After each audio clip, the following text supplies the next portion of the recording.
Hey, before electricity, before Google, before anyone had a clue what a religion even was, people were already praying. Not in churches, not with books, but in forests, on hilltops, beside rivers, talking to trees and rocks like they had something important to say. And here's the wild part. Those trees and rocks were talking back, at least that's what an entire continent believed for thousands of years. Welcome to pagan Europe. No, not the Halloween costume version. The real one full of gods who argued like a dysfunctional family, sacred swamps that doubled as temples, and tribal laws tied directly to lightning strikes. This world didn't disappear when Christianity showed up. It shapeshifted, and traces of it, still hiding in plain sight today. So before we go any further, drop a comment right now. Where in the world are you watching this from? What time is it there? Because honestly, wherever you are, there's a pretty good chance something pagan is buried right under your feet. Let's dig it up. Picture this. It's somewhere around the year 800. Not 800 PM, 800 AD. You're standing at the edge of a dense forest somewhere in what we'd now call northern Germany. The trees are enormous, old in a way that makes your local park look like a toddler's art project. There's no road, no sign, no helpful little tourist marker explaining the historical significance of the area. Just trees, mist, and the very strong feeling that something in there is watching you back. And here's the thing, the people who lived around that forest didn't find that feeling unsettling. They found it entirely normal. Because to them, the forest wasn't just a forest. It was a neighbour, a very old, very moody neighbour who needed to be respected, appeased, and occasionally given gifts if you wanted things to go well for you that season. This is the world we're stepping into tonight, and it's weirder, richer, and far more sophisticated than most history classes ever gave it credit for. When most people hear the word pagan, they picture one of two things.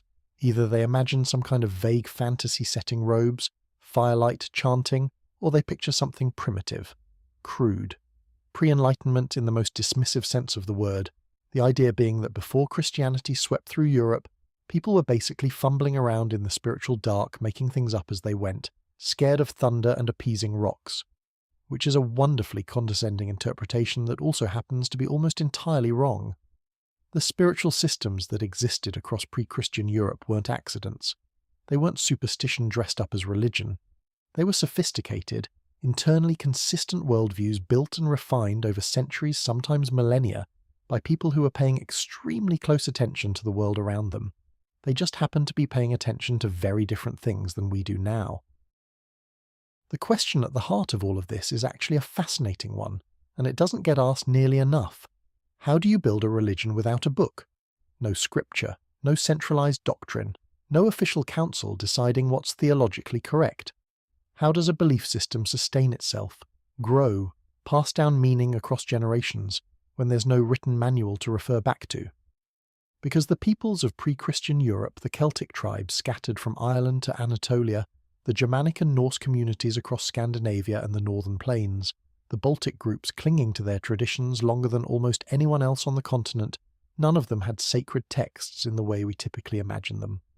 And yet their religious systems were, by any reasonable measure, extraordinarily complex. Full of nuanced cosmology, detailed ritual practice, intricate moral frameworks, and a cast of divine characters that rivals anything produced by civilizations with full writing systems and professional clergy. So how did they do it? The short answer is, they used everything else. Memory, story, landscape, ritual, objects, the body, the seasons, the dead. All of it became the vehicle for transmitting meaning, and all of it became, in one way or another, sacred. We'll be unpacking that across this entire video, but let's start with the most fundamental piece, the one that underpins everything else. The idea that the world itself was alive. Not metaphorically alive. Not alive in a poetic sense that you might put on a motivational poster. Actually genuinely, literally inhabited by forces, presences, and personalities that interacted with human life in very direct and practical ways. Every river had something in it, not a fish, but a presence. Every mountain pass had a quality to it that went beyond geology. Every forest had a character, a mood, a history that the locals knew as well as they knew their own family lineage. And this wasn't fringe belief held by a few eccentric mystics living alone on hilltops. This was the baseline assumption of an entire civilization. The world was not a backdrop, it was a participant. Now, We have to be careful here, because it's very easy to romanticize all of this and end up writing something that sounds like the back cover of a fantasy novel. The reality was more complicated and, frankly, more interesting than romance allows. These were not peaceful people living in harmony with nature in some idyllic tribal paradise. They fought, they competed, they had social hierarchies and political conflicts and interpersonal drama that would make any modern reality television producer weep with joy. But within all of that, there was a shared understanding running underneath daily life like a kind of spiritual groundwater, that the world had depth, that behind the visible surface of things there was something more, and that something more required acknowledgement, relationship, and occasionally a significant quantity of offerings. The technical term scholars use for this kind of worldview is animism, though that word has picked up so much academic baggage over the decades that it almost obscures more than it reveals. What it means, in practical terms, is that agency, the capacity to act, to influence, to have intention, wasn't considered an exclusively human quality. Rocks could have agency, trees could have agency, water absolutely had agency, which is why rivers across Celtic Europe were given names, personalities, and entire mythological biographies. You don't name something you think is inert, you name something you're in a relationship with. And when you're in a relationship with a river, you behave accordingly, which meant certain rivers received offerings, had taboos associated with crossing them at certain times, and were considered to have opinions about what happened on their banks. This sounds eccentric from a 21st century perspective. From the perspective of someone living in Iron Age Gaul, treating a river as if it had no feelings and no power would have seemed not just theologically incorrect but dangerously naive, like ignoring a very influential neighbour who controls your water supply, which in practical terms they also did. This relationship between the human and the non-human wasn't a one-way street of supplication either. It was genuinely understood as reciprocal.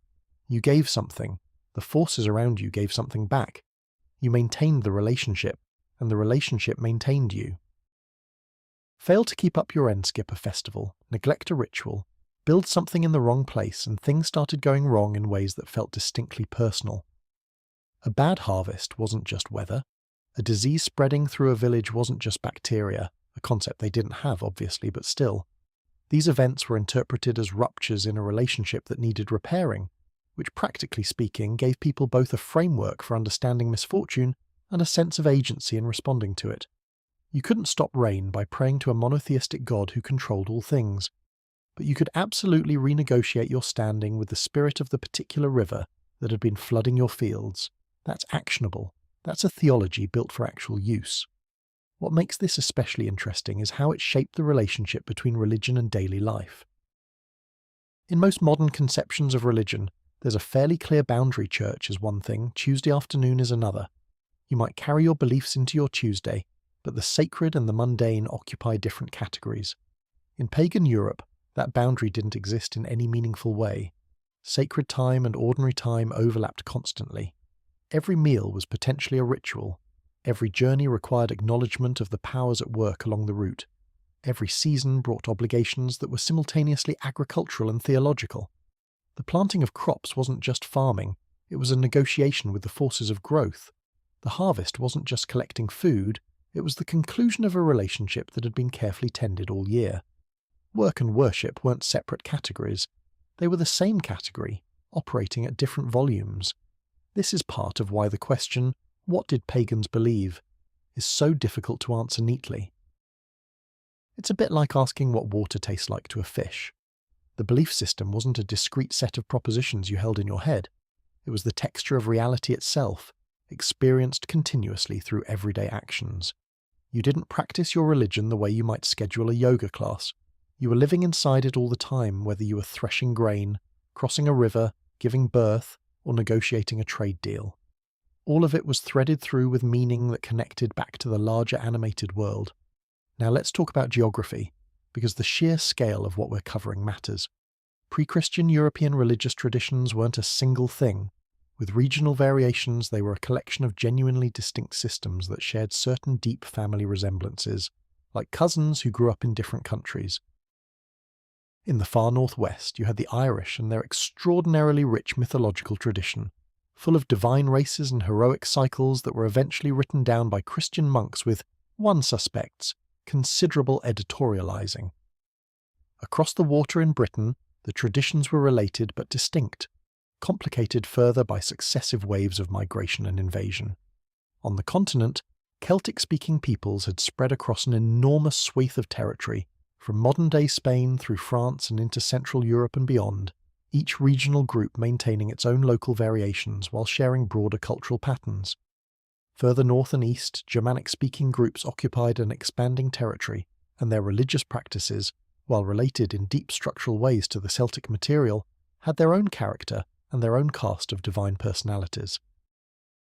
And in Scandinavia, the Norse tradition, which gives us the mythology most people today would recognize thanks to a certain movie franchise, was developing into what would become the most extensively documented pre-Christian religious system in Europe, partly because it survived long enough to be written down in Iceland during the 12th and 13th centuries by people who were, by then, Christian, but apparently felt a strong professional obligation to preserve everything their grandparents had believed. Then there were the Baltic peoples, the ancestors of modern Lithuanians and Latvians, who held out against Christian conversion longer than almost anyone else in Europe, with Lithuania not officially adopting Christianity until 1387 AD, which is remarkably late. By that point, the rest of Europe had been Christian for the better part of a millennium, and the Baltic tradition was still fully operational. The Slavic peoples across Central and Eastern Europe had their own systems, now frustratingly difficult to reconstruct because they were so thoroughly suppressed after conversion. And stretching further back in time, the peoples of the Bronze Age, the ones who built Stonehenge, who created the extraordinary rock carvings of Scandinavia, who deposited those elaborate bronze objects in rivers and lakes across the continent, they had their own practices that fed into and influenced everything that came later, even if we can only glimpse them through the material they left behind. The sheer geographic and temporal scope of this is worth sitting with for a moment. We're not talking about a small regional tradition that existed in one corner of Europe. We're talking about a set of interconnected but genuinely diverse religious worldviews that shaped the lives of millions of people across an area from the Atlantic coast to the edge of the Eurasian steppe, across a time span stretching from the late Stone Age to, in some corners, the late medieval period. And all of it was operating without a pope, without a council of bishops, without a single authoritative text, without seminaries training professional clergy in standardized doctrine. It was a tradition maintained through living practice, oral transmission, and a relationship with landscape that we have to work fairly hard to even conceptually access today. Which brings us to what is, honestly, one of the most striking features of pre-Christian European religion, its relationship to place. And this is where things get really interesting. If you wanted to find a pagan sacred site in Iron Age Europe, you would not go looking for a building. There were exceptions. The Norse had their mead halls and their temple complexes, and the Romans documented what appear to have been enclosed religious structures among various Celtic peoples. But these were relatively rare and in many cases more like shelters for ritual activities than the centre of religious life in the way a cathedral functions. The centre of religious life was outside. It was the grove, the spring, the mountain, the bog, the crossroads where two paths met and something had happened once that made the locals prefer to leave an offering rather than walk through empty-handed. The concept of the sacred grove, called nemeton in various Celtic languages, is one of the most consistently documented features of Celtic religious practice, appearing in sources from across the ancient world.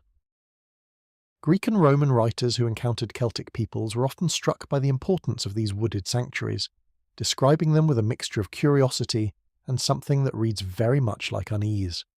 These weren't maintained parks or manicured ritual spaces. They were places where human intervention stepped back and something else was understood to be in charge.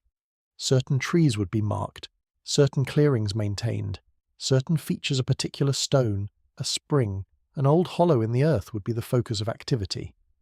But the essential thing was that the sanctity came from the place itself, not from anything humans built there.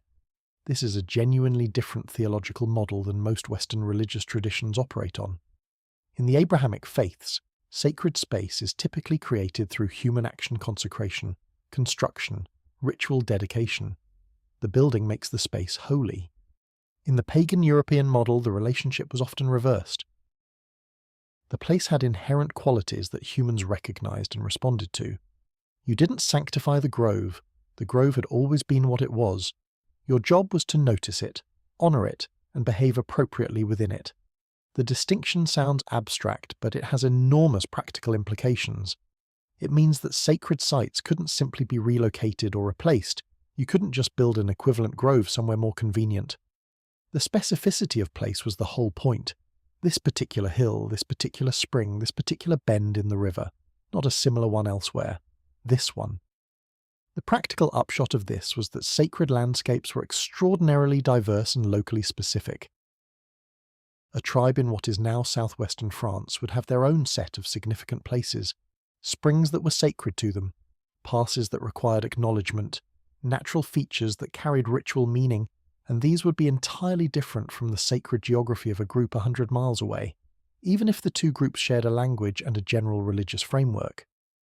Religion was intensely local, in a way that's hard to fully appreciate from a modern perspective, where global faiths operate with standardized practices and portable sacred objects. Your sacred geography was your sacred geography. It belonged to your land, your community, your particular corner of the world. And this specificity wasn't a limitation, it was the whole architecture of the thing. Water held a special place in this sacred geography, and the evidence for it is remarkable in its consistency across the whole of pre-Christian Europe. Rivers, lakes, springs, bogs, all of them served as sites of ritual activity across a remarkably wide area and time span. The practice of depositing objects in water is documented from the Bronze Age right through to the Viking period, and it appears in traditions from Ireland to southern Scandinavia to Central Europe. People were putting things in water, valuable things, sometimes extraordinary things in ritual contexts for thousands of years. Weapons, jewellery, tools, food offerings, occasionally things that were, from a strictly practical standpoint, irreplaceable and expensive and really didn't need to be at the bottom of a lake. The fact that they were deposited there anyway tells you something very important. The water was understood as a threshold, a point of access to something beyond the visible world. You weren't throwing away valuable objects, you were sending them somewhere, to someone, in the expectation that the exchange would be noted and reciprocated. The famous hoards recovered from European lakes and bogs, and there are hundreds of them, ranging from single objects to enormous deposits representing the accumulated wealth of generations, weren't accidents, and they weren't hiding places for valuables that someone forgot to come back for. They were deliberate, considered ritual acts.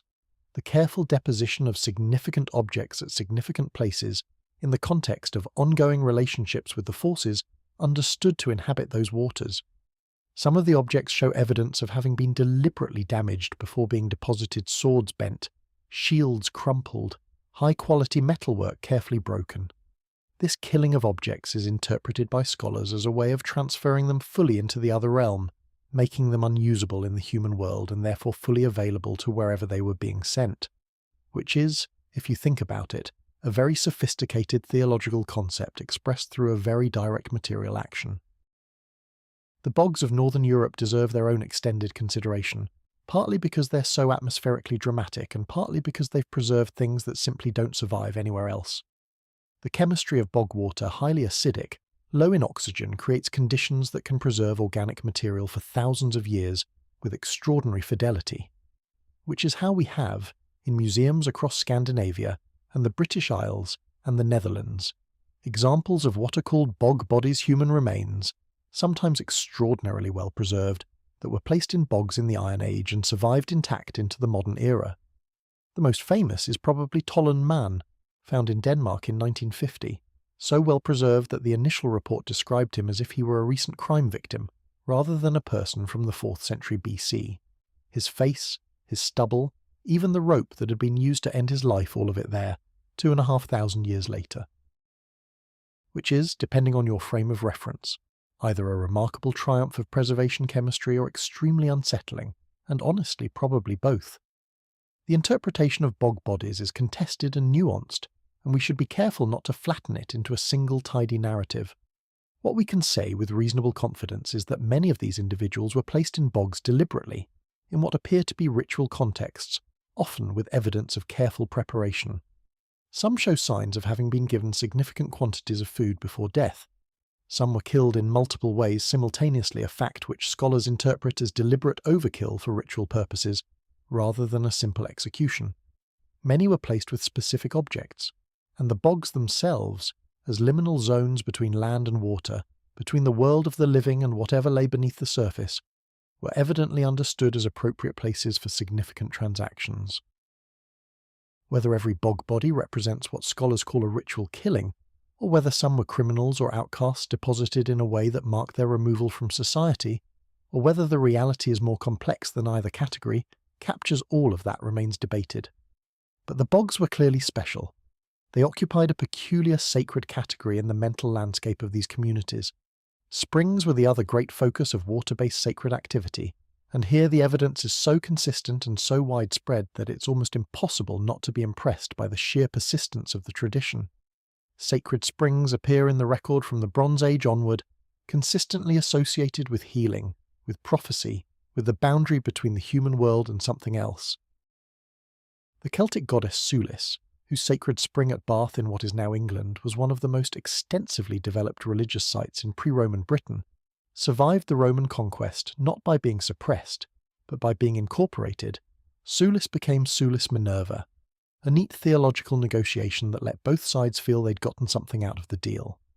Thousands of offerings have been recovered from the spring at Bath, ranging from coins to carefully inscribed lead tablets containing messages addressed to the goddess. Many of them request for justice against people who had stolen things, which tells you that divine intervention was considered a perfectly reasonable response to petty theft. The scale of votive deposits at sacred springs across Europe is almost impossible to fully absorb. Site after site, over periods spanning centuries, people were bringing things and leaving them in or near water with evident religious intention. This wasn't occasional or marginal practice. It was central to religious life in a way that matches the role of major ecclesiastical buildings in later centuries. The spring wasn't convenient, the spring was the point. Mountains and high places had their own distinct sacred quality, which makes geographical sense. They're places that touch the sky, that exist between earth and the upper realm, that see farther than anything else in the landscape. The evidence for ritual activity on high ground across pre-Christian Europe is extensive, if often harder to interpret than the water deposits simply because the open air preserves things poorly. But the consistent pattern of mythological geography, where significant divine events happen on peaks and high places, suggests that elevation had real theological significance. The gods were up, humans were in the middle, the dead were below. High places were where those categories blurred, which made them both powerful and potentially dangerous.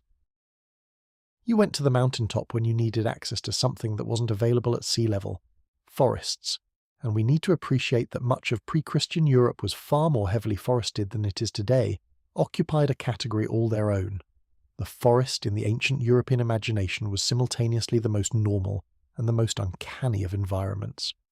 Most people lived in landscapes that were primarily forested, with settlements carved out of the trees rather than the other way around. The forest was where you got food, fuel, building materials and medicine. It was utterly practical, deeply familiar, and also the place where the boundaries of the known world dissolved into something else. You knew your own stretch of forest. You knew its paths, its clearings, its animal populations, its seasonal moods, but it extended past what you knew into territory that nobody could fully account for, and that uncertainty was itself a kind of sacred quality. The forest had edges that couldn't be found. It contained things that couldn't be named. It was where the human world ended, and whatever was on the other side of the human world began. Germanic peoples in particular are documented as having strong associations between their religious practice and forested landscapes, so strong that Roman writers, who were operating from a civilization that preferred its sacred spaces architecturally defined and institutionally managed, found the whole thing difficult to comprehend. The Roman historian Tacitus, writing in the late 1st century AD, described Germanic sacred sites with obvious puzzlement, struggling to translate what he was seeing into categories that made sense within his own religious framework. What he saw were not temples, but what he described as groves, spaces set apart by virtue of what they were, not what had been built in them. The distinction was baffling to him, and central to everything he was observing. Iceland offers one of the most interesting case studies in how landscape became sacred geography, partly because the settlement of Iceland by Norse colonists in the 9th century is unusually well documented, and partly because Iceland itself is such a dramatically unusual landscape that it forces the issue. When Norse settlers arrived in Iceland, they came from a religious tradition deeply rooted in the landscapes of Scandinavia, a tradition built around specific places, specific natural features, specific sites that had accumulated meaning over generations. Then they landed on an island made largely of lava fields, volcanic craters, geysers, and glaciers. Nothing was familiar. Nothing had any pre-existing accumulated sanctity. They had to build their sacred geography from scratch. And what they did was fascinating. They identified the most dramatic and distinctive natural features, volcanic ridges, unusual rock formations, the Great Fissure at Thingvellir, where the Eurasian and North American tectonic plates actually separate, and treated them as inherently significant. Not because anything had happened there, but because their character, their visual presence, their quality of being impossible to ignore, demanded acknowledgement. The landscape spoke first. The humans listened and named what they heard. In some cases, they brought earth from their home farms in Norway, scattering it to connect the new land to the old one, performing a kind of spiritual colonization that mirrored their physical settlement. The land had to be claimed not just legally but theologically. You had to establish a relationship with it. You had to make it know you. This brings us to a concept that appears across multiple pre-Christian European traditions and is worth spending a moment with. The idea that places had a kind of personhood.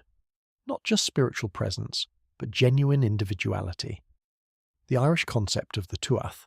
The local territory was inseparable from its own particular spiritual identity, embodied in its natural features and often associated with a divine figure or set of figures that were understood as the land itself in personified form. Irish mythology is full of stories in which the sovereignty of a territory is embodied in a female figure who tests potential rulers, not the ruler of people, but the ruler of this particular patch of earth, this river system, this set of hills. You couldn't be a legitimate king by abstract right. You had to be accepted by the land, and the land had opinions. This is not mysticism for its own sake. It's a sophisticated way of encoding the relationship between a community and its environment, a way of saying, in narrative form, that the well-being of the people and the well-being of the land were not separable. A ruler who mistreated the land would find that the land failed to produce. A community that neglected their sacred sites would find that things went wrong in ways that felt personal, because they were personal. The land wasn't a resource, it was a party to the social contract. In Scandinavia, a similar concept appears in the form of landvettir, the land spirits that inhabited specific natural features and were understood as the spiritual guardians of a territory. An Icelandic law from the early settlement period stipulated that ships approaching the coast had to remove their dragon-headed prows before entering harbour, because the aggressive imagery might offend the landvettir and make them hostile. Which is a remarkably practical and bureaucratic response to what is also a deeply theological belief, and is also, as a side note, a very specific kind of nautical aesthetic regulation that has no modern equivalent, more's the pity.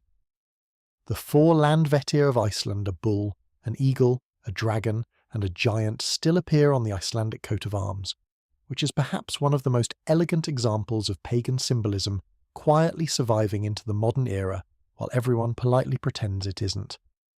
What all of this adds up to is a religious worldview in which geography was theology. The landscape wasn't the backdrop against which religious life occurred, it was the primary text. Reading it knowing which hills mattered, which springs had which qualities, which crossroads required what kind of attention was a form of literacy. The people who held this knowledge were important members of their communities not just for mystical reasons, but for genuinely practical ones. If you know that crossing a certain river on a certain day is theologically inadvisable, you're also probably tracking seasonal conditions that make it physically dangerous. Sacred knowledge and practical knowledge overlapped constantly, because they were both, ultimately, knowledge about how to live in a specific place with a specific character. This is the world we need to keep in our minds as we go deeper into the specifics, the particular gods, the particular rituals, the particular ways in which different communities across this enormous geographic and temporal spread understood their place in a living, watching, highly opinionated universe. The world before Christianity in Europe wasn't a single thing, and it wasn't simple. It was a collection of extraordinarily rich and internally complex systems, each rooted in specific places and specific communities, all sharing the fundamental assumption that being human meant being in relationship with the land, with the water, with the sky, with whatever it was that moved in the darkness between the trees. And that assumption, as it turns out, was remarkably durable. Conversion didn't delete it. It went underground, changed its vocabulary, found new containers. The spring didn't stop being the spring just because someone built a chapel over it. The sacred landscape didn't disappear just because it acquired a new set of names. In fact, some of the most interesting things to understand about pagan Europe are not from the period before Christianity, but from the centuries after it, when two entirely different models of sacred space had to figure out how to coexist in the same landscape, in the minds of the same people, who were trying to maintain their relationships with a world they had always understood as inhabited, even as the official theology told them it wasn't. But we'll get to that. Right now, the forest is still full, the springs are still running, the hills are still watching, and we're just getting started. We've established that the landscape itself was the primary sacred text of pre-Christian Europe, every river, hill, and bog, a page in a theology written in water and stone. But landscapes, for all their spiritual authority, have one practical limitation. They can't travel with you. You can't carry a mountain to a crossroads and set it up as a reminder that something important happened here. You can't take a sacred spring on the road when you're moving your household 40 miles east. At some point, if you want portable divinity, you can bring into a house, set up at a market, plant in a field, or prop at the entrance to a path you need to make something. And so people made things. They made them out of the materials they had. They made them according to traditions that were sometimes centuries old, and they made them with an intention that we can still, in some cases, almost feel in the object itself even now. The problem, from our perspective, is that the material most commonly used for sacred images in pre-Christian Europe was wood. And wood, unfortunately, has the deeply inconvenient property of being organic, which means that in most soil conditions, across most of the continent, wooden objects from the Iron Age and earlier have simply ceased to exist. They rotted. They burned. They were deliberately destroyed during Christianization campaigns. They decomposed back into the landscape that produced them, which has a certain philosophical tidiness to it, but is extremely unhelpful for historians. What this means in practice is that the visual religious culture of pre-Christian Europe is almost entirely invisible to us, not because it didn't exist, but because it was made of a material that time doesn't preserve. We're reconstructing an art history from almost nothing, which is a humbling exercise. Almost nothing, however, is not the same as nothing. And this is where the bogs come back into the story, not as recipients of human offerings this time, but as preservers of something even more remarkable, the sacred images themselves. The anaerobic acidic chemistry that preserves bog bodies turns out to work equally well on carved wood, and scattered across the peat deposits of Ireland, Britain, northern Germany, Denmark and the Netherlands, archaeologists have recovered a collection of wooden figures that represents one of the most striking and underappreciated bodies of evidence in all of European prehistory. These aren't polished museum pieces. They're not the kind of objects that look impressive on a pedestal with careful lighting. Many of them are simple to the point of seeming almost crude, a rough plank with a face notched into it, a forked branch with human proportions suggested rather than detailed, a stake with a head carved at one end. And yet these objects were clearly not casual. They were made deliberately, placed deliberately, and in some cases maintained over long periods of time before being deposited or falling into the bogs where they waited. Patient as only truly waterlogged things can be, for someone to dig them up 2,000 years later. One of the most striking features of these wooden figures is how deliberately simple many of them are. A figure recovered from a bog in Denmark dated to around the early centuries, AD is essentially a forked oak branch, with the fork providing the basic shape of legs and a head carved with minimal detail at the upper end. 2 eyes, the suggestion of a nose, a mouth, that's it. No arms, no elaborate hairstyle, no indication of divine attributes or symbolic paraphernalia. Just a figure, standing there in its forked simplicity, radiating what can only be described as presence. The question of why it's so simple is interesting. It might be that wood carving skills varied enormously across communities, and not every group had access to a specialist who could produce sophisticated imagery. It might be that simplicity was theologically intentional, that a figure which was too detailed risked being a specific portrait rather than an open vessel for the divine to inhabit. Or it might simply be that the sacred didn't require ornament to be effective, which is a theological position that has the considerable advantage of being economical on materials and labour. Whatever the reason, simplicity appears to have been not a limitation but a choice, repeated across wide areas and long time periods with remarkable consistency. Other wooden figures are anything but simple, and the contrast is itself informative.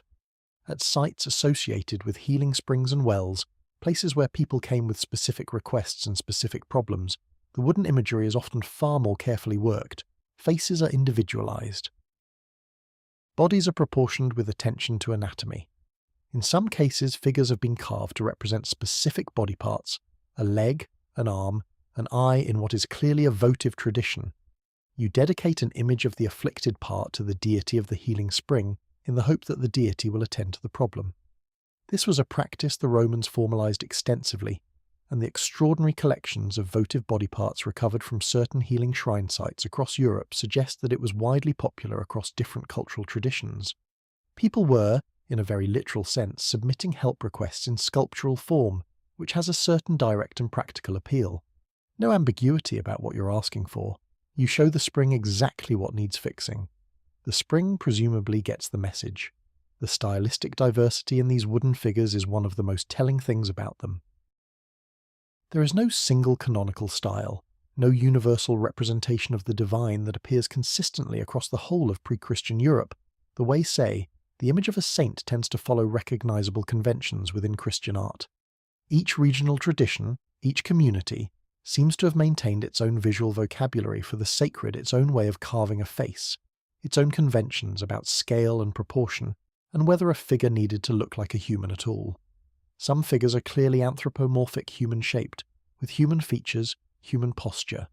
Others are more ambiguous, hovering between the figural and the abstract in a way that feels almost modern. A carved wooden post with stylized facial features that could be a deity, or could be an ancestor, or could be something that falls between those categories and doesn't have a name in any language we speak. The diversity suggests strongly that sacred image-making was genuinely local, rooted in community tradition, family practice, the specific relationship between a particular group and the particular divine forces they lived alongside. You made your figures the way your community made figures. What made them sacred wasn't stylistic conformity to some universal standard. It was the intent behind them and the context in which they were used. Stone figures have survived in considerably greater numbers than wooden ones, for the obvious reason that stone is significantly more durable, and they show a similarly wide range of styles and purposes.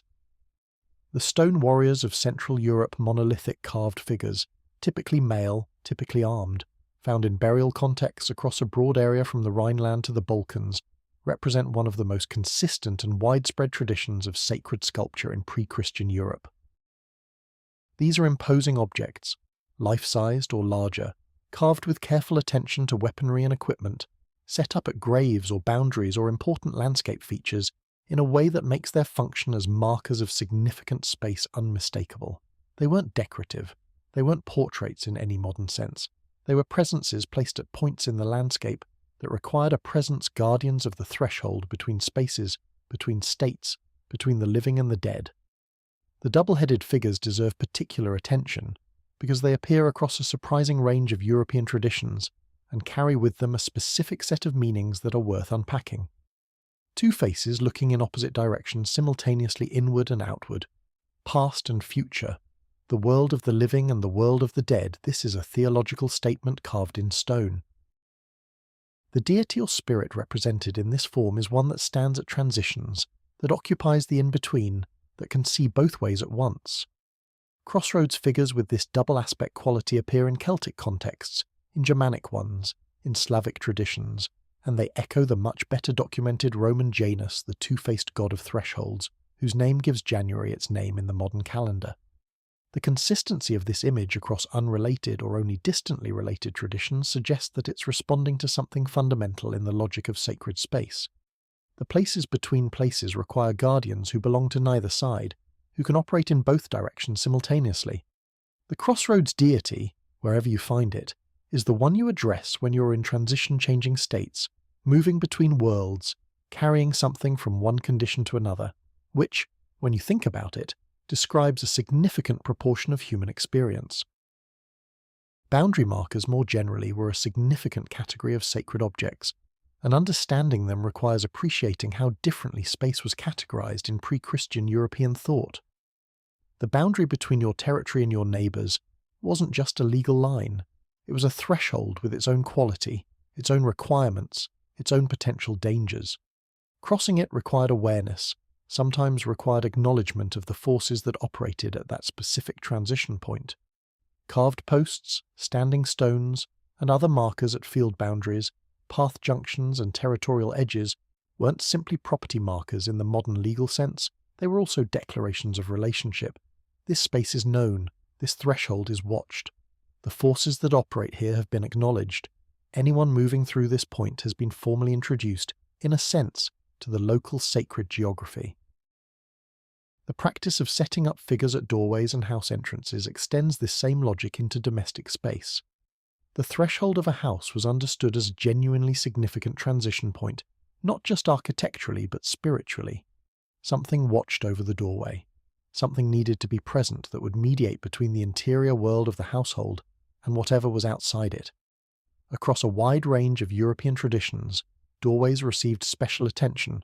Carved figures, specific protective symbols, ritual deposits beneath doorsteps or in the walls at the time of construction.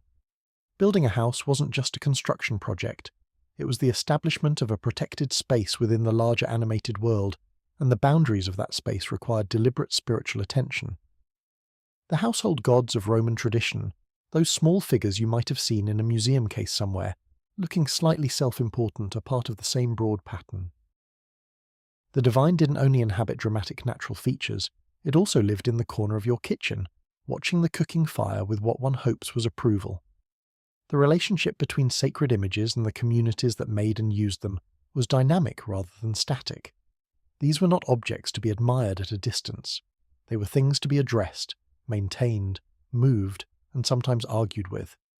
There are accounts in later Norse saga literature written down centuries after the events described, but drawing on older oral traditions of individuals who became genuinely irritated with their household gods and expressed that irritation quite directly. If a figure had been asked for help and had apparently not delivered, it might be turned face to the wall, subjected to verbal complaints, or simply replaced with a different one.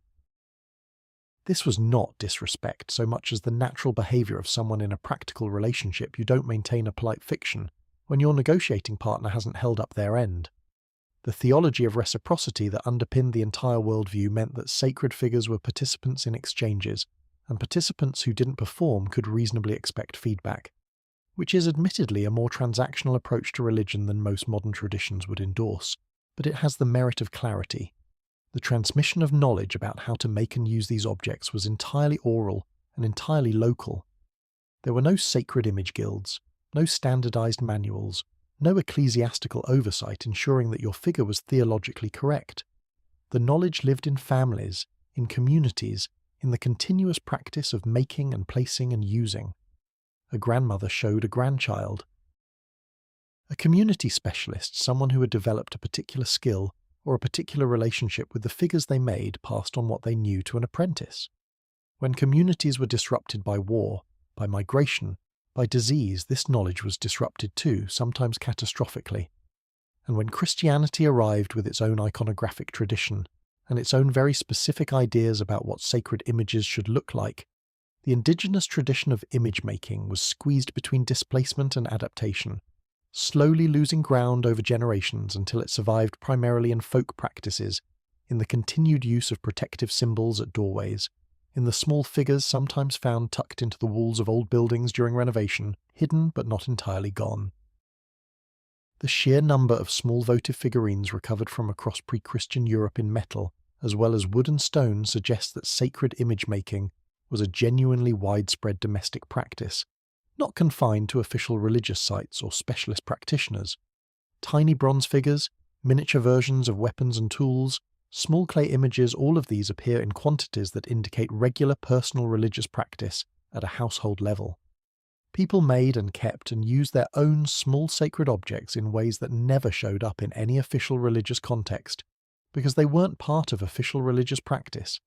They were part of the daily texture of life, tucked into a pocket, buried in the corner of a field, placed on a shelf near the hearth. The sacred was small enough to hold in your hand as often as it was large enough to require its own hilltop. All of which brings us to a question that any reasonable person would ask at this point. If so many of these objects were buried, deposited, placed in bogs, tucked into walls, or otherwise hidden, were they actually meant to be seen? And the answer is complicated and interesting. Some clearly were the large standing stones, the monumental warrior figures at graves, the carved posts at crossroads. These were statements in public space, visible markers of sacred geography that everyone moving through the area would register and respond to. But many others seem to have operated in a different economy of visibility. They were seen by the people who used them, in the specific context where they were used, and that was sufficient. A household figure didn't need to be seen by passing strangers. A votive deposit in a spring didn't need to be visible above the waterline.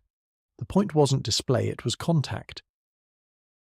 The object needed to be in the right place, in relationship with the right forces, maintained by the right people. Visibility was secondary, presence was primary.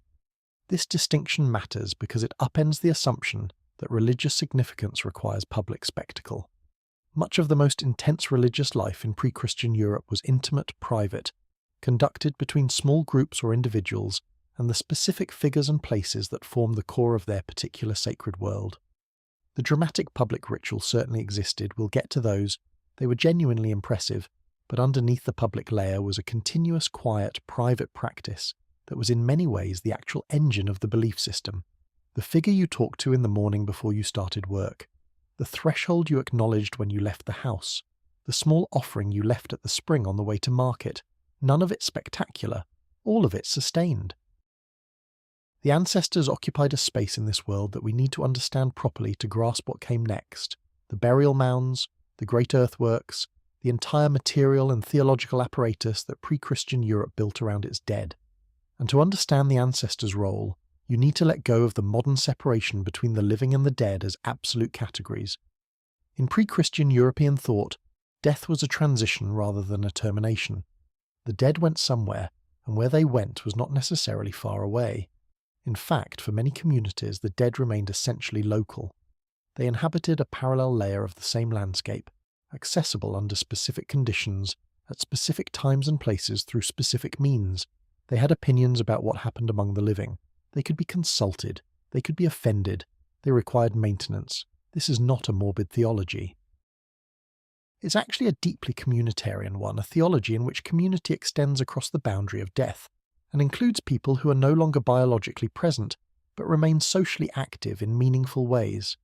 The ancestor who cleared this field, who established this household, who negotiated the treaty that gave your community the right to use this waterway, that ancestor is still here, in a sense, still connected to the place they shaped, still part of the ongoing story of the community, still deserving of acknowledgement and occasionally of consultation. The dead were not discarded when they died. They were relocated to a slightly different mode of existence and continued to participate in the life of the community from that new position. The physical architecture of this belief is one of the most striking things produced by any human civilization, and it's scattered across the European landscape in quantities that are still not fully appreciated by most people. Burial mounds, earthen heaps raised over the remains of the significant dead, appear across Europe in numbers that run into the hundreds of thousands. From the great megalithic tombs of Ireland and Brittany, which are among the most spectacular surviving ancient structures on Earth and predate the pyramids of Egypt by centuries, through the Bronze Age barrows of Britain and Scandinavia, through the Iron Age burial mounds of the continental Celtic and Germanic worlds, right up to the Viking period ship burials of Scandinavia, the impulse to mark the resting place of the dead with a visible, permanent, substantial earthwork runs through European prehistory with remarkable consistency. These are not small features. A significant burial mound could be 20 or 30 feet high and 100 feet or more across a genuine landmark that reshaped the local topography and announced itself to anyone approaching across open ground. You couldn't miss them. In many landscapes, you can still see them today. Green bumps in agricultural fields, prominent silhouettes on skylines, occasional surprises in suburban parks where urban development has somehow managed to leave them intact. They are literally still there, scattered across the landscape in extraordinary numbers, mostly ignored by people driving past them on their way to somewhere else. What these mounds represented in the minds of the people who built and used them is something we can reconstruct with reasonable confidence from a combination of archaeological evidence and the later literary traditions that preserve older ideas. The mound was not simply a grave marker, it was a dwelling place. The dead person, at least the significant dead, the ones worth the considerable labour of constructing an earthwork, continue to inhabit the mound in some meaningful sense.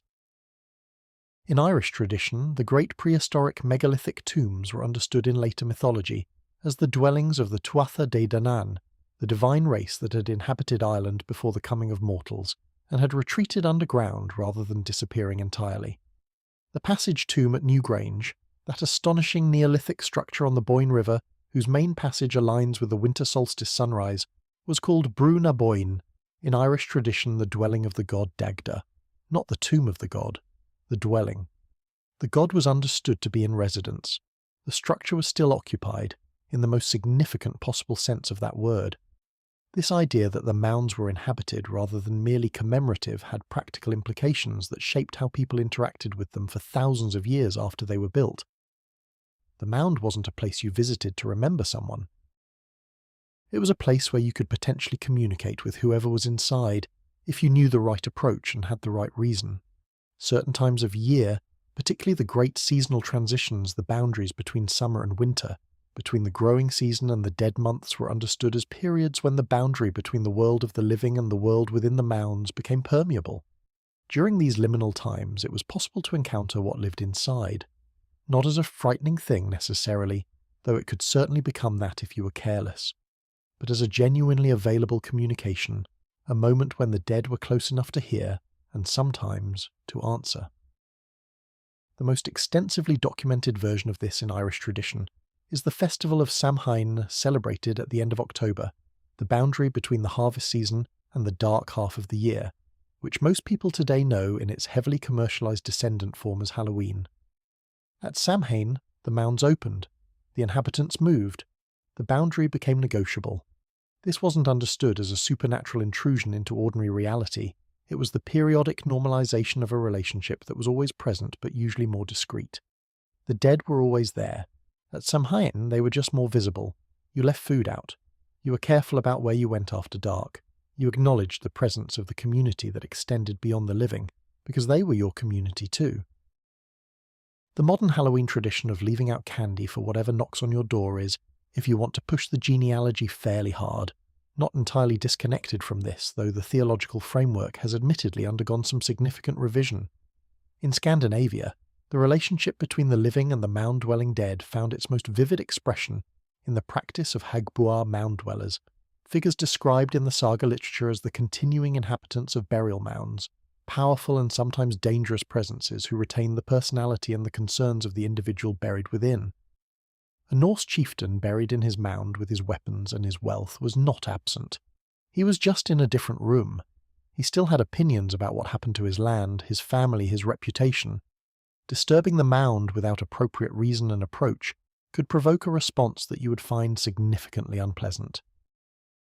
The saga literature is full of accounts of people who broke into burial mounds sometimes to challenge the occupant, sometimes to retrieve a treasured object, sometimes because they had a specific dispute to settle, and the encounters that followed were rarely straightforward. The dead in this tradition had not lost their capacity for asserting themselves, they had simply relocated it. The political dimension of the burial mound is one of its most underappreciated aspects. In societies where legitimacy derived partly from connection to ancestors, where your right to lead, to make decisions, to claim territory, was rooted in your relationship to the significant dead who had established and shaped that territory, the mound was a political object as much as a religious one. Rulers addressed their communities from the tops of burial mounds. Legal assemblies were held at or near ancestral burials. The decision-making that shaped living society was conducted in the proximity of the dead, who were understood as both witnesses and participants. This wasn't empty symbolism. It was a functioning political technology. When you spoke from the mound, you spoke with the authority of everyone who rested within it, and everyone who had ever assembled at that place and recognized it as significant. The mound was a library of accumulated authority, and standing on top of it was a way of accessing that library in a form everyone present could understand. The most famous example of this in the Irish context is the Hill of Tara, a complex of Neolithic and Bronze Age earthworks in County Meath that became, in the Iron Age and later, the ceremonial centre of the High Kingship of Ireland. The site includes the Mound of the Hostages, a genuine Neolithic passage tomb dating to around 3400 BC, which means it was already roughly 2,000 years old when it began to be used as the focal point of Irish royal ceremony. The kings of Tara weren't just using a convenient hill, they were positioning themselves at a node of accumulated ancestral power that stretched back to the beginning of settled Irish society. The inauguration ceremony of the High Kingship was held at Tara, incorporating rituals that connected the incoming king to the landscape, the ancestors, and the divine forces understood to inhabit that particular and singular place. The fact that the site's religious significance substantially predated any of the specific political claims made through it was a feature, not a problem. Older meant deeper, more ancient meant more powerful. The mound at the centre of Irish kingship was old enough that even the people who used it for political ceremony had only incomplete knowledge of who had built it and why. This pattern, later peoples using earlier sacred sites without fully understanding who made them or what the original intent was, appears throughout European prehistory. The Bronze Age peoples who built timber circles at sites that already contained Neolithic earthworks were not confused about the difference between the two periods. They knew the earlier structures were older, the oldness was part of the point. Sacred sites accumulated significance across generations, each new layer of use adding to rather than replacing the authority of what came before. This is why so many pre-Christian European sacred sites are stratigraphically complex. You dig at a significant location, and you find layer upon layer of activity, each period of use building on and drawing meaning from everything beneath it. The site's history was its theology. Time itself was one of the things being accumulated. The monumentality of major burial mounds deserves some appreciation that goes beyond mere description. Building a large earthwork, shifting tens of thousands of cubic meters of soil and stone using only human labor and basic tools, was an extraordinary communal undertaking that required planning, sustained effort, and the mobilization of large numbers of people over extended periods. A significant Bronze Age barrow might represent a labor investment equivalent to several thousand person days. Who organized this? Who fed the workers? How was the project sustained over weeks or months of effort? These questions don't have neat answers from the archaeological record, but the fact that the structures exist tells you something very important about the communities that built them. They were capable of sustained collective action on a significant scale directed toward a non-utilitarian goal. They chose to use that capacity to honour their dead and mark their landscape. That tells you what they valued. The contents of significant burial mounds add another dimension to this picture. The wealthiest Iron Age and Bronze Age burials in Europe contain objects that represent extraordinary concentrations of skill and material wealth. Bronze and gold jewellery of breathtaking craftsmanship, imported goods from distant regions of the Mediterranean and beyond, weapons of the highest available quality, textiles and organic materials that survive only as traces but whose original quality can sometimes be inferred. Some burials include wheeled vehicles, wagons or chariots placed in the grave complete, as if the occupant might need transportation in whatever came next. Some include feasting equipment for dozens of people, presumably in anticipation of entertainment requirements in the afterlife that were, if the quantity of equipment is any guide, fairly substantial. The image of the significant dead as continuing in a state roughly analogous to their living existence with the same social standing, the same needs, the same pleasures is embedded in the material record of these burials in a way that requires no interpretation.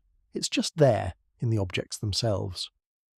The Norse ship burials of Scandinavia, the most spectacular examples of which are the boats recovered at Gokstad and Oseberg in Norway, now displayed in their own dedicated museum outside Oslo, represent perhaps the most dramatic expression of this same theology. The ship was the vehicle through which the dead person would navigate whatever geography waited on the other side of death. It was loaded accordingly. At Oseberg, a high-status woman, she may have been a queen or a priestess. The exact identification remains debated, was buried in a large sailing ship, along with another woman, 15 horses, 4 dogs, an ox, food supplies, textiles, carved wooden furniture, a decorated cart, and an assortment of tools and equipment that suggests someone was preparing for a fairly comprehensive relocation rather than a brief journey. The carving on the Osberg ship is among the finest surviving examples of Norse woodworking art, elaborate, intricate, entirely covering the surfaces available to it. Someone put extraordinary effort into making this burial as complete and as beautiful as possible. Whatever was waiting on the other side, it was clearly expected to be sophisticated enough to appreciate fine craftsmanship, which honestly sets a reasonable bar. The continuation of burial mound use into the Christian period, and it did continue, though with increasing friction from church authorities who found the practice theologically difficult to accommodate, tells you something important about how deep the attachment ran. In many parts of Europe, the mound tradition persisted for generations after formal conversion to Christianity, with communities continuing to bury their dead according to older customs while nominally practicing the new faith. The Church's response to this was complex, sometimes suppression, sometimes accommodation, sometimes the gradual incorporation of the sacred site into a Christian context by building a chapel on or near it. Many of the oldest Christian churches in Ireland, Britain and Scandinavia are situated at or adjacent to sites that were already sacred before Christianity arrived, not because the church was careless about the history of the sites it used, but because it understood perfectly well that sacred geography is cumulative. If a place has been a focus of religious activity for 500 years, building your church there doesn't erase that history, it joins it. Whether that was the church's intention or a pragmatic concession to local attachment is a question that historians have debated at length, and the answer is probably both, depending on the specific case. What all of this leaves us with is a picture of the dead as genuinely active participants in pre-Christian European social and political life, present in the landscape through their mounds, present in the community through the authority they lent to those who spoke from their burial sites, present in the seasonal calendar through the periods when the boundary between their world and ours grew thin, present in the material record through the extraordinary objects placed with them for the journey. The dead were not gone, they were elsewhere, and elsewhere in this theological universe was a great deal closer than the word might suggest. The figures that guarded the entrances to their resting places, those carved wooden posts, those double-faced stones, those simple forked branches propped at the entrance to the mound, or the threshold of the field, were part of the same continuous logic. Something watched the threshold. Something mediated the crossing. The sacred image at the doorway of a house and the carved stone at the entrance to a burial mound were performing the same essential function at different scales, marking the boundary between one kind of space and another, acknowledging the forces that operated at that transition, and maintaining the relationship between what was on either side, between the living and the dead, between the household and the wider world, between the visible and whatever was watching from the other side of the visible. The material world of pagan Europe, its objects, its mounds, its carved figures and deposited treasures was not decoration. It was the physical infrastructure of a theology that operated through place and presence and accumulated time. Strip it of that context and you have an interesting collection of ancient objects in a museum. Leave it in context and you have something far more extraordinary. The tangible remnants of a complete and coherent understanding of what the world was, what the dead were, and what it meant to live inside a landscape that remembered everything. And the landscape, as we've seen, had an excellent memory. If everything we've covered so far has given the impression that pagan religion was primarily a solemn affair conducted at bog edges and burial mounds, in deep forest groves and at the feet of carved figures in the dark, then it's time to significantly complicate that picture. Because the sacred didn't restrict itself to dramatic locations and liminal moments. It showed up at the market. It travelled with the merchants. It weighed in on cattle prices, influenced decisions about which harbour to dock in, and had definite opinions about whether a trading voyage was going to go well. The gods of pre-Christian Europe were not weekend presences.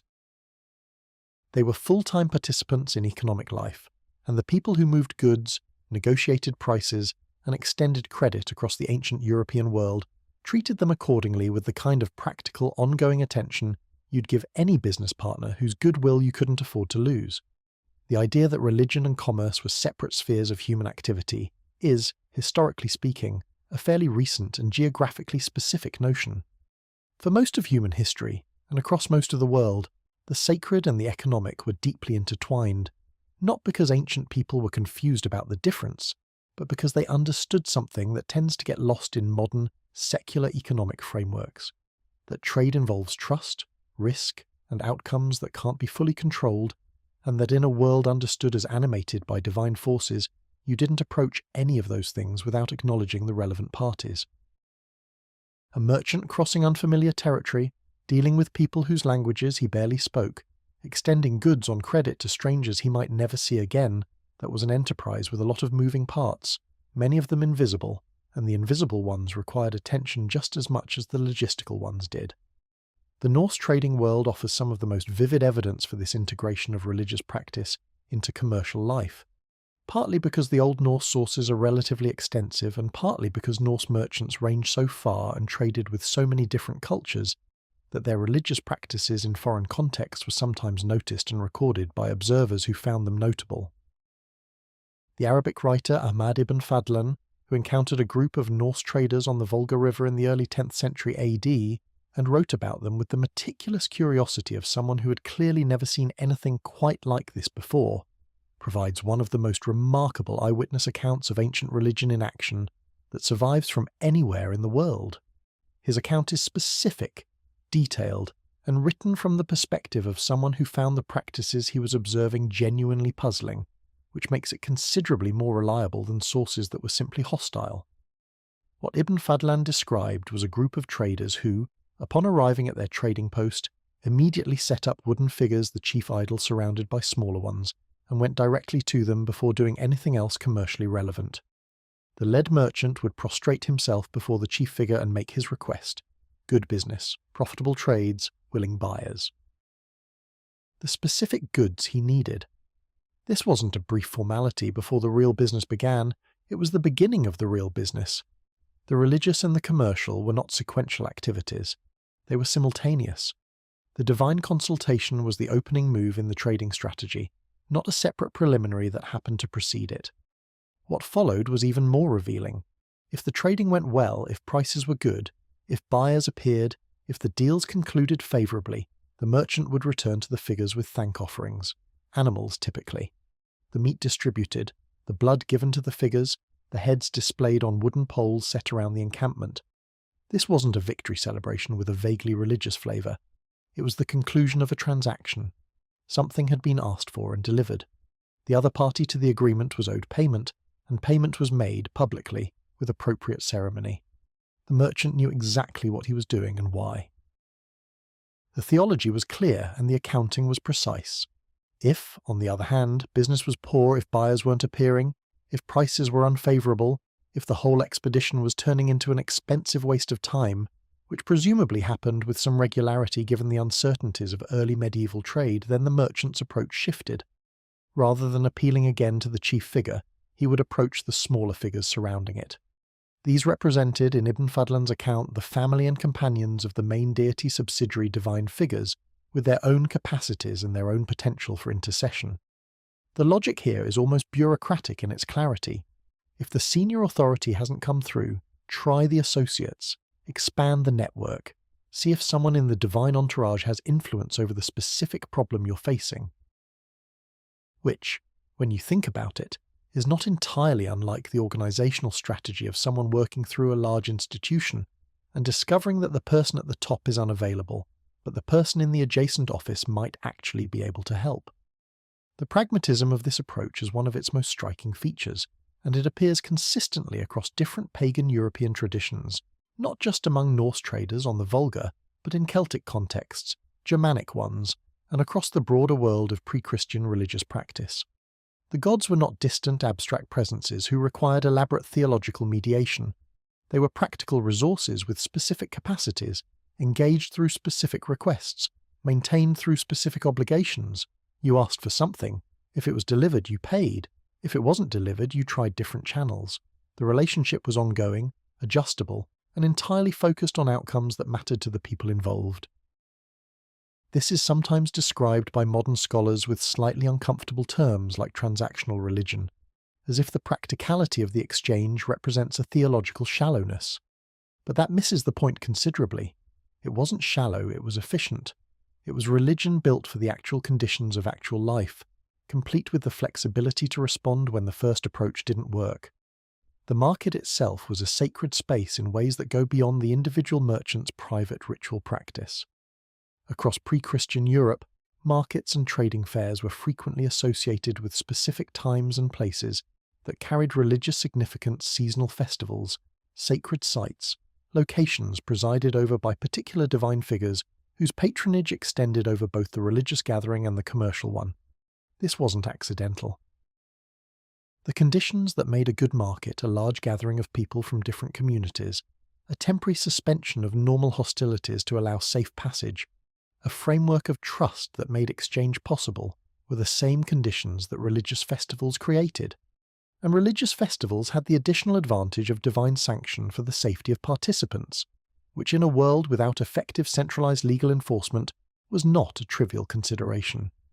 If you knew that everyone at the gathering was operating under the protection of a deity who would not take kindly to violence or theft in the sacred space, you could do business in ways that would otherwise be too risky. The Norse Thing assembly combined legal, commercial, and religious functions in ways we'll explore in detail later. The Celtic world had equivalent traditions, though they went by different names and had somewhat different characters depending on the region. The great Irish festivals Imbolc, Beltane, Lugnasad, and Samhain were simultaneously religious observances, seasonal markers, and occasions for trade and social interaction that brought dispersed communities together. Lugnasad in particular, celebrated in early August and associated with the god Lugh and the beginning of the harvest season, is documented in Irish tradition as an occasion for large assemblies that included games, the settlement of contracts and disputes, and unsurprisingly significant market activity. Cattle were traded. Agreements were made. The harvest that was beginning needed the right commercial infrastructure to be economically useful, and the religious festival was the moment when that infrastructure assembled itself under divine patronage in a context where everyone knew the rules. The protection of trade routes was another area where the sacred and the commercial overlapped in ways that had very practical consequences. Moving goods across the landscape of early medieval Europe was not a relaxed enterprise. Roads were often poor, bandits were a genuine concern, weather was unpredictable, and the political boundaries between different tribal territories added further complications that could turn a trading journey into an extended negotiation simply about the right to pass through without incident. Against all of these uncertainties, the religious practices associated with travel offered something genuinely useful: a framework for establishing relationships with the divine forces of specific places, which in turn constituted a kind of social currency with the communities that inhabited those places. If you knew the right offerings to leave at the local sacred spring, if you acknowledged the gods of a particular territory when entering it, you were demonstrating familiarity, showing that you understood the local sacred geography and respected its rules.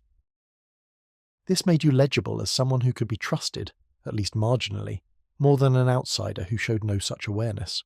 Crossroads, as noted in our earlier discussion of boundary markers, were particularly significant in this context. They were places where routes met, where territories overlapped, where the simple geography of travel became more complex and the question of which way to go had both practical and symbolic dimensions. They were also, not coincidentally, major nodes in the network of commercial movement stopping points where information was exchanged, where travellers from different directions crossed paths, where the informal news network of early medieval Europe was most active. The divine figures associated with crossroads, those double-faced guardians watching in all directions simultaneously, were the patrons of this network. Merchants who left offerings at crossroads weren't simply performing religious observances in between commercial activities. They were maintaining their relationship with the presiding forces of the information and commercial network they depended on. The offering and the intelligence gathering happened at the same location for related reasons. The role of oath-taking in commercial transactions is another dimension of this integration that's easy to underestimate from a modern perspective. In a world without written contracts that could be legally enforced by a centralized court system, which describes most of pre-Christian Europe for most of the period we're discussing, commercial agreements were secured primarily through reputation and oath. You promised, with divine witnesses, to fulfill your part of an agreement. The divine witnesses were not decorative. Breaking an oath sworn in the presence of the gods was not simply a legal problem. It was a theological problem, with consequences that were understood as significantly more severe and considerably less escapable than a civil lawsuit. The gods remembered, and the gods could do things about it that no court could match, ranging from the merely embarrassing to the catastrophically unfortunate, depending on their particular temperament and your particular transgression. This meant that invoking the gods in a commercial context wasn't merely pious custom, it was a practical enforcement mechanism. When two merchants swore by their respective divine patrons to honour a deal, they were activating a system of guarantees that both parties took seriously, not necessarily because either of them was especially devout in a modern spiritual sense, but because the social and supernatural consequences of divine oath-breaking were real and well documented within their cultural framework. Everyone knew stories of what happened to oath-breakers. The Norse literary tradition is positively crowded with cautionary examples of people whose violations of sacred promises led to consequences that unfolded across generations with the inevitability of a particularly well-planned disaster. This wasn't just good storytelling, it was the narrative infrastructure of a working legal system.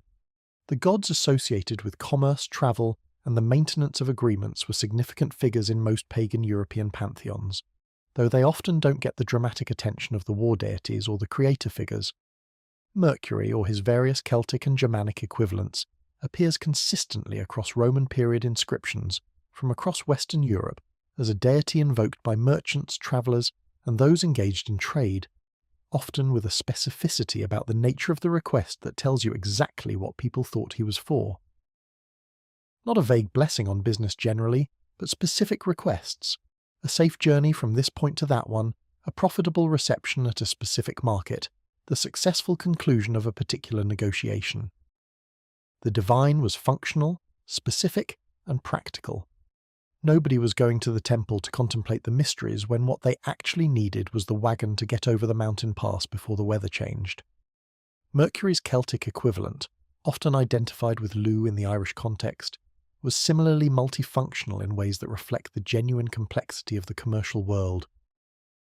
Lugh in Irish mythology is associated with skill, craft, and multiple competencies, not a specialist in any single area, but a master of all of them, which made him the appropriate patron for the kind of person who needed to negotiate in foreign languages, evaluate the quality of unfamiliar goods, read the commercial landscape of an unknown market, and maintain relationships across a network of contacts spread across considerable geographic distance.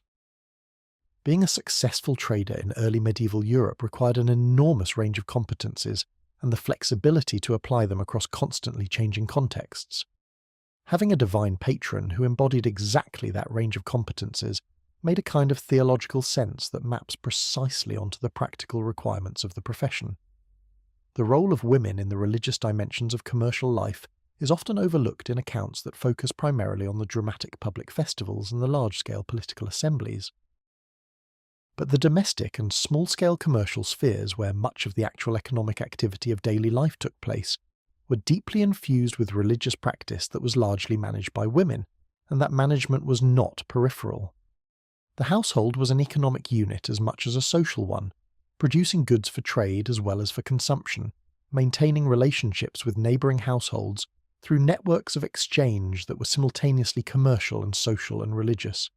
The woman who managed the household fire also managed the household's relationship with the divine forces associated with that fire, which in most Northern European traditions meant significant ongoing ritual responsibility. The fire wasn't just cooking equipment, it was a sacred presence, the centre of the household's spiritual life, and keeping it burning was both practically and theologically significant. The preparation and preservation of food for trade ale brewing, cheesemaking, textile production all involved processes that were understood to have a sacred dimension. Fermentation, in particular, seems to have attracted religious attention across multiple pre-Christian European traditions, probably because it's a process that involves organic transformation in ways that are genuinely mysterious if you don't have access to microbiology. Something changes. Something invisible is at work. The stuff that went in is not the stuff that comes out. This is, from a certain theological perspective, exactly the kind of thing that divine agency explains rather neatly. The brewing of ale in Norse tradition was associated with specific divine knowledge, Odin's acquisition of the mead of poetry, that extraordinarily potent substance that could bestow divine inspiration, was one of the most significant mythological narratives in the tradition. The connection between fermented beverages and the sacred wasn't a metaphor. It was a material reality operating in the most literal domestic context possible. Hospitality, the giving and receiving of food, drink and shelter to travellers, was one of the most extensively theologized aspects of everyday economic life across pre-Christian European traditions. Guest friendship, in various culturally specific forms, appears across Celtic, Germanic, Norse, Baltic, and Slavic contexts as a practice with deep sacred significance. The traveller who arrived at your threshold and was refused hospitality was a theological problem, not just a social one. The stranger might be a god in disguise. This narrative appears in enough different cultural contexts to suggest it reflects something genuinely widespread in European religious thought, or the stranger might be carrying divine attention that would note your response and factor it into your subsequent fortunes. Welcoming the traveller wasn't generosity in the modern sentimental sense. It was fulfilling an obligation that the divine framework of your world placed on you, with real consequences for getting it wrong. This had obvious commercial implications. Inns in the modern sense barely existed across most of pre-Christian Europe. The infrastructure of organised accommodation for travellers was largely a Roman imperial development that collapsed along with the imperial administrative system. If you were travelling and you needed shelter for the night, you depended on the hospitality of households along your route. And if those households understood hospitality as a sacred obligation, rather than a personal choice, the system worked considerably better than it otherwise would. The theology of guest friendship was, in practical terms, one of the essential infrastructure systems that made long-distance trade viable, an invisible road network of obligation and reciprocity that moved travellers and merchants across a landscape that had no hotels, no service stations, and no central authority enforcing travellers' rights. The gods provided the enforcement, and you can say what you like about the reliability of divine enforcement mechanisms, but the hospitality traditions of pre-Christian Europe were evidently functional enough to support trade networks that spanned the continent. The exchange of gifts as distinct from the commercial trade in goods was another area where the sacred and the economic intersected in ways that are productively confusing to modern analytical frameworks. Gift exchange in pre-Christian European social life was not simply the informal, emotional practice that the modern word gift implies. It was a structured, obligating, status-laden institution, with its own protocols, its own hierarchies, and its own divine associations. The circulation of prestige goods, weapons, jewellery, fine vessels, imported luxury items through gift exchange networks was one of the primary mechanisms by which social relationships were created, maintained, and transformed.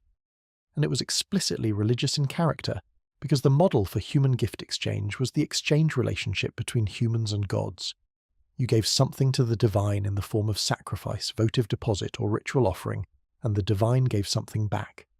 The nature of the return gift might be health, successful harvest, victory in battle, good weather, or any of the other things that fell within the divine donor's particular competencies. But the structure was gift exchange, with all the obligations that implied. And this same structure governed the exchange of goods and services between humans at every level from the household to the king's hall.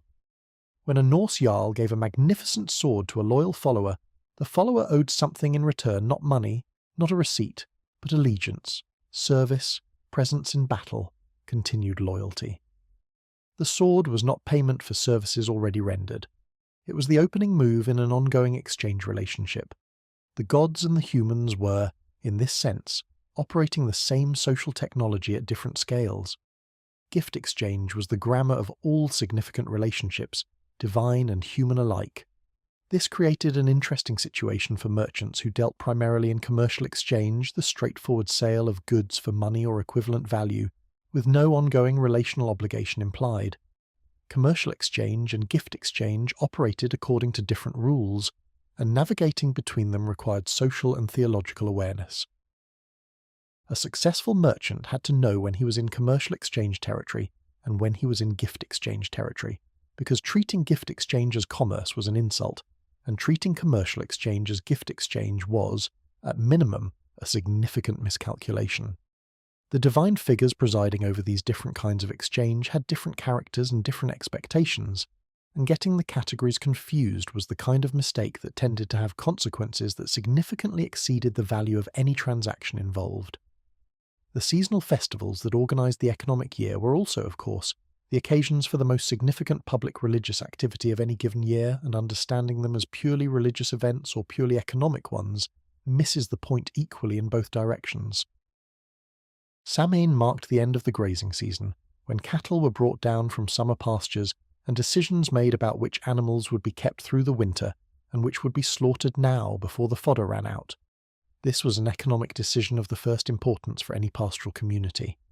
It was also the festival when the boundary between the living and the dead was understood to be most permeable, and when the ancestors who had made those same decisions in previous generations were most available for consultation. The priest and the stockman were not two different people, making two different kinds of decision at Samhain. They were one community making one integrated set of decisions, informed by both practical assessment of the herd and theological awareness of the occasion. Beltane, at the other end of the pastoral year, marked the return to summer pastures, the movement of cattle through fire as a protective and purifying ritual before they went back to the open landscape where they were vulnerable to disease, accident and theft. The fire was religious. The cattle were the household's most significant economic resource. The ritual and the livestock management were the same action. Driving your animals through or between fires to protect them from spiritual harm and physical disease simultaneously wasn't a confusion of categories. It was the reasonable behavior of someone who understood health as something that existed in both the visible and invisible dimensions of the world, and who was addressing it in both simultaneously. Honestly, it's fairly efficient. You're covering multiple bases in a single morning's work. The harvest festivals, of which Lugnasad was the most elaborately documented in the Irish tradition, added another layer to this integration. The harvest itself was not simply an agricultural conclusion, it was the culmination of a year's worth of ongoing negotiation with the forces of growth, weather, soil, and time. Everything that had been asked for in spring rituals, maintained through summer observances, guarded against through protective practices during the growing season, all of it resolved now in the actual weight of the grain in the storeroom. A good harvest was a theological event as much as an agricultural one. It meant that the relationships had been properly maintained, that the obligations had been met, that the invisible partners in the enterprise had delivered their end of the bargain. A bad harvest meant something had gone wrong somewhere in the ritual calendar, in the maintenance of specific sacred relationships, in something that needed to be identified and corrected before the next cycle began.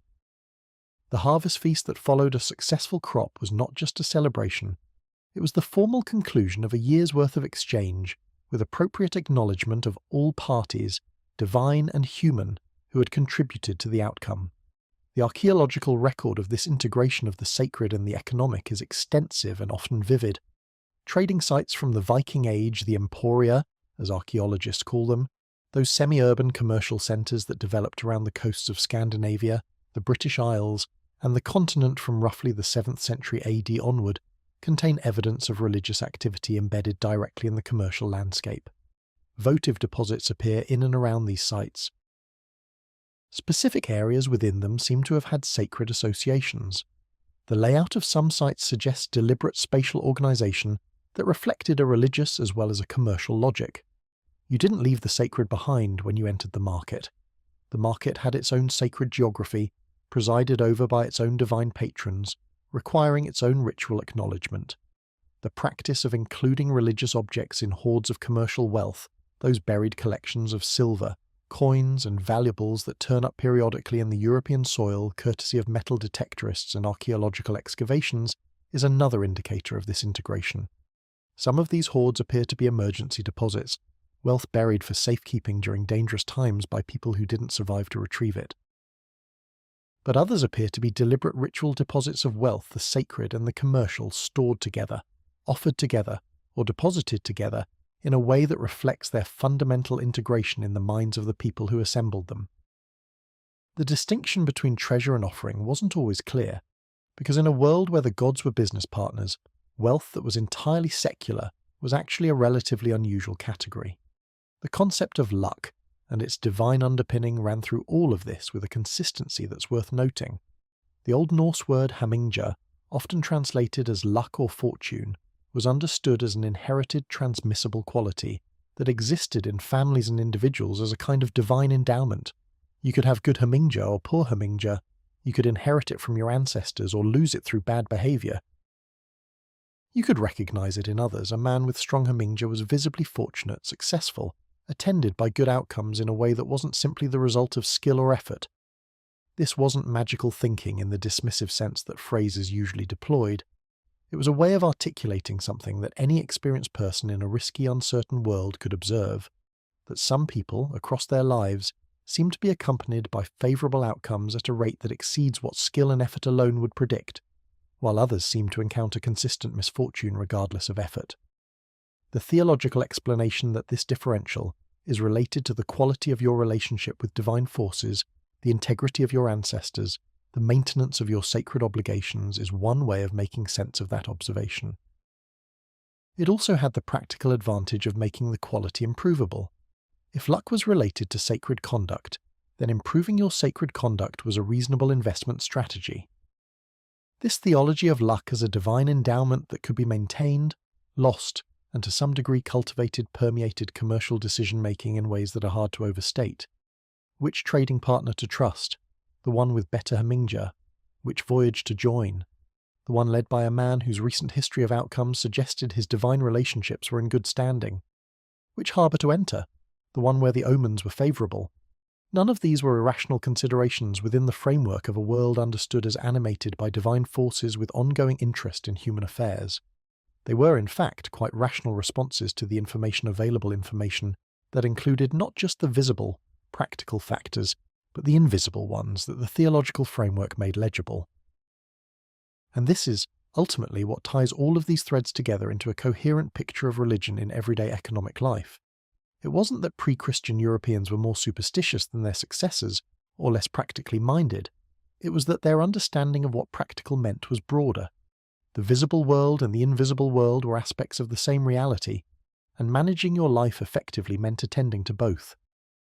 A merchant who sacrificed to the right figures before a trading voyage and maintained his sacred obligations throughout, it wasn't being distracted from his commercial work by religious observance. He was doing his commercial work properly, by attending to all the relevant variables, including the divine ones. The merchant who skipped the ritual and went straight to the bargaining table was, in this framework, cutting corners in a way that was likely to catch up with him eventually. The gradual separation of religious practice from economic life, the slow pushing of the sacred into a Sunday morning category, while the rest of the week operated on purely secular logic, was a process that took centuries and was never, in practice, as complete as the theory suggested. Traces of the older integration survived long after Christianization in the continued association of specific sacred days with market activity, in the oath-taking practices embedded in legal and commercial agreements, in the persistent understanding of hospitality as an obligation that exceeded mere social preference. The world where merchant and priest were different functions performed by the same person, where the market and the temple were aspects of the same gathering, where luck was a theological category with practical commercial applications, that world didn't vanish overnight when the churches were built. It went quieter, it adjusted its vocabulary. But it remained, in its essential logic, recognizable. The understanding that the invisible dimensions of the world were not separate from the practical ones, and that managing both simultaneously was simply what it meant to be competent at the business of living, which, when you put it that way, doesn't sound unreasonable at all. Having established that pagan religion was woven into every corner of daily life, into trade, into hospitality, into the very geography of the landscape, it's time to meet the people at the centre of it all. Or rather, not people, the gods, the divine figures who presided over this animated, reciprocal, thoroughly practical religious universe. And if you're arriving at this topic with expectations shaped by modern popular culture, by a certain franchise involving a very large man with a hammer and his annoyingly charismatic brother, then it's worth setting those aside fairly quickly, because the actual Norse and Germanic divine tradition is simultaneously more complex, more interesting, and significantly more philosophically sophisticated than anything a blockbuster action film has so far managed to convey. Which is not entirely the film's fault. It's genuinely difficult to make a 2-hour movie that accurately represents a theology built around ambiguity, collective decision-making, and the unsettling idea that even the gods are going to lose eventually. Let's start with the single most important structural feature of the Norse divine world, because everything else flows from it. The gods were not a hierarchy with a single omnipotent being at the top. They were a community, a council. a collection of genuinely distinct personalities with different competencies, different areas of concern, different temperaments, and different relationships with each other that range from deep cooperation to spectacular interpersonal conflict. Decisions were made collectively, at least theoretically. Power was distributed not equally, but definitely not concentrated in a single hand.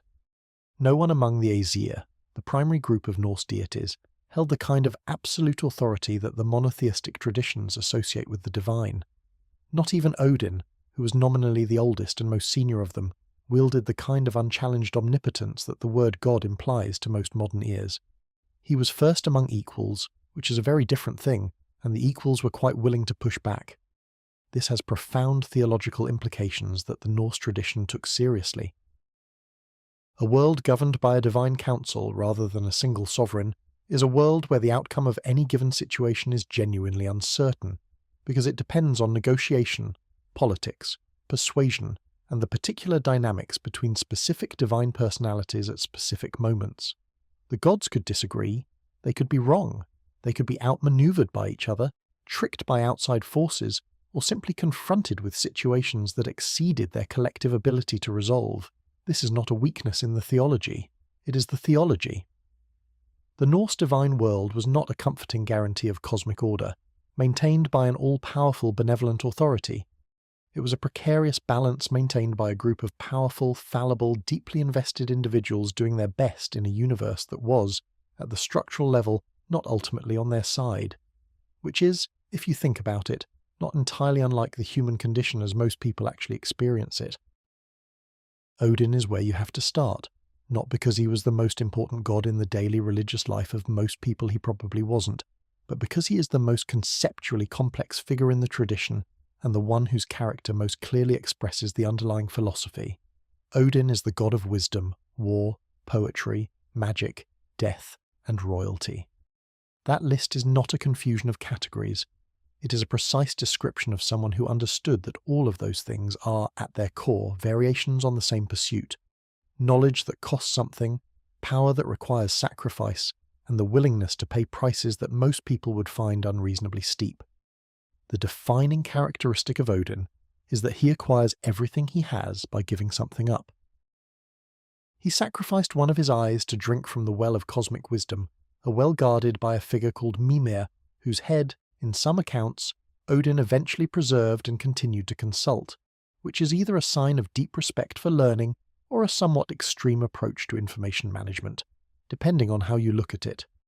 He hung himself on the world tree Yggdrasil for 9 days and 9 nights wounded, fasting, looking down into the darkness in order to perceive the runes, the fundamental symbolic system underlying all existence. This was not described as a pleasant experience. It was a deliberate ordeal, endured with full knowledge of the cost, in pursuit of knowledge that could not be obtained any other way. The Norse theological framework around Odin is essentially a sustained meditation on the proposition that the most significant knowledge is always experiential, always costs something real, and cannot be purchased at a discount. This made Odin the patron of a very specific kind of human enterprise, the kind that requires exceptional commitment, exceptional sacrifice, and an acceptance of uncertainty and loss as inherent to the process. Warriors chose Odin not because he guaranteed victory, he emphatically did not, and the Norse literary tradition is full of Odin deliberately arranging the deaths of his chosen heroes, because he needed their souls for the army he was assembling against the end of the world, but because he presided over the kind of combat that required the complete commitment of the self. Skalds, the poets who composed and preserved the most significant Norse literature, honoured Odin because poetry, in the Norse conception, was not decorative entertainment. It was a form of accessing cosmic truth, and Odin's mead of poetry was the divine substance that made that access possible. Kings and rulers claimed descent from or special relationship with Odin because kingship, in the Norse world, required exactly the same qualities his mythology embodied: the willingness to sacrifice personal comfort for larger purposes, the cultivation of wisdom through difficult experience, and the acceptance that your role in the cosmic order might demand things of you that you would prefer not to give.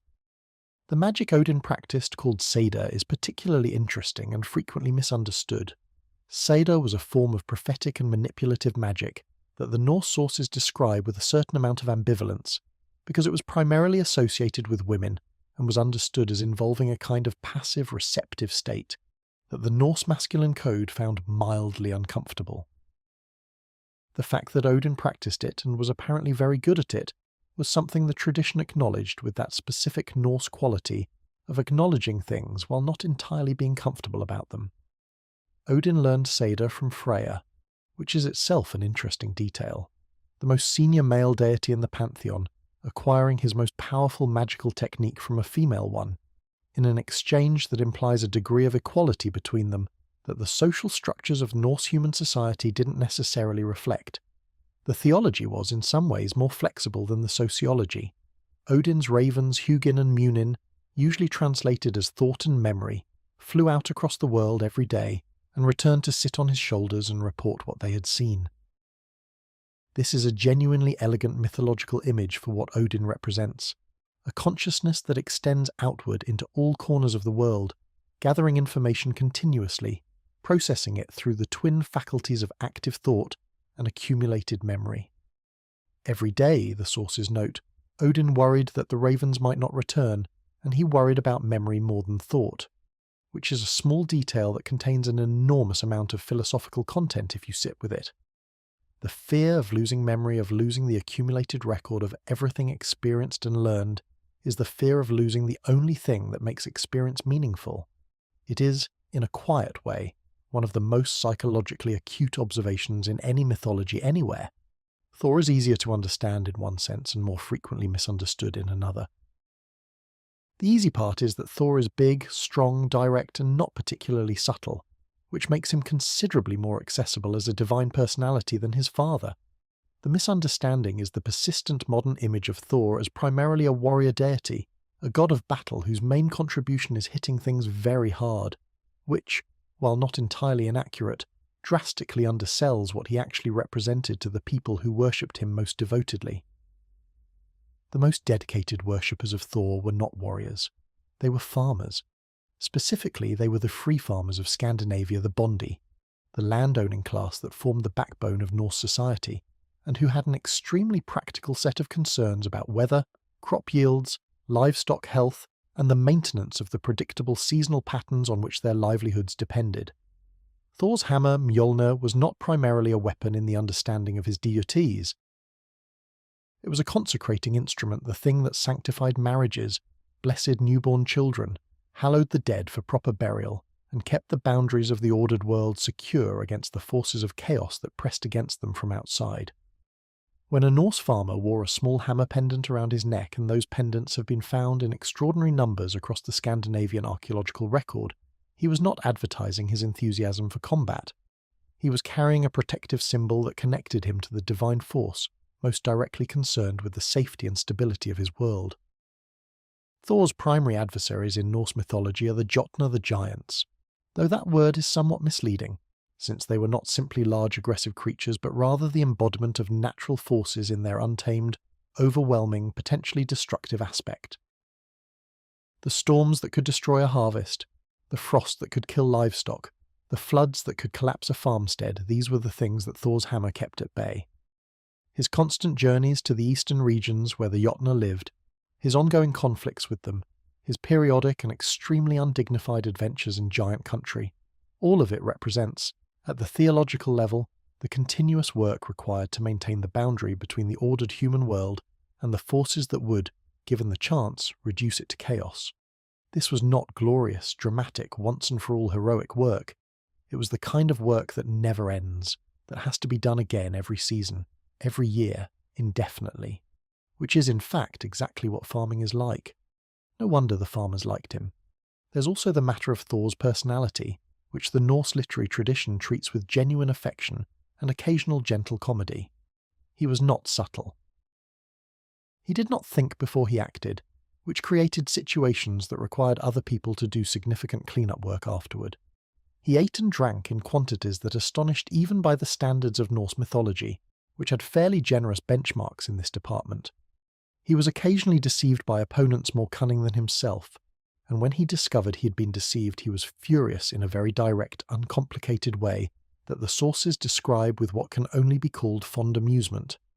He was, in other words, a god who felt immediately recognizable to the people who worshipped him, not as an ideal to be emulated in all respects, but as a divine friend whose company was reliable, whose intentions were clear, and whose commitment to the protection of the ordinary world was absolute and unconditional. The gods you worship most fervently are not always the ones you most want to resemble. Sometimes they are simply the ones who show up. The Thursday of your weekly calendar is named after Thor from the Old English Thundersdag, Thunder's Day, which means that every time you write the date on a document, schedule a meeting, or wonder why the working week feels so long, you are inadvertently honouring a Norse deity. This is either a charming historical footnote or a slightly unsettling example of how deep the linguistic roots of pre-Christian Europe run into the present, depending on your tolerance for that kind of reflection. Freyja is in many ways the most fascinating of the three principal Norse deities, and also the one whose actual character has been most consistently simplified or distorted in popular accounts. The simplified version presents her primarily as a love goddess, beautiful, desirable, associated with romantic attraction and fertility, a kind of Norse Aphrodite. This is not exactly wrong, but it captures roughly a third of what she actually represented and leaves out the parts that are considerably more interesting. Freyja was a war goddess, not a goddess who occasionally appeared at battles, but a primary figure in the Norse understanding of combat, death in battle, and the fate of those who died fighting. Half of all warriors who fell in battle went to Valhalla, Odin's hall. The other half went to Freyja's hall, Sessrumnir. This is not a minor detail. By any arithmetic, Freyja was receiving roughly the same quantity of heroic dead as Odin, which means she was as deeply embedded in the warrior tradition as he was, just with considerably less publicity about it. The combination of love and war in a single divine figure is not the contradiction it might initially appear. In the Norse theological framework, both are expressions of the same fundamental force, the power to transform, to create irreversible change in a person's life, to move someone from one state of being to another without the possibility of return. Love does this.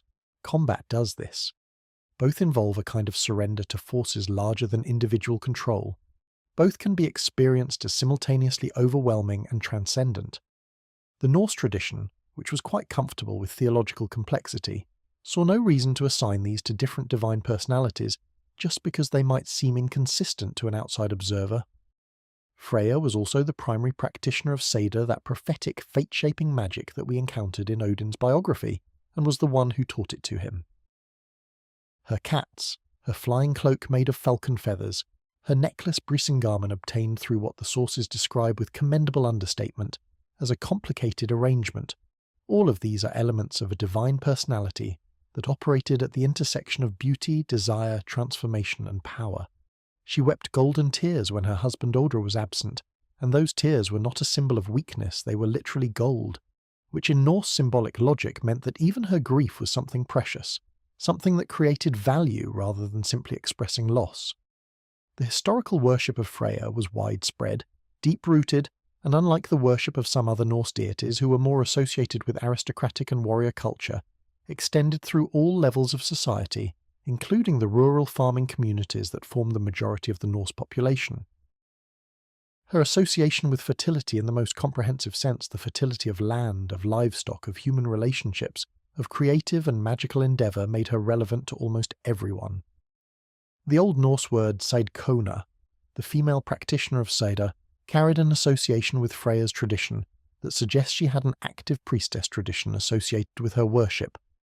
These women moving between communities, practicing their art, understood as channels for a kind of knowledge that existed at the boundary between the human world and the divine one, were important figures in Norse social life whose role the later Christian period would reframe in considerably less favourable terms. The relationship between these three figures, Odin, Thor, and Freyja, and the rest of the Norse divine community, is worth spending a moment on, because it illuminates something important about how the Norse theological system distributed power and significance.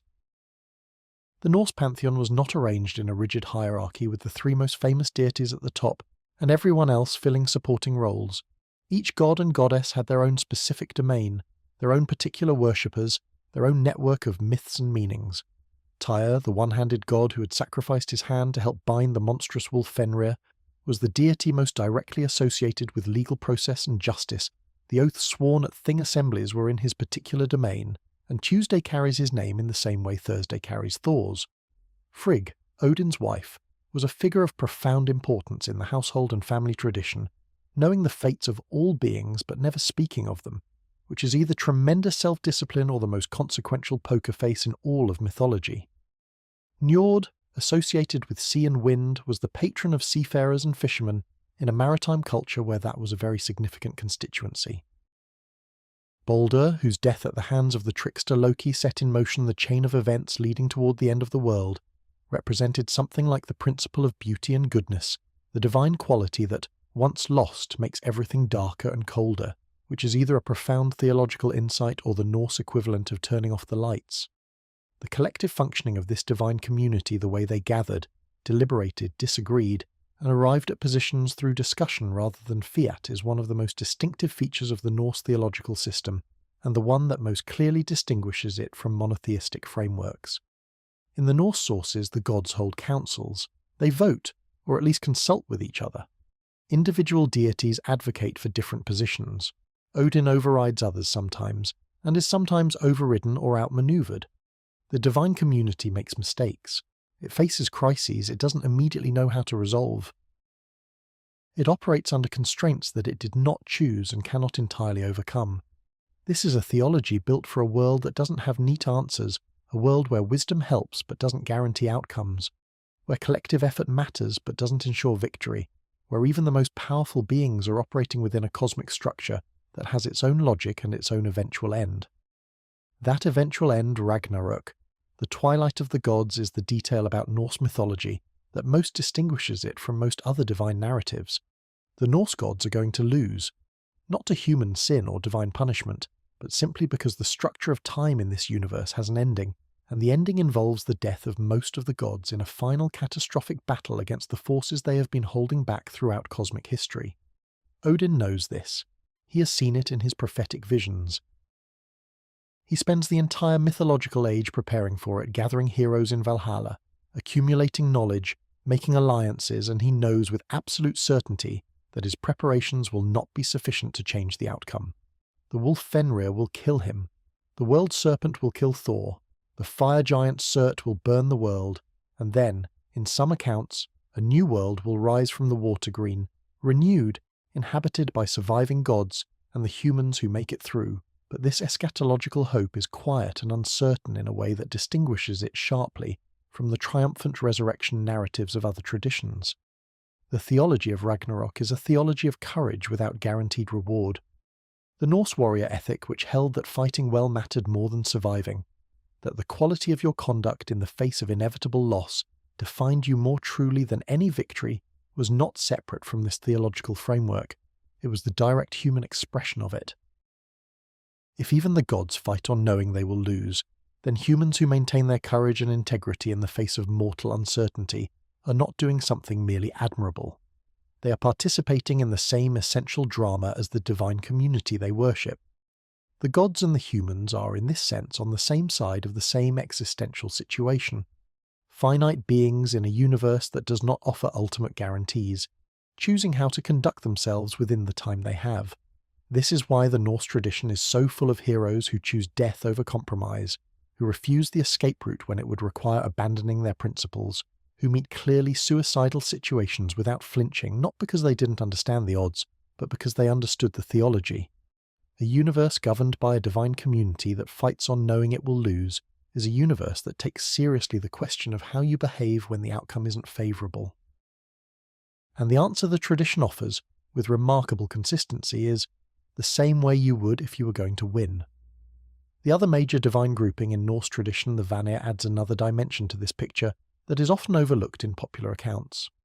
The Vanir were a separate group of deities associated primarily with fertility, prosperity and natural cycles, who appear in the mythology as a distinct divine family that was at war with the Aesir and then made peace with them, with an exchange of hostages that brought Njord, Freyr and Freyja into the Aesir community.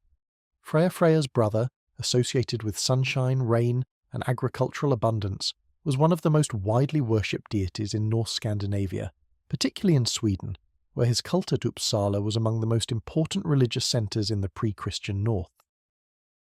The myth of the Aesir-Vanir War is one of the most structurally significant stories in Norse mythology, though it often gets less attention than the more dramatic narratives about individual gods. What it describes in mythological terms is the integration of two distinct theological traditions, one associated with sovereignty, war and cosmic order, and another associated with natural fertility, prosperity, and the cycles of growth and abundance. The fact that the resolution of the conflict was not the victory of one side, but a permanent integration, an exchange that left both groups permanently changed and permanently bound together, reflects something real about the development of Norse religious tradition over time. Different communities, different emphases, different divine priorities that eventually needed to coexist within a single cultural framework. The myth encoded the history of that integration in narrative form. Freyr himself is worth dwelling on for a moment, because he represents a kind of divinity that modern popular culture has almost entirely ignored in favour of the more dramatically photogenic warrior gods. Freyr's mythology is, at its core, about desire and its consequences. He fell in love with a woman named Gerda, a figure associated with the enclosed, cultivated earth, and surrendered his magic sword to obtain her, leaving himself weaponless for Ragnarok. This story is, on one level, a love story. On another level, it is a myth about the relationship between the divine principle of growth and abundance and the earth itself, about the annual negotiation between sky and soil that produces the harvest, and about the cost of that negotiation. Freyr gives up his power to bring the earth into relationship with the sky. The harvest costs something, every time, and the divine figure who presides over it has already given the thing that would have saved him at the end. The theology is elegant in a way that rewards careful attention. The female divine figures of the Norse world beyond Freyr form a complex and important category that could sustain an entire separate discussion. The Norns, who sat at the roots of Yggdrasil weaving the threads of fate, were not subordinate to the Aesir in any meaningful sense. They predated most of the gods, operated independently of divine politics, and their decisions about the fates of individuals and worlds were not subject to appeal or revision by anyone in the divine community, including Odin. Even the All-Father, with all his accumulated wisdom and prophetic knowledge, could not override what the Norns had woven. This is another expression of the fundamental Norse theological insight.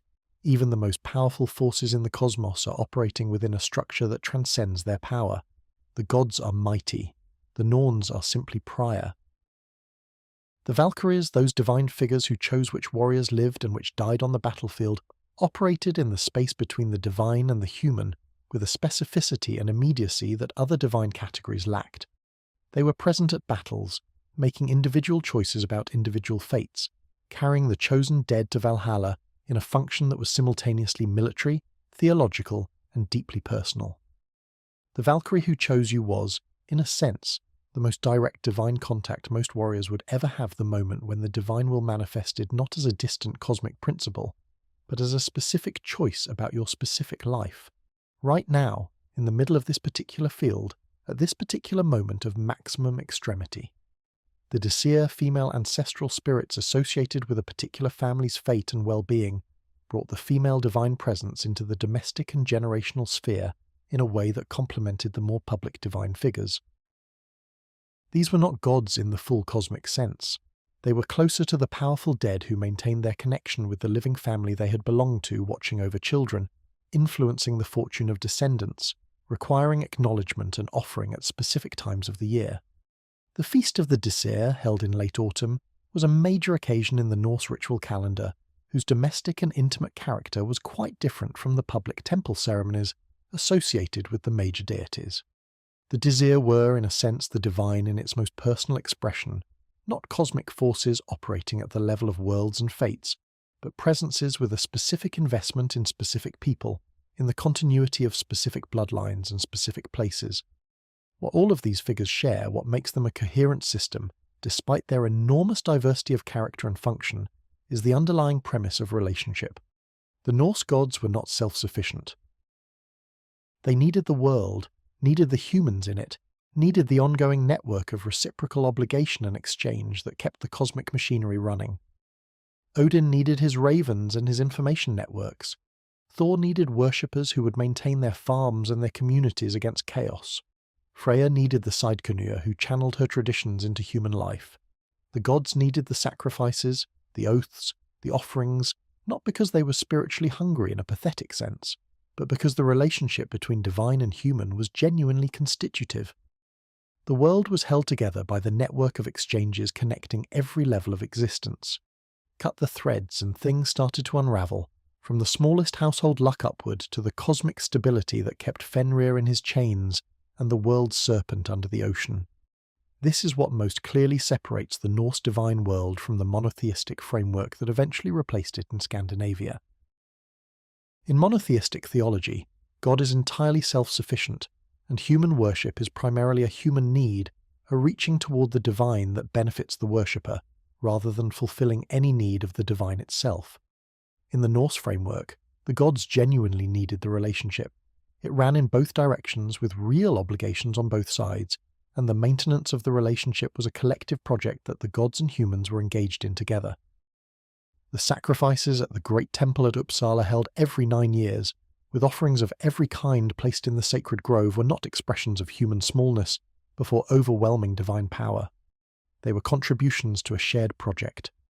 The humans were doing their part, the gods were expected to do theirs. And if the gods didn't deliver, the humans had, as we've noted, ways of expressing their dissatisfaction that the tradition found entirely reasonable.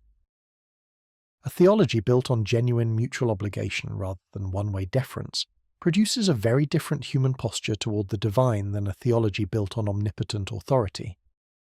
The Norse worshipper was not prostrate before an overwhelmingly powerful being who required submission.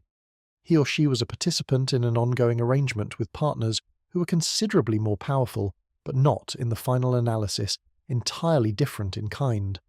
The gods faced loss. They faced uncertainty. They loved, quarrelled, made mistakes, learned from those mistakes with varying degrees of success, and ultimately confronted an end they could not prevent. The humans they watched over did all the same things, on a smaller scale for a shorter time. The divine community was a version of the human community, elevated and extended but not fundamentally alien to it, which made the divine, in the Norse framework, something you could actually know. Something with a personality, a history, preferences and aversions and characteristic responses. Something that could be surprised by you. Something you could be in a genuine relationship with, rather than simply in awe of. Whether that constitutes a more or less sophisticated theology than the alternatives is a question that has been argued extensively, and will probably continue to be argued for some time. What's clear is that it was a theology extraordinarily well suited to the world its practitioners inhabited, a world of genuine uncertainty, genuine collective endeavour, genuine consequence, and genuine loss, in which the question of how to conduct yourself with dignity in the face of outcomes you can't control was not an abstract philosophical puzzle, but the central practical challenge of every human life. The gods the Norse tradition produced are gods who faced that challenge themselves, which made them, in a very real sense, useful companions for anyone trying to face it too. The counsel of the divine, then, is not a theological deficiency compared to the unity of monotheism.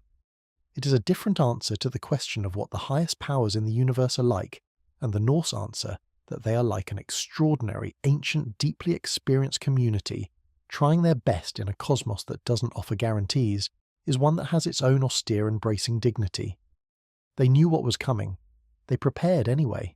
They showed up to every battle, every council, every negotiation with the full weight of their accumulated knowledge and the full commitment of their particular nature.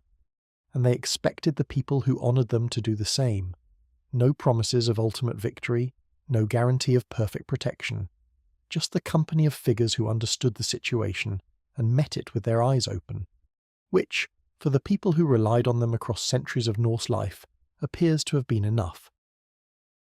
The Norse divine world we've just explored had one quality that, for all its complexity, made it relatively approachable as a subject. It was eventually written down. The Eddas, those extraordinary collections of Norse mythological material preserved in medieval Icelandic manuscripts, give us a version of the tradition we can actually read, quote, and argue about. The names are consistent. The stories have narrative structure. The characters have distinct personalities that show up reliably across different texts. Studying Norse mythology is difficult, but it's difficult in the way that most academic subjects are difficult. You have a lot of material to work through, some of it contradictory, and you have to make careful judgments about what different sources are actually telling you. Studying the Celtic divine world is difficult in an entirely different way. It's difficult the way a fog bank is difficult. You know there's something substantial in there. You can occasionally make out shapes. You move toward what seems like a clear outline and it dissolves before you reach it. The Celtic tradition left us an extraordinary body of material Irish and Welsh mythological texts, continental inscriptions, archaeological evidence, later folklore, and that material is rich and genuinely fascinating. But it refuses to resolve into a neat system, because the Celtic world itself was never neat, never unified, never organised according to the kind of centralising logic that produces consistent cross-regional theological standardisation. The Celtic religious world was a mirror of Celtic political reality, brilliantly complex, intensely local, and magnificently resistant to the kind of summary that makes for clean textbook entries.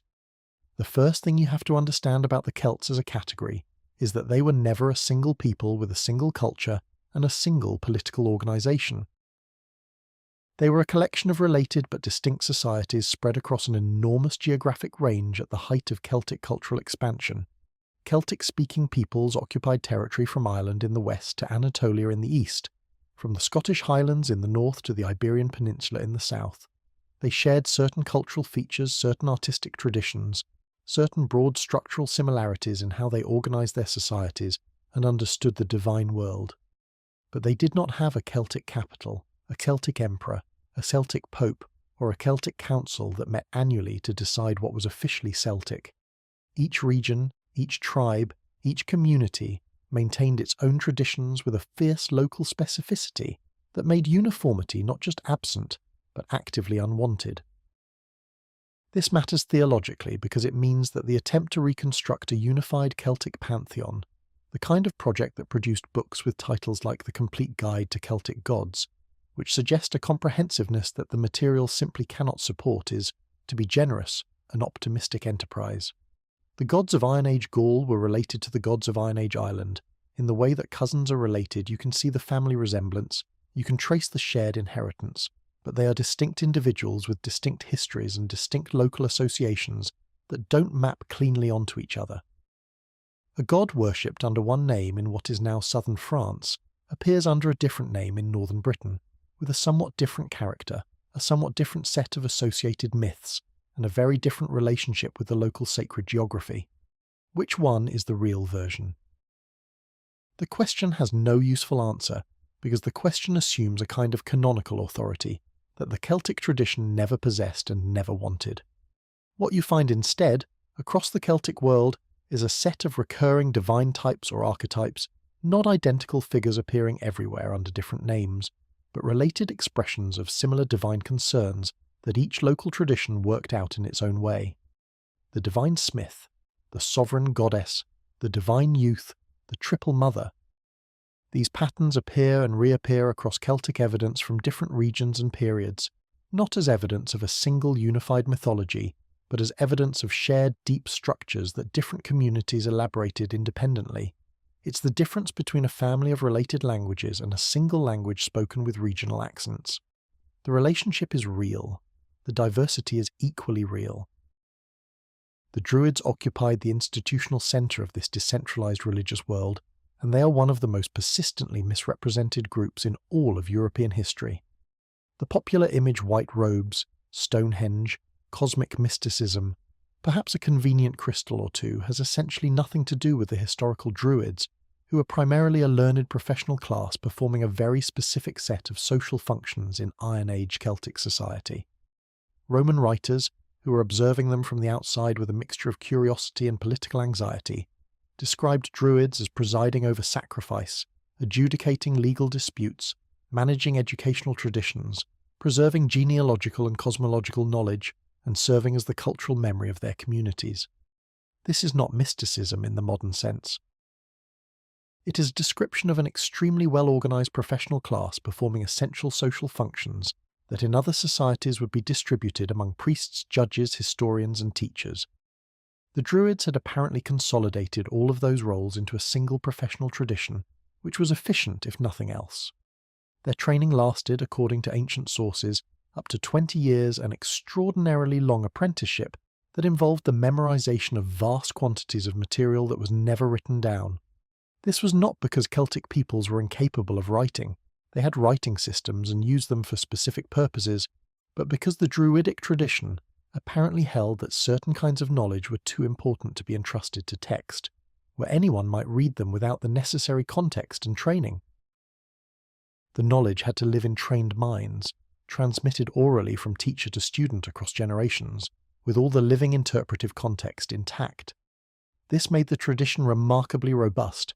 In some ways it couldn't be destroyed by burning a library, and remarkably fragile in others, because if you disrupted the chain of transmission sufficiently, the knowledge was simply gone. The Roman campaigns against the Druidic centre at Mona, the island now called Anglesey in northwestern Wales, in 60 and 77 AD were specifically aimed at breaking that chain, which tells you that the Romans understood exactly what the Druids represented and how to undermine them most effectively. As institutional suppression strategies go, it was unfortunately rather well designed. The continental Celtic divine world, the world of Gaul and its neighbours before and during Roman occupation, is known to us primarily through a combination of inscriptions, Roman literary accounts, and archaeological evidence, each with its own significant limitations. Roman writers described Celtic gods with Roman names and Roman frameworks, a practice of religious interpretation that simultaneously preserved some information and distorted it thoroughly.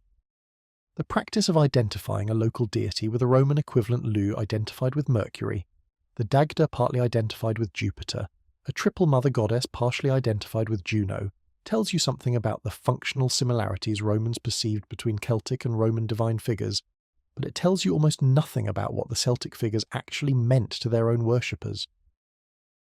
When a Roman general's inscription records a dedication to Mars Camelos, you know that someone thought the local deity Camelos had military associations. You know almost nothing else, and the name Mars is doing most of the heavy lifting in a way that systematically erases the distinctiveness of what was actually being worshipped.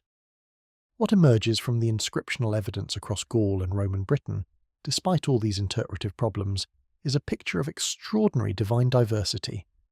There were hundreds of named deities in the Celtic world as recorded in Roman period inscriptions.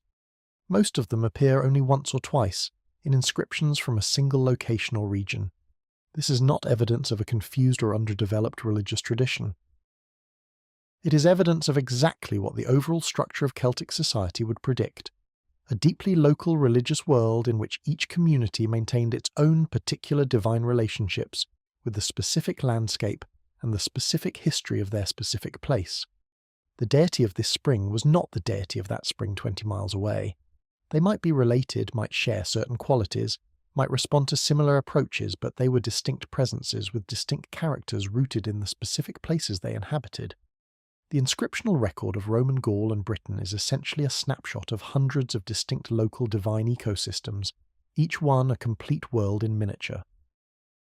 The Irish mythological tradition is the richest surviving source for Celtic theology, partly because Ireland was never conquered by Rome, which meant both that the Druidic tradition survived longer in Ireland than almost anywhere else, and that when it was eventually written down by Christian monks from the 7th century onward, it preserved material that elsewhere had been thoroughly suppressed or absorbed. The Irish texts are not unmediated primary sources. They were written down centuries after the tradition was living, by Christian scribes who had their own theological framework and their own ideas about what was worth preserving and how it should be presented. But they preserve something genuine, and what they preserve is extraordinary.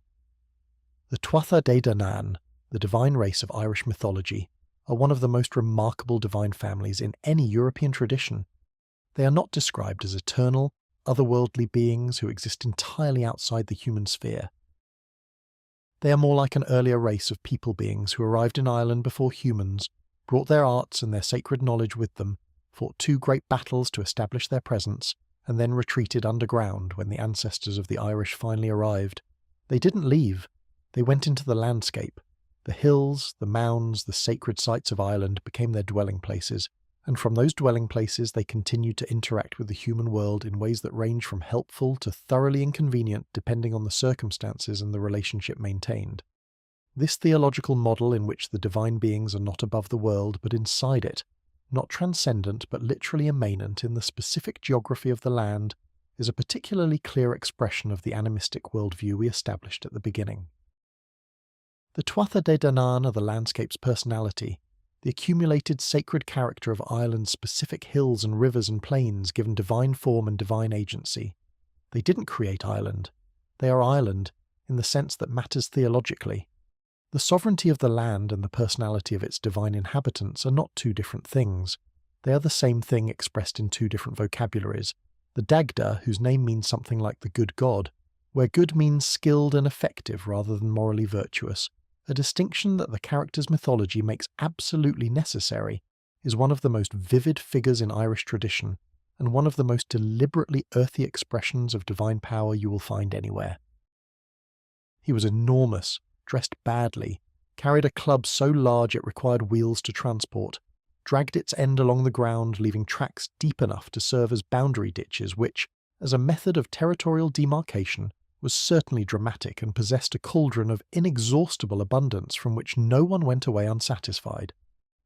That cauldron is one of the most theologically significant objects in Celtic mythology, the principle of generative abundance that never runs out, the divine capacity to provide for all needs without diminishment. The Dagda was the provider, the patron of agriculture and abundance and the earth's fertility, and he looked absolutely nothing like the refined, ethereal divine figures that romantic Victorian-era interpretations of Celtic mythology spent so much effort inventing. He was enormous, occasionally ridiculous, and apparently found the whole situation of being a god more amusing than imposing. Which is either a remarkably democratic theology, or an indication that the Irish mythographers had a specific sense of what divine power actually looked like when it was operating at full capacity. Lugh is in many ways the Dagda's opposite brilliant where the Dagda was solid, versatile where the Dagda was foundational, associated with light and skill, and the meeting point of all crafts rather than with the deep producing abundance of the earth. The story of Lugh's arriving at the divine assembly and being asked what skill he brought, then demonstrating that he possessed every skill anyone could name, and therefore could not be turned away, is one of the defining mythological statements about what he represented. Not a specialist, but a synthesizer, not depth in any single domain, but exceptional competence across all of them. This made him the patron of those whose success depended on versatility travellers, traders, craftsmen, leaders who needed to manage complexity across multiple domains simultaneously. The festival of Lugnasad, which bears his name, was his mother Tailtiu's funeral feast, a harvest celebration that was simultaneously a commemoration of the labour of clearing land for agriculture, which his foster mother had accomplished and which had cost her life. The harvest was abundance, but it was abundance purchased through sacrifice, and the festival made that purchase explicit. Nothing in the Celtic tradition was entirely free. The Morrigan and we encounter her as a composite figure, variously described as a single deity or a group of three sisters, which in itself tells you something about the Celtic comfort with divine identities that refused to stay neatly singular, occupied a space in Irish mythology that has no clean equivalent in any other tradition. She was associated with battle, fate, transformation and sovereignty in a combination that made her simultaneously terrifying and necessary. She didn't fight in battles in the straightforward way that a war god might. She presided over their outcomes, influenced them from the margins, manifested as a crow or a wolf at moments of maximum intensity, and had a particular interest in the fate of heroes whose stories she sometimes decided to complicate in ways they found quite unreasonable. Her mythology is full of encounters in which she offers relationship, is refused or dishonoured, and then becomes an adversary not because she was simply vindictive, but because refusal of the sovereign's invitation was, in Celtic theological terms, a rejection of legitimate authority with predictable consequences. She was the land's claim on those who would lead it, and the land had opinions about being refused. The triple structure of the Morrigan appearing variously as a group of three sisters, or three aspects of a single divine personality, points toward one of the most consistent patterns in Celtic divine iconography, the number 3. Triple deities, triple aspects, triple manifestations of a single divine principle appear throughout Celtic evidence with a frequency that clearly reflects something fundamental in how the Celtic tradition organised its understanding of divine power. The Matris, the mother goddess, is depicted in relief sculptures from across the Celtic and Romano-Celtic world as groups of three-seated female figures, typically holding symbols of abundance and fertility, are one of the most widely distributed categories of Celtic religious imagery, appearing in versions from Britain to the Rhine Valley to northern Italy, with remarkable consistency of form and apparent function. They were worshipped across an enormous geographic range, in different cultural contexts under different names, but with sufficient consistency of form to suggest a genuine shared theological concept: divine feminine power operating in triadic form, encompassing multiple aspects of fertility, fate, and protective care simultaneously. This brings us to the question of divine sovereignty and the land, a concept that runs through Celtic theology with a persistence that makes it impossible to understand the tradition without it. The sovereignty goddess in Irish mythology is not a fixed single figure.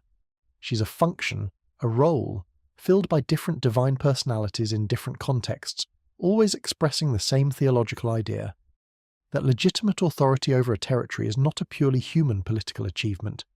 It requires the consent of the land itself, expressed through the divine figure who embodies the land's personality and will. A king who was accepted by the sovereignty goddess was a legitimate ruler whose reign would be accompanied by abundance and prosperity. A king who was rejected, or who violated the terms of his acceptance, would find that the land itself withdrew its support crops would fail, cattle would sicken, the territory would become unwelcoming in ways that were understood as the divine withdrawal of consent. The ritual expression of this theological concept, the sacred marriage between the incoming king and the divine representative of the land, is one of the most extensively discussed and most carefully misrepresented aspects of Celtic sacred kingship. The later Irish texts encode this idea in stories of kings who must recognise a hag as their true bride, who transforms into a beautiful woman when she's accepted a narrative that is most elegantly interpreted as a statement about the relationship between sovereignty and land. The territory that appears barren and unwelcoming under a bad ruler reveals its abundant beauty under a legitimate one. The transformation is the land's response to right relationship, not a literal magical event. Though honestly, even as a literal magical event, it makes a reasonable amount of sense within the theological framework being expressed. The rivers of Celtic Europe deserve their own extended attention because they occupied a category in the Celtic sacred world that goes significantly beyond the general animistic respect for water that we established earlier. Celtic rivers were specifically and individually divine, not in the vague sense that they had spiritual presence, but in the precise sense that specific rivers had specific divine personalities, with specific names, specific mythological histories, and specific communities of worshippers who maintained ongoing relationships with them. The River Boyne in Ireland was the domain of a goddess whose mythology was deeply intertwined with the cosmological landscape of the Boyne Valley, including the great megalithic complex at Newgrange. The Shannon carried its own divine identity.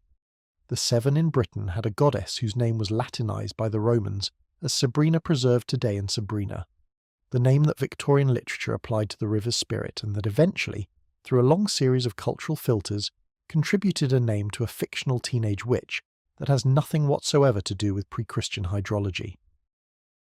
The Rhine and the Danube both carried divine identities that their Celtic-speaking communities maintained through ongoing votive practice. This was not mythology in the sense of stories people told about things that happened long ago. It was a living theological reality that structured daily life along the riverbanks. The river had a character. It had preferences about how it was treated. It responded to proper acknowledgement and became hostile when neglected. Fishermen, traders, travellers, and farmers along any given river were in ongoing relationship with its divine personality in ways that shaped everything from where they built their settlements to which days were appropriate for crossing. The rich deposits of votive material recovered from river contexts across the Celtic world, those swords, torques, tools, and other significant objects deposited in water across centuries, represent the material trace of these ongoing relationships, the physical record of a conversation between communities and their rivers that lasted for millennia. The Druids' role in mediating all of these relationships between communities and their gods, between the living and the dead, between human society and the divine landscape that surrounded and permeated it, was professional and systematic rather than mystical and improvised.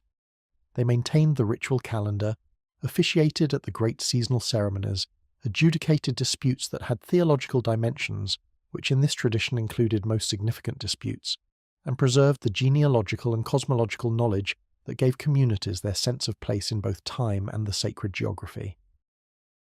They were, in the most functional sense, the knowledge infrastructure of a civilization that had decided to store its most important information in trained human minds rather than in text.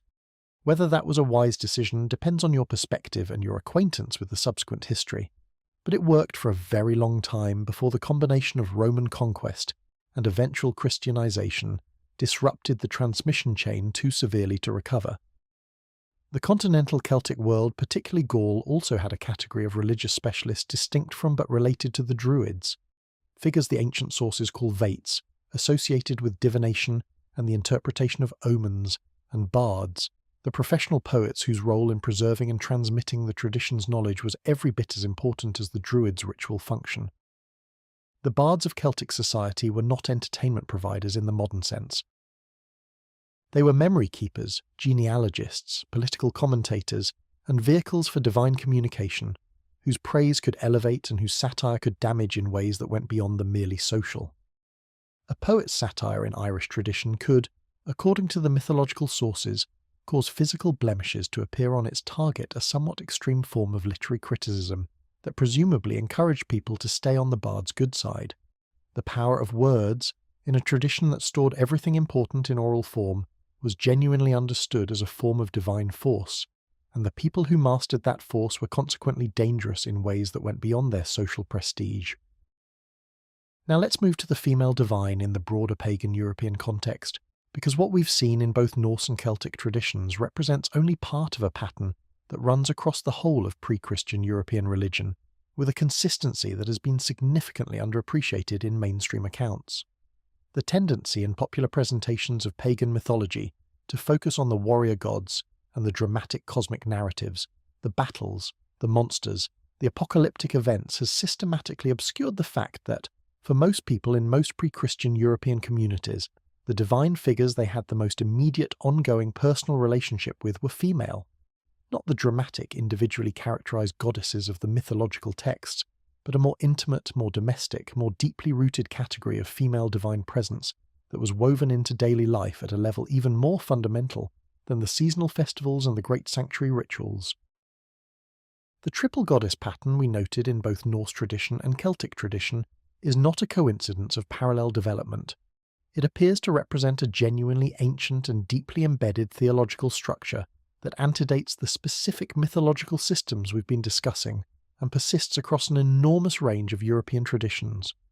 Groups of 3 divine female figures associated with birth, life, death, fate, fertility, abundance, and the overall shape of individual and collective destiny appear in the religious evidence of cultures spanning from the British Isles to the Eastern Mediterranean, from the early Bronze Age to well into the medieval period.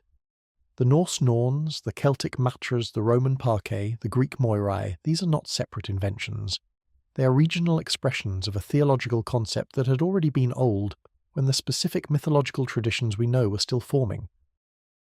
What this triadic structure expressed was a theology of completeness, an understanding that divine female power, to be fully apprehended, required 3 aspects that together encompassed the full cycle of existence: birth and beginning, sustained life and growth, death and transformation, or in a different mapping of the same structure, the past, the present and the future, or the maiden, the mother and the crone. The specific mapping varied by tradition, but the underlying logic was consistent. Divine feminine power is cyclical, encompassing, and operates across the full span of time in ways that no single aspect divine figure could represent. The tripling was not multiplication 3 separate goddesses doing the same job. It was completeness, the recognition that the full scope of what was being represented required 3 aspects to contain it properly. The mother goddess tradition, distinct from but related to the triadic structure, was one of the most widespread and deeply rooted forms of religious expression across pre-Christian Europe. Archaeological evidence for female figurines from the Neolithic and Bronze Age across the continent suggests that some form of female divine presence was acknowledged in European religious practice long before the historical traditions we have detailed textual records for. These earlier figures are almost impossible to interpret with any certainty. The temptation to read them all as representations of a universal great goddess was one of the dominant errors of 20th century Archaea mythology, now generally recognized as imposing modern assumptions onto ancient evidence. But their existence across an enormous geographic range and a very long time period does indicate that divine female figures had a presence in European religious life that was both ancient and widespread, whatever their specific meaning to the communities that made and used them. The matras of the Romano-Celtic world, those triple mother goddesses represented in relief sculptures, holding bread, fruit, infants, and symbols of abundance, were not a Roman import. The sculptural form was influenced by Roman artistic conventions, because the inscriptions and relief carvings we have are from the Roman period, but the cult itself was demonstrably pre-Roman in origin, rooted in the Celtic tradition of divine female figures associated with land, fertility, and collective well-being. They appear in enormous numbers across what is now Britain, France, Germany, and the Rhineland, dedicated by individuals from all levels of society: soldiers, tradespeople, farmers, members of administrative class, in contexts that range from large sanctuary sites to small household shrines. Their appeal was evidently not restricted to any particular social group or gender. They were concerned with the fundamentals of existence that touched everyone: health, childbearing, agricultural abundance, the continued flourishing of the community. When you needed the most basic things to go well, you went to the mothers. The association between female divine figures and water, which we've already noted in the context of river goddesses and healing springs, had a specific character worth exploring further. The healing shrine tradition of Roman Britain and Gaul, those sites where sick and injured people came to seek divine assistance, leaving votive offerings and inscribed dedications, was dominated by female divine figures to a degree that is statistically striking.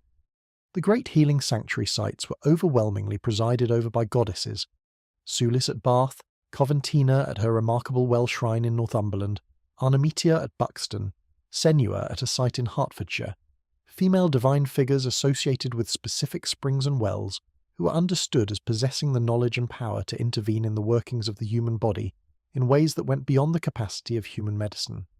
This was not because female deities were considered secondary to male ones and relegated to more domestic concerns. It was because the theological logic of healing, the idea of a restorative return to wholeness, a passage through vulnerability to renewed health, mapped naturally onto the theology of water as a threshold between states, and both of those mapped naturally onto the female divine in a framework where female power was specifically associated with transitions, transformations, and the boundary conditions of existence.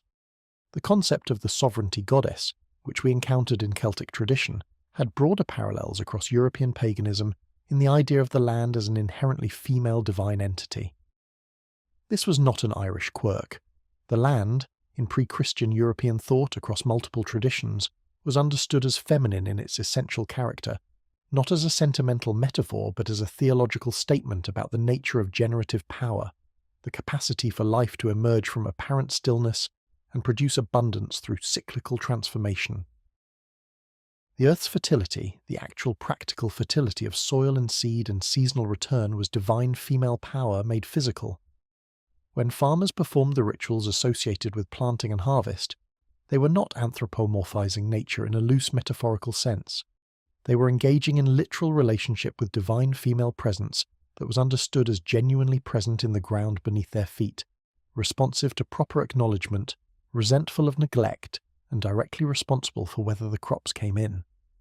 The persistence of female divine figures across the Christianization of Europe is one of the most revealing indicators of how deeply rooted in pre-Christian religious practice they were. Sacred springs that had been dedicated to female deities became the shrines of female saints. Healing wells that had received votive offerings for goddesses continued to receive votive offerings for Mary or local female saints, often in forms strikingly similar to the pre-Christian practice. The triple goddess structure found its way into folk belief in the form of the three fates, the three wise women, the three fairies at the cradle-recurring triadic female figures who appeared in popular tradition across European cultures with a persistence that the official theology of the Church found difficult to suppress, and eventually largely gave up trying to. In Irish tradition, the figure of Brigid the goddess, associated with healing, poetry, and craftsmanship, became Saint Brigid with such smooth continuity that scholars still debate whether the saint was entirely invented around the divine figure, or whether there was a historical woman somewhere in the tradition whose memory became fused with the goddess. In either case, the practical result was that Brigid's feast day, celebrated at the beginning of February at what had been the pagan festival of Imbolc, continued to be celebrated with practices that preserved the essential character of the earlier tradition: the Brigid's cross woven from rushes, the Brigid doll placed in a bed of straw, the household rituals that acknowledged her passage through the community on her feast night. The theology changed its vocabulary. The relationship persisted. The women who maintained these traditions, the midwives, the herb healers, the holders of household ritual knowledge, the women who knew which prayers to say at which springs and what to leave, at which crossroads, and how to conduct the ceremonies that marked the significant transitions of domestic life, were the living carriers of a theological inheritance that went back much further than any of the written traditions we have discussed. Their knowledge was not preserved in manuscripts. It was embodied in practice, transmitted through demonstration and participation, maintained in the texture of daily life that official religious history tends to ignore because it doesn't show up in the documents that official history primarily uses. When we talk about the persistence of pagan tradition into the Christian period, about the sacred landscape being remapped rather than erased, about the divine presences in springs and hills and crossroads persisting under new names, we are largely talking about the maintenance of these practices by the women who held them, generation after generation, through changes of official religion and political authority that didn't reach into the kitchen, the birth room, or the field edge where the offering was left in the early morning before anyone else was awake. The great seasonal rituals that organised the agricultural year, as discussed in the context of the trading calendar, had their female divine dimension that matched and in some ways exceeded their association with male divine figures. The rituals of spring, summer's turning, harvest, and winter's threshold were all deeply connected to female divine power in ways that the later Christian calendar acknowledged by placing major Marian feasts at or near the old festival points. Candlemas in early February sits at Imbolc. The Feast of the Assumption in mid-August sits near Lugnasad. The period around the old fire festivals of late October and early November became All Saints and All Souls, with Mary as Queen of Heaven presiding over the calendar in a role that echoed, even as it explicitly rejected, the sovereignty of the ancient female divine figures at the thresholds of the year. None of this is to suggest that the Church was secretly pagan, or that Christian theology was simply pre-Christian paganism with a new coat of paint. The theological differences are real and significant, but the patterns of sacred time, sacred place, and sacred female presence that run through pre-Christian European religion were sufficiently deep and sufficiently widely distributed to resist complete erasure, and the female divine in particular, rooted as it was in the cycles of the land and the body and the household rather than in the official institutional structures of religion, proved remarkably durable precisely because it wasn't primarily institutional. It didn't need a temple to survive. It needed a spring. It needed a feast day. It needed someone who remembered what her grandmother had done and decided to do the same. That turns out to be a very robust form of preservation. Springs don't need funding. Feast days recur without administrative support. Grandmothers, across the centuries, kept remembering. The women who carried these traditions are mostly nameless in the historical record, which is one of history's most consistent injustices, and also, in a certain light, evidence of how effectively they operated outside the formal structures that generate documentation. They were not officials, they were not recorded in chronicles, they didn't appear in legal proceedings in any official religious capacity, or if they did, it was usually because someone had decided their practices were problematic, which generated a different kind of documentation. But their influence on the actual lived religious experience of European communities across the transition from paganism to Christianity was enormous, and the persistence of female divine figures in European folk tradition from the medieval period to the present is the mark they left not in texts, but in practice, in the continued life of the traditions they kept alive through centuries of official disapproval and occasional active suppression. The divine feminine of pre-Christian Europe was not a single thing with a single character. It was the earth's fertility, and the river's healing power, and the fate weaver's inexorable thread, and the sovereign's transforming acceptance, and the hearth's protective warmth, and the birthroom's terrifying intimacy.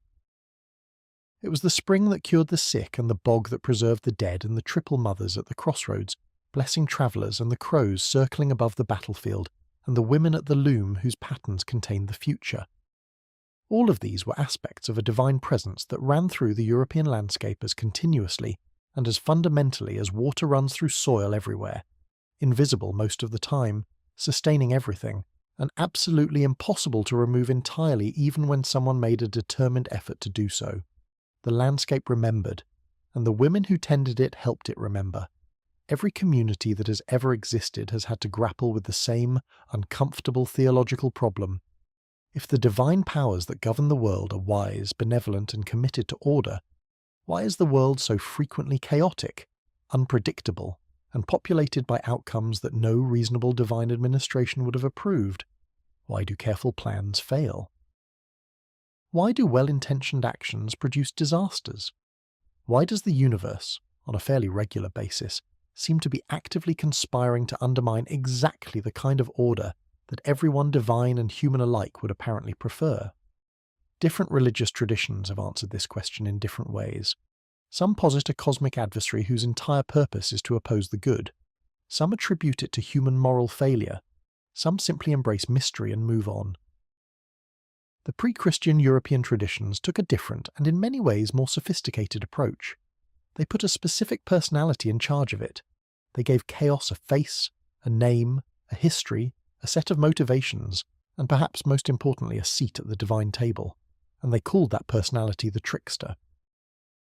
The trickster is one of the most widespread figures in human mythology across the world, appearing in traditions from the American Northwest to West Africa to the Pacific Islands in forms that share enough structural features to suggest they're responding to something universal in human experience. But the European trickster tradition has its own specific character, its own particular relationship to the divine community it inhabits, and its own set of implications for how the pagan worldview understood the nature and function of disorder. And the most fully developed example of the type in the European record Loki of the Norse tradition is one of the most psychologically complex figures in any mythology anywhere, whose character rewards careful attention in ways that two-dimensional popular representations have consistently failed to capture. Before we get to Loki specifically, it's worth establishing what the trickster actually is and is not, because the popular conception tends to flatten the figure into something considerably less interesting than the reality. The trickster is not simply a villain. A villain, in mythological terms, is a figure whose function is to oppose the good, to represent evil, to be the antagonist against whom the forces of order and virtue define themselves. The trickster is something much more ambiguous and much more necessary. The trickster is the figure who reveals the gap between the way things are supposed to work and the way they actually work, not by attacking the system from outside, but by operating within it in ways that expose its structural weaknesses, its hidden contradictions, its unexamined assumptions. The trickster doesn't destroy order.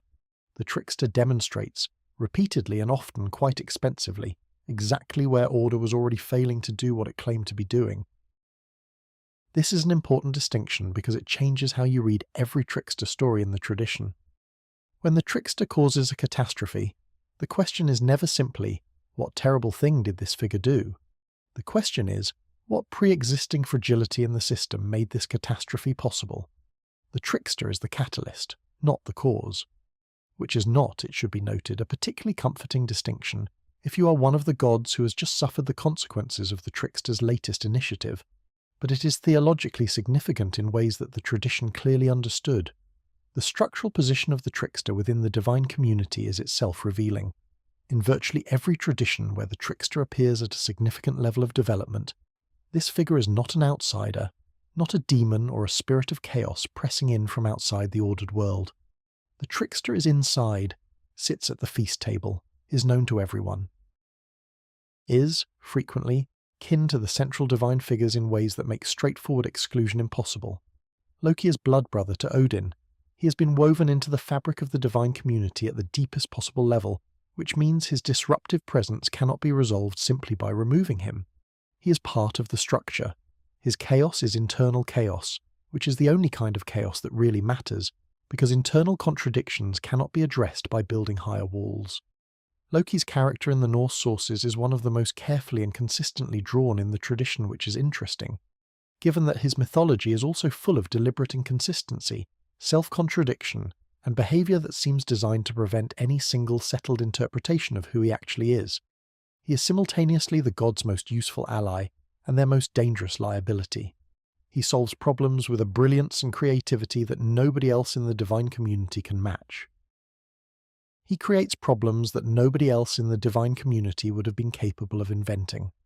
Often he does both in the same sequence of events, solving in the second half the crisis he generated in the first, with a kind of recursive genius that is either impressive or exhausting depending on whether you are Loki or everyone else in the situation. His physical appearance in the mythological sources emphasizes his liminal quality. He is described as beautiful and compelling in a way that the more straightforwardly imposing divine figures are not, with an attractiveness that is explicitly connected to his capacity for manipulation. He's also a shapeshifter, not in the heroic way that some divine figures transform for specific purposes, but in a more thoroughgoing way that reflects a fundamental instability of identity. Loki becomes a mare and gives birth to an 8-legged horse. He becomes a fly and a salmon and, in the most spectacular example, transforms into a female form for an extended period in ways the Norse sources treat with that specific quality of deadpan matter-of-factness they deploy when describing things they find deeply unusual but prefer not to make a fuss about. His shape-shifting is not a power he wields. It is an expression of a nature that genuinely does not stay fixed, an identity that is, at its core, multiple, provisional, and resistant to the kind of stable definition that the other gods embody. The stories in which Loki serves as the solution to divine problems are numerous and often genuinely funny, in the way that requires a situation to be simultaneously absurd and completely internally logical. He retrieves stolen divine treasures through schemes of breathtaking complexity. He resolves construction contracts that the gods have committed to under terms they shouldn't have accepted. The giant who agreed to build the walls of Asgard, demanding the sun and moon and Freya as payment, was stopped by Loki's intervention that derailed the schedule at the critical moment, which was extremely helpful, even if the reason the situation existed in the first place was that Loki had suggested the original contract as a good idea. The detail of Loki engineering both the problem and its resolution, receiving credit for the solution while quietly not mentioning his role in creating the necessity for it, appears with enough regularity in the tradition to constitute a pattern. Whether the gods fully understood this dynamic is something the sources leave productively ambiguous. The manufacturing of the great divine treasures is perhaps the most significant story in this category. Loki cut off the golden hair of Thor's wife Sif apparently on a whim, or possibly as the result of a bet, or possibly simply because that was the kind of thing Loki did on a quiet evening, which was a serious problem both practically and symbolically, since hair in Norse tradition was deeply connected to identity and status, and cutting someone's hair without consent was a genuine insult. Faced with Thor's entirely understandable fury, Loki travelled to the world of the dwarven craftsmen and commissioned replacement hair made of actual gold, which would grow like real hair. While he was there, commissioning one miraculous object to solve the problem he'd created, he naturally also commissioned several others, the ship Skidbladnir that could carry all the gods, but fold to the size of a cloth when not in use, and the spear Gungnir that would become Odin's primary weapon. Then he made a bet with another group of dwarven craftsmen that they couldn't make 3 objects equal in value to the first set, and the result of that bet was Mjolnir Thor's hammer, the most important protective object in the Norse divine arsenal, along with a golden ring and a remarkable boar. Loki lost the bet on a technicality involving a fly that he had become in order to sabotage the forging process, which damaged Mjolnir's handle and left it slightly shorter than intended. In the accounting of this story, Loki is simultaneously the reason 5 of the most important divine objects in the Norse cosmos exist, and the reason one of them has a minor manufacturing defect. This is, genuinely, a precise mythological summary of his overall contribution to the divine project. The theological function of all this is not purely comedic, though the comic dimension is real and clearly intentional. What Loki's problem-generating and solving routine exposes is the gap between the divine community's self-image and its actual operational reality. The gods believe they are in control. Loki's interventions demonstrate repeatedly that their control is contingent, provisional, and dependent on managing a set of variables that are considerably more numerous and more unstable than they typically acknowledge. Every crisis Loki creates reveals a pre-existing weakness, a commitment made without sufficient thought, an assumption about how something would work that didn't survive contact with reality, a relationship with the outside world that the gods had managed to preserve only by not testing it too strenuously. Loki tests it, strenuously, and the gods learn, or occasionally fail to learn, something important about their actual situation. The story of the mead of poetry, which we touched on in Odin's context, has a Loki dimension worth noting. The mead itself, that divine substance conferring poetic and prophetic inspiration, was stolen from giants by Odin through an extended deception that involved shape-shifting, seduction, and what was diplomatically described as a commercial arrangement. The tradition of acquiring divine gifts through trickery, through the willingness to operate in morally ambiguous territory that the more dignified divine figures would prefer to avoid, connects Odin and Loki in ways that the sources are aware of and don't entirely explain. Odin's darker methodologies, his use of disguise, his cultivation of ambiguity, his willingness to make deals that serve his larger purposes at the expense of immediate parties, occupy a space adjacent to Loki's character that is uncomfortable for simple readings of the Norse pantheon as a clear division between good divine figures and a bad one. The tradition understood that the qualities required for the most significant divine achievements included some that respectable theology would prefer to classify as problematic. It just assigned different degrees of these qualities to different figures and left the reader to work out the implications. The binding of Loki, which eventually occurs in the Norse mythological sequence after a confrontation at a divine feast, in which he insults every god present with specific and accurate observations about their failures, weaknesses, and most embarrassing moments, is one of the most structurally significant events in the tradition, and one of the most psychologically revealing. The feast scene itself, called Lokasenna in the Eddic texts, is worth considering in some detail because it encodes something important about what the trickster figure actually represents.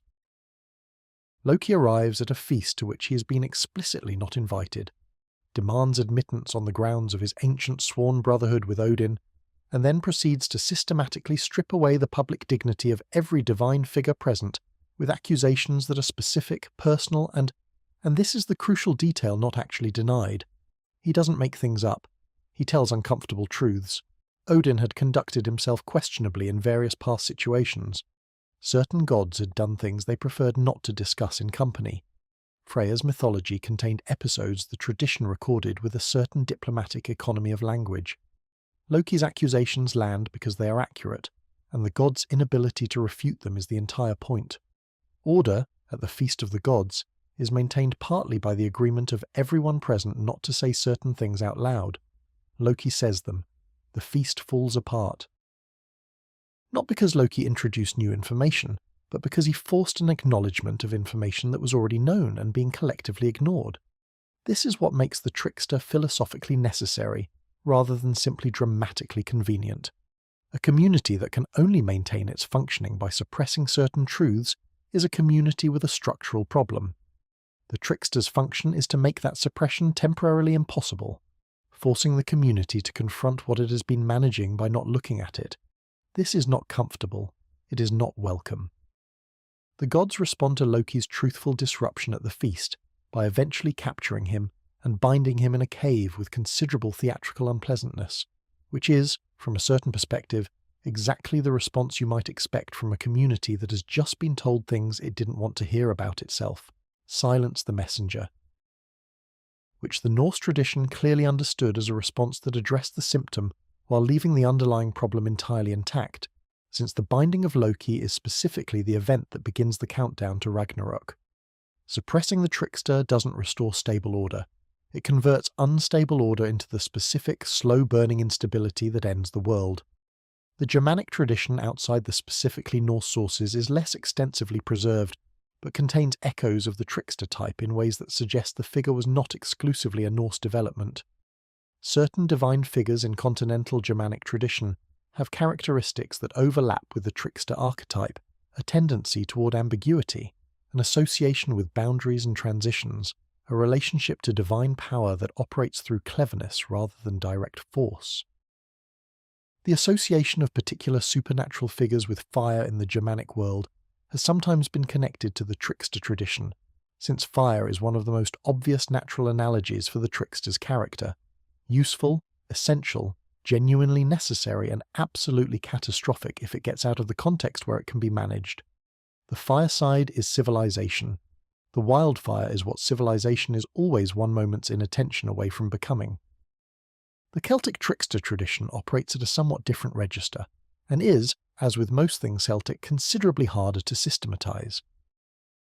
The figure of the shape-shifting divine trickster appears in Irish mythology in various forms, most notably in the cycle of stories surrounding Cúroi, a figure of extraordinary and ambiguous power who manipulates heroes in ways they don't fully understand until the manipulation has already produced its consequences, and in various aspects of the Dagda's mythology, where the enormous, slightly ridiculous chief god operates with a kind of strategic comedy that has trickster elements without being fully identified as such. The Irish tradition seems to have distributed trickster qualities across multiple figures, rather than concentrating them in a single character, the way the Norse tradition concentrated them in Loki, which is consistent with the general Celtic preference for distributing divine attributes across communities of related figures, rather than creating sharply individualized divine personalities. The Welsh tradition preserves, in the figure of Gwydion, one of the most interesting Celtic trickster figures, a magician and shapeshifter whose mythology includes elaborate deceptions carried out on his own divine community. The engineering of situations that produce consequences nobody intended, but that turn out to serve purposes nobody fully understood at the outset. Gwydion creates a woman out of flowers, which goes about as well as manufacturing synthetic people generally does in mythology, which is to say that it goes well until it doesn't, and then it really doesn't. He steals magical pigs, orchestrates wars, transforms himself and his companions through multiple animal forms as punishment for a transgression, and throughout all of it maintains an air of someone who knows considerably more than he is telling anyone, including the audience. Welsh mythology's handling of Gwydion doesn't moralize heavily about his behaviour. The tradition presents it with the same quality of engaged neutrality it brings to most of the material it records, leaving the reader to form their own assessment of a figure who is clearly important, clearly complex, and clearly not operating according to the conventions that would make him straightforwardly easy to evaluate. The Slavic tradition, whose pre-Christian religious content is frustratingly sparse in the written record, but somewhat richer in folklore, preserves figures with trickster qualities in a variety of forms. The domovoi and various other household spirits of Slavic folk belief have a tendency toward the mischievous and unpredictable that places them in the broader trickster family, operating at the domestic scale rather than the cosmic one. The witch figure of Slavic folklore Baba Yaga, that utterly distinctive character who lives in a house on chicken legs at the boundary between the human world and the forest, who may help you or eat you depending on criteria that are not always entirely clear in advance, has trickster qualities in her ambiguity, her position at the threshold, and her tendency to provide essential assistance in forms that require the hero to have been paying extremely careful attention to the instructions given, which is itself a trickster-style teaching method. Baba Yaga doesn't give you easy answers. She gives you exactly the right information, in exactly the right amount of obscurity, to find out whether you're actually capable of using it, which is either educational philosophy or an elaborate entertainment system, and possibly both. The threshold position of the trickster, always at the boundary between categories, never fully inside any single one, connects this figure to the liminal spaces and liminal times that pre-Christian European religion consistently associated with particular kinds of divine power. As noted in our earlier discussion of sacred geography, the boundaries between spaces were theologically loaded. The crossroads, the forest edge, the shoreline, the moment between seasons, these were places and times where the normal rules of categorical separation became temporarily unreliable, where things could move between states that were otherwise fixed. The trickster inhabits this zone permanently. He is always at the crossroads, always at the moment of transition, always the figure who appears when the categories are wobbling, and reminds everyone present that the stability they rely on is, at some fundamental level, maintained by convention rather than inherent necessity. This is not nihilism. It is something more subtle and more useful than nihilism. The trickster doesn't say that order is impossible or that stability is a lie. The trickster says that order is maintained rather than given, that it is an achievement, requiring continuous effort, attention, and honest accounting of the gaps between aspiration and reality. The community that acknowledges this has a healthier relationship with its own limitations than the community that insists its order is natural, inevitable, and perfectly secure. Loki at the feast table is uncomfortable. Loki bound in a cave with the truth unaddressed and the countdown to catastrophe quietly ticking is considerably worse. The relationship between the trickster and creativity deserves attention because it is one of the most consistently overlooked dimensions of the figure. In virtually every tradition where the trickster appears at significant development, this figure is intimately connected to the creation of new things, new knowledge, new technologies, new capacities that the community would not have possessed without the trickster's intervention. Sometimes this creation is the accidental byproduct of a scheme aimed at something else entirely. Sometimes it is the unexpected solution to a problem the trickster created. Sometimes it is a genuine act of generosity from a figure who is not particularly consistent in their generosity. But the pattern holds. The trickster is the agent of change, and change, in a universe where everything that exists came from a previous state that had to be disrupted to make the new one possible, is the mechanism of all creation. Loki fathering Sleipnir Odin's eight-legged horse, the fastest and most remarkable of all divine mounts in the circumstances described in the previous section, is one of the most extreme examples of the trickster as accidental creator. The horse came into existence as a consequence of Loki solving a problem he had created. It was given to Odin, who found it genuinely invaluable. The creation was real and significant. The circumstances of its creation were, let us say, unconventional in ways that the tradition recorded with the specific quality of Norse understatement that it reserves for situations it has decided to treat as entirely normal. Odin's most significant personal asset came to him through a chain of events that no sensible divine administration would have endorsed at any stage of the process.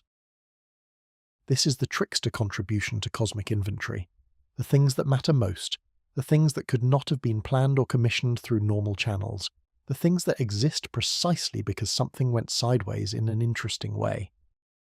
The universe is, in a significant sense, better for the trickster's interventions than it would have been without them. The gods are simply not always in a position to appreciate this while it is happening, which is honestly fair. The trickster's relationship to death deserves its own consideration, because this figure appears across multiple traditions as a boundary crosser between life and death in ways that go beyond the general divine capacity to move between worlds. In some traditions, the trickster is specifically the one who brought death into the world, not as a malicious act, but as a consequence of an action aimed at something else, or as the resolution of a cosmic problem that had no better solution. The Irish tradition has versions of divine figures whose death or transformation introduces an irreversible change into the world's structure. The Norse tradition's most emotionally significant narrative, the death of Baldur, is the event most directly engineered by Loki, and the consequence of that death is the first genuine irreversible loss in the Norse cosmos, the first demonstration that not everything can be recovered, that some things, once broken, stay broken regardless of divine desire to repair them. Baldur's death is the point in the Norse mythological sequence where the tone shifts permanently. Before it, the tradition has the quality of adventure disasters occur, crises develop, but things are resolved, treasures are recovered, agreements are reached, the community of gods comes back together. After Baldur's death, something has changed that cannot be unchanged. The most beautiful and beloved of the gods is gone. The attempt to retrieve him from the realm of the dead fails on a technicality that the sources treat with quiet devastation, and the consequence of Loki's engineering of this event is the binding in the cave, which is the immediate prelude to Ragnarok. The trickster, in the Norse tradition, is not merely a source of episodic disruption that the divine community manages and recovers from. He is the figure whose accumulated interventions, taken together across the full span of mythological time, constitute the mechanism by which the world approaches its end. Not because he hated the world, not because he was evil in any straightforward sense, but because the qualities that made him useful, the willingness to cross limits, the indifference to categorical rules, the capacity to go where others would not, were also, at the cosmic scale, the qualities that made him the agent of the irreversible change that the universe was always going to require. This is probably the most profound theological insight the trickster myth encodes, and it is genuinely sophisticated enough to reward dwelling on. The Norse cosmos was moving toward Ragnarök from the moment it was established. The death of Baldur, the binding of Loki, the loosening of Fenrir, these were not aberrations in an otherwise stable cosmic order. They were the stages of a process that the structure of time had always contained. Loki didn't cause Ragnarök. He was the instrument through which time's inevitable direction expressed itself at the specific moment it required expression. The trickster is not the enemy of order. He is the agent through which order accomplishes its own transformation, through which the world that is gives way to the world that must be, through a process that is painful, destructive, and, in the larger framework, necessary. This theological position that disorder, loss, and catastrophic change are not failures of the cosmic system, but essential features of it, without which the system could not do what it ultimately needs to do, is one of the most distinctively pre-Christian elements of the Norse worldview, and one that has no direct equivalent in the religious frameworks that replaced it. In Christian theology, the end of the world is divine judgment, a conclusion imposed from outside, a resolution of history by a power that transcends it. In Norse theology, the end of the world is the world's own inherent nature working itself out, with the gods as participants in a process they understand but cannot override. The trickster is the most honest member of the divine community about this, which is perhaps why everyone finds him so difficult to be around. He knows how the story ends, he knows his role in it, and he plays that role with the kind of grim consistency that people who are being honest about things tend to display when everyone around them would prefer comfortable fiction. The Celtic traditions handle the problem of necessary chaos somewhat differently, distributing the trickster's function across a range of figures and narrative patterns, rather than crystallizing it into a single character. The Irish mythological tradition is full of figures who operate at the boundary between categories, druids who become shapeshifters, heroes whose greatest achievements are inseparable from their greatest flaws, divine figures whose help is indistinguishable from their disruption until the dust settles and the outcome becomes clear. The otherworld itself in Irish tradition functions as a kind of structural trickster, a realm that breaks into the human world at unpredictable moments, offering gifts that come with complications, challenges that are simultaneously opportunities, and encounters that change the participants in ways they didn't choose and can't reverse. The chaos is distributed through the landscape, rather than concentrated in a personality, which makes it harder to identify and harder to manage, and therefore in a certain sense more honestly representative of how disruption actually works in a complex world. The Welsh figure of Pryderi, whose mythological biography spans several branches of the Mabinogi, and consists almost entirely of a series of encounters with events he didn't choose, transformations he didn't request, and losses he didn't deserve, has been read by some scholars as a human analogue of the trickster principle. Not the agent of chaos, but its primary recipient, the figure through whom the world demonstrates its indifference to individual merit and its commitment to transformation regardless of whether the people being transformed have done anything to merit the experience. Whether or not this reading is fully supported by the texts, it captures something real about how the Celtic tradition distributed the trickster function, not as a single villain whose removal would restore order, but as a principle woven into the structure of reality that expresses itself through multiple channels simultaneously. The practical question all of this raises is, what were people actually supposed to do with the trickster? Not theologically, not what role did the figure play in the cosmic structure, but practically. How did the existence of this divine troublemaker inform daily life, daily decision-making, daily relationship to the sacred? The answer, which is implicit rather than explicit in most of the sources, seems to be, acknowledge the unpredictable, build flexibility into your planning, maintain your obligations with enough thoroughness that a minor disruption can't cascade into a catastrophe. Don't make commitments so rigid that they can't adapt to the reality that something will go sideways.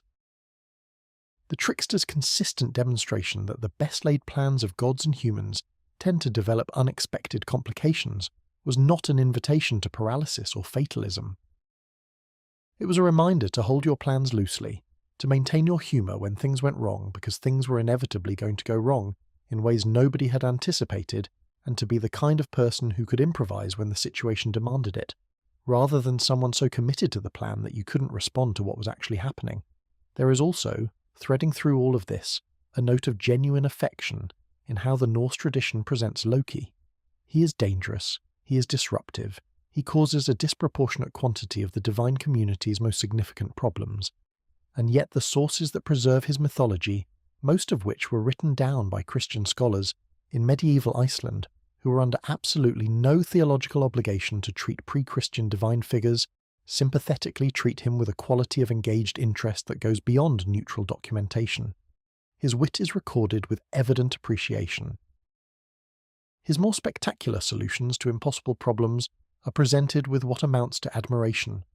Even the Lokasenna, the feast scene where he dismantles the dignity of every god present with truthful insults, has a quality of comedy that the sources clearly found genuinely funny rather than simply scandalous.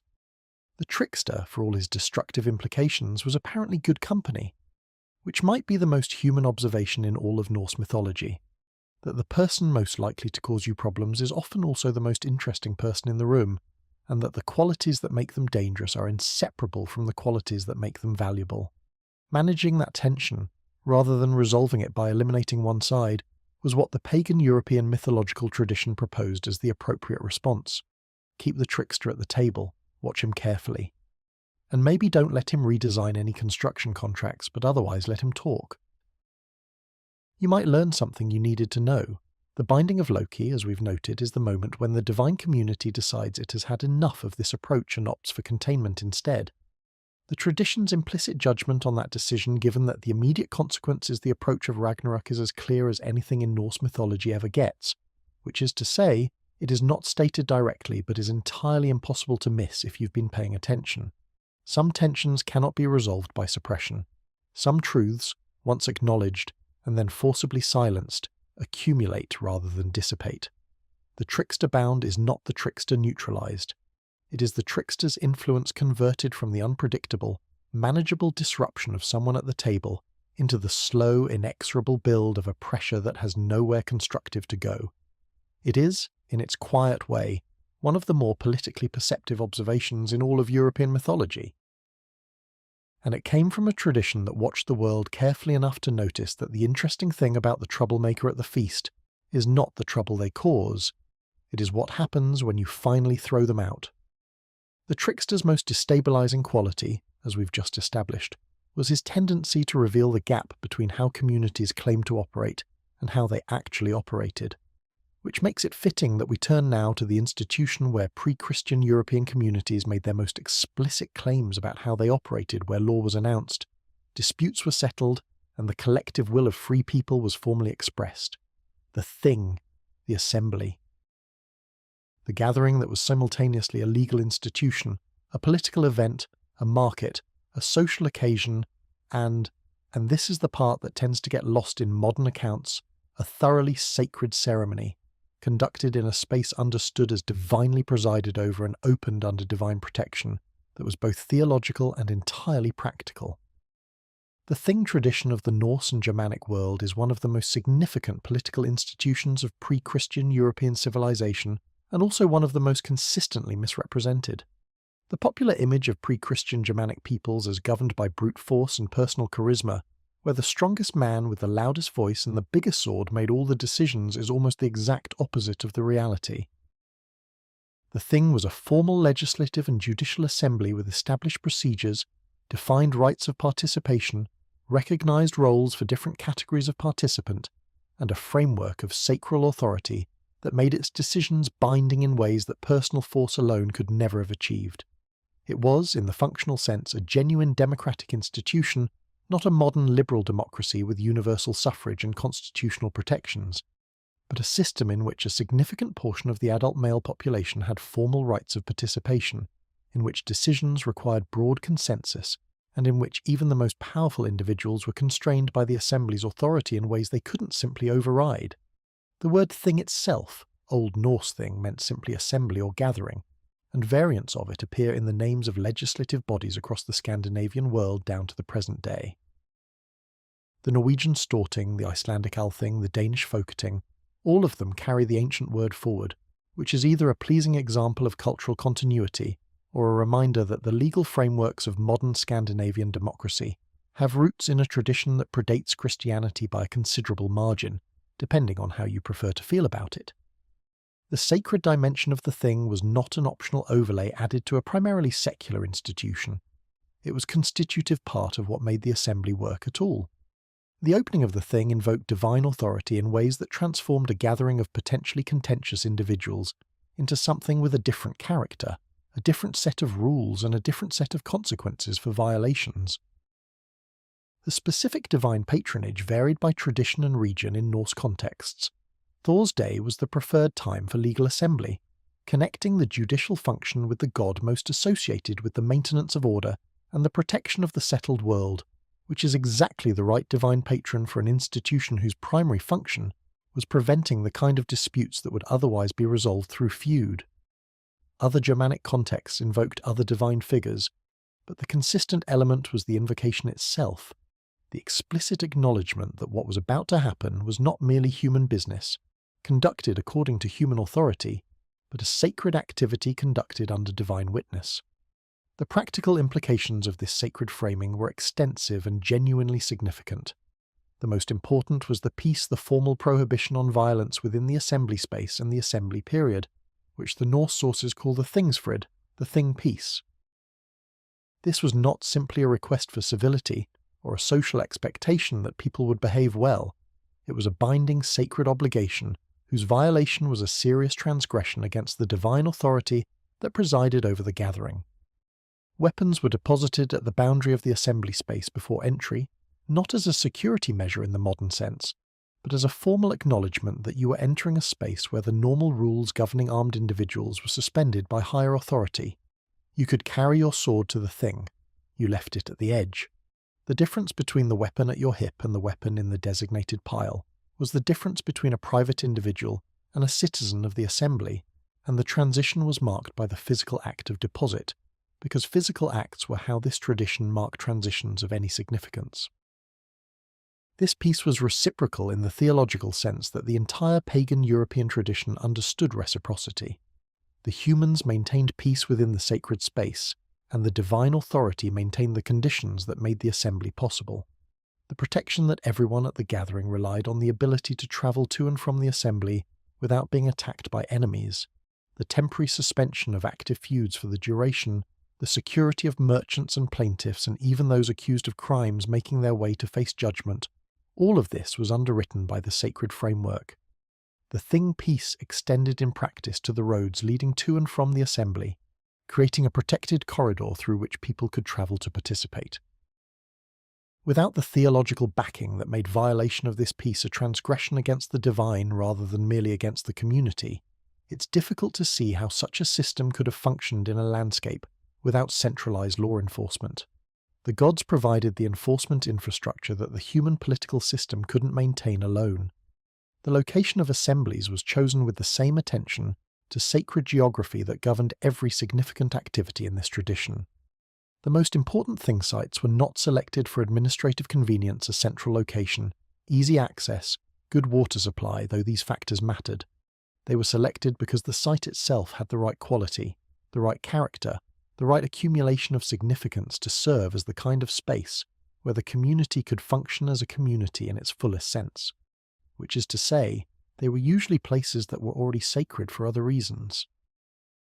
High points in the landscape, significant natural features, sites associated with ancestor burials or votive practice, all of these appear in the evidence as thing locations, and their pre-existing sacred status contributed to the authority of the assembly conducted there. The Thingvellir in Iceland, the site of the Althing, the general assembly that governed Iceland from its establishment around 930 AD, is one of the most dramatically situated legislative venues in all of human history, and the drama is not incidental. The site sits in the rift valley formed by the separation of the North American and Eurasian tectonic plates, a geological feature that manifests on the surface as the Almannagjá, the Allmen's Gorge, a dramatic cliff of dark basalt running along the valley edge, and a landscape of extraordinary visual power. The Law Rock, the elevated point from which the law speaker announced the law to the assembled population, sits at the edge of this rift in a position that is simultaneously practical. Its natural acoustics carry a speaker's voice a considerable distance, and obviously, deliberately unmistakably symbolic. The literal edge of two continental plates, the visible seam where the earth separates, was the place from which Iceland's legal framework was proclaimed. The geology was the message. This was a place where things came apart and held together simultaneously, where the boundary between deep structures was visible rather than hidden, which is, if you think about it, a nearly perfect physical metaphor for what law is supposed to do. The Althing was not purely a legal institution, for the same reasons that the Norse Thing tradition was never purely anything. It was Iceland's primary political assembly, settling questions of law and governance that had no other forum. It was a major trading fair, at which merchants from across the island concentrated goods and customers in a way that no single settlement could support. It was a social gathering at which people who lived in the dispersed farmsteads of a sparsely populated island could meet, negotiate marriages, renew relationships, exchange information, and conduct the kind of social business that requires physical proximity to accomplish. And it was a religious occasion. The assembly site contained booth areas where the Godar, the chieftains who held combined religious and political authority in Icelandic society, maintained their followers' accommodations, and the Godar's role was as much priestly as it was political. The Icelandic chieftain was, in the system established at settlement, simultaneously a political leader and a religious officiant, the person responsible for maintaining his community's relationship with the divine, presiding over sacrificial festivals, and representing his followers at the assembly. Separating the religious and the political in this figure was not just difficult, it was conceptually incoherent within the framework of the system. The law speaker, the Logsugumada, the man whose title translates essentially as the one who speaks the law, held one of the most extraordinary offices in pre-Christian Icelandic governance, and it encodes, in a single functional role, the entire principle of oral transmission we discussed in the context of the Celtic Druidic tradition. Icelandic law for the first several generations of the Althing was not written down. It was memorized. The law speaker's primary responsibility was to recite the entire law code from memory, over the course of the 3 years of his term, a third each year from the law rock at Thingvellir to the assembled population, so that everyone present would have heard it within any 3-year period. This was not a dramatic performance or a ceremonial formality. It was the legal publication system. If you wanted to know the law, you came to the Althing and you listened. The law lived in one trained human memory, and in the collective memory of everyone who had heard it recited, maintained through continuous performance rather than static text. The transition to writing Icelandic law down began in the winter of 1117 to 1118 AD, by which point Iceland had been officially Christian for over a century. The shift from oral to written legal code is in many ways a marker of the broader cultural transition from pre-Christian to Christian frameworks, not because writing was a Christian invention, but because the specific use of written text as the authoritative vessel for legal and sacred content was a distinctively Christian institutional preference. The oral tradition wasn't simply a preliminary stage that writing eventually improved. It was a different relationship between knowledge and community, one that required continuous performance, continuous presence, continuous social maintenance, and that placed the community rather than the text at the centre of the knowledge system. The role of the Godi in the Icelandic system that combined chieftain-priest whose office bridged the religious and political is worth examining in more detail, because it represents a specific institutional solution to the problem of maintaining a decentralized religious tradition without central authority. The godord, the office and its associated community of followers, was heritable, transferable, and divisible. You could sell it, pass it to your children, or split it with a partner, all of which are institutional features that suggest a remarkably pragmatic attitude toward the combination of divine and earthly authority. The Godi was not a priest in the sense of having been ordained by an institution, trained in a specific theological curriculum, and authorized by a hierarchical body to perform specific sacred functions. He was, rather, a person of sufficient standing and resources to maintain the facilities for communal, religious observance, to host the seasonal sacrificial feasts, to maintain the place of worship, to perform the ritual functions that connected the community with the divine, and whose followers had chosen to affiliate with him for reasons that were simultaneously practical and theological. This is a profoundly different model of religious authority than the Christian institutional framework, and understanding the difference helps explain why the conversion of Iceland in 1000 AD was such a remarkable event, and why it happened the way it did. By 1000, the question of Iceland's religious status had become politically urgent, in a way that had nothing to do with the internal theological preferences of the Icelandic population. The Norwegian king Olaf Tryggvason had converted to Christianity with the enthusiasm of someone who has discovered something he feels strongly should be universally adopted, and he was applying diplomatic and commercial pressure on Iceland to follow suit. Icelandic traders in Norway were being detained. Christian missionaries were arriving in Iceland and causing social disruption in communities where they found supporters and opposition simultaneously. The society was becoming divided in ways that threatened the consensus-based governance that the all-thing depended on. The specific mechanism by which Iceland resolved this crisis is one of the most fascinating examples of practical political theology in all of European history. The question of whether Iceland should convert to Christianity was brought to the Althing in the summer of 1000 or thereabouts, the exact dating being subject to the usual scholarly caveats about the reliability of medieval Icelandic sources for events a century before they were written down. The two sides, those who favoured continuing the traditional practice and those who favoured conversion, had reached a position of such sharp disagreement that separate legal codes seemed possible, which would have meant two incompatible legal systems operating in the same country, an outcome with obvious and severe practical problems. The resolution was placed by both sides in the hands of a single man, Thorgeir Thorkelson, the law speaker, who was himself a pagan godi. The choice of the law speaker as arbitrator was entirely consistent with the tradition's understanding of his role. He was the keeper of the law, the person whose memory and judgment were the ultimate reference point for the legal framework that made Icelandic society function. Asking him to extend that function to the most consequential legal decision the community had ever faced was, in the logic of the system, entirely appropriate. What Thorgeir did next has been retold and analysed for 1,000 years and is still not fully understood. He withdrew, lay down, pulled his cloak over his head, and remained there alone for a full day and night while the Althing continued around him. What happened under that cloak? What deliberation? What spiritual experience? What process of reasoning led to his eventual declaration the sources do not tell us, because they couldn't. No one was there. What emerged, after that remarkable silence, was Thorgeir's judgment. Iceland would become Christian. One law, one people. The old practice would be set aside publicly. Certain compromises were built in the old festivals could continue privately. Exposure of infants could continue briefly. Horsemeat consumption could continue concessions to tradition that suggest an awareness of how much the continuity of practice mattered, even in the context of an official change of faith. The theological implications of the moment are layered in ways that resist simple interpretation. A pagan priest using the most sacred form of deliberation available in his tradition, solitary withdrawal under the cloak, a practice associated with vision and divine consultation, determined that his people should adopt a new religion.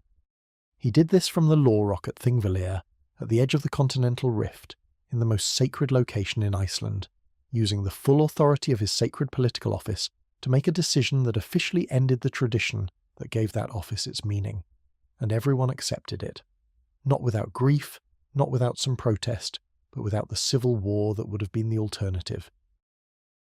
The conversion happened not through conquest, not through coercion, not through the burning of temples and the persecution of practitioners, though some of that would come later in other contexts, but through the functioning of the community's own sacred legal institution, presided over by the tradition's own designated authority, according to the tradition's own procedures for making consequential collective decisions.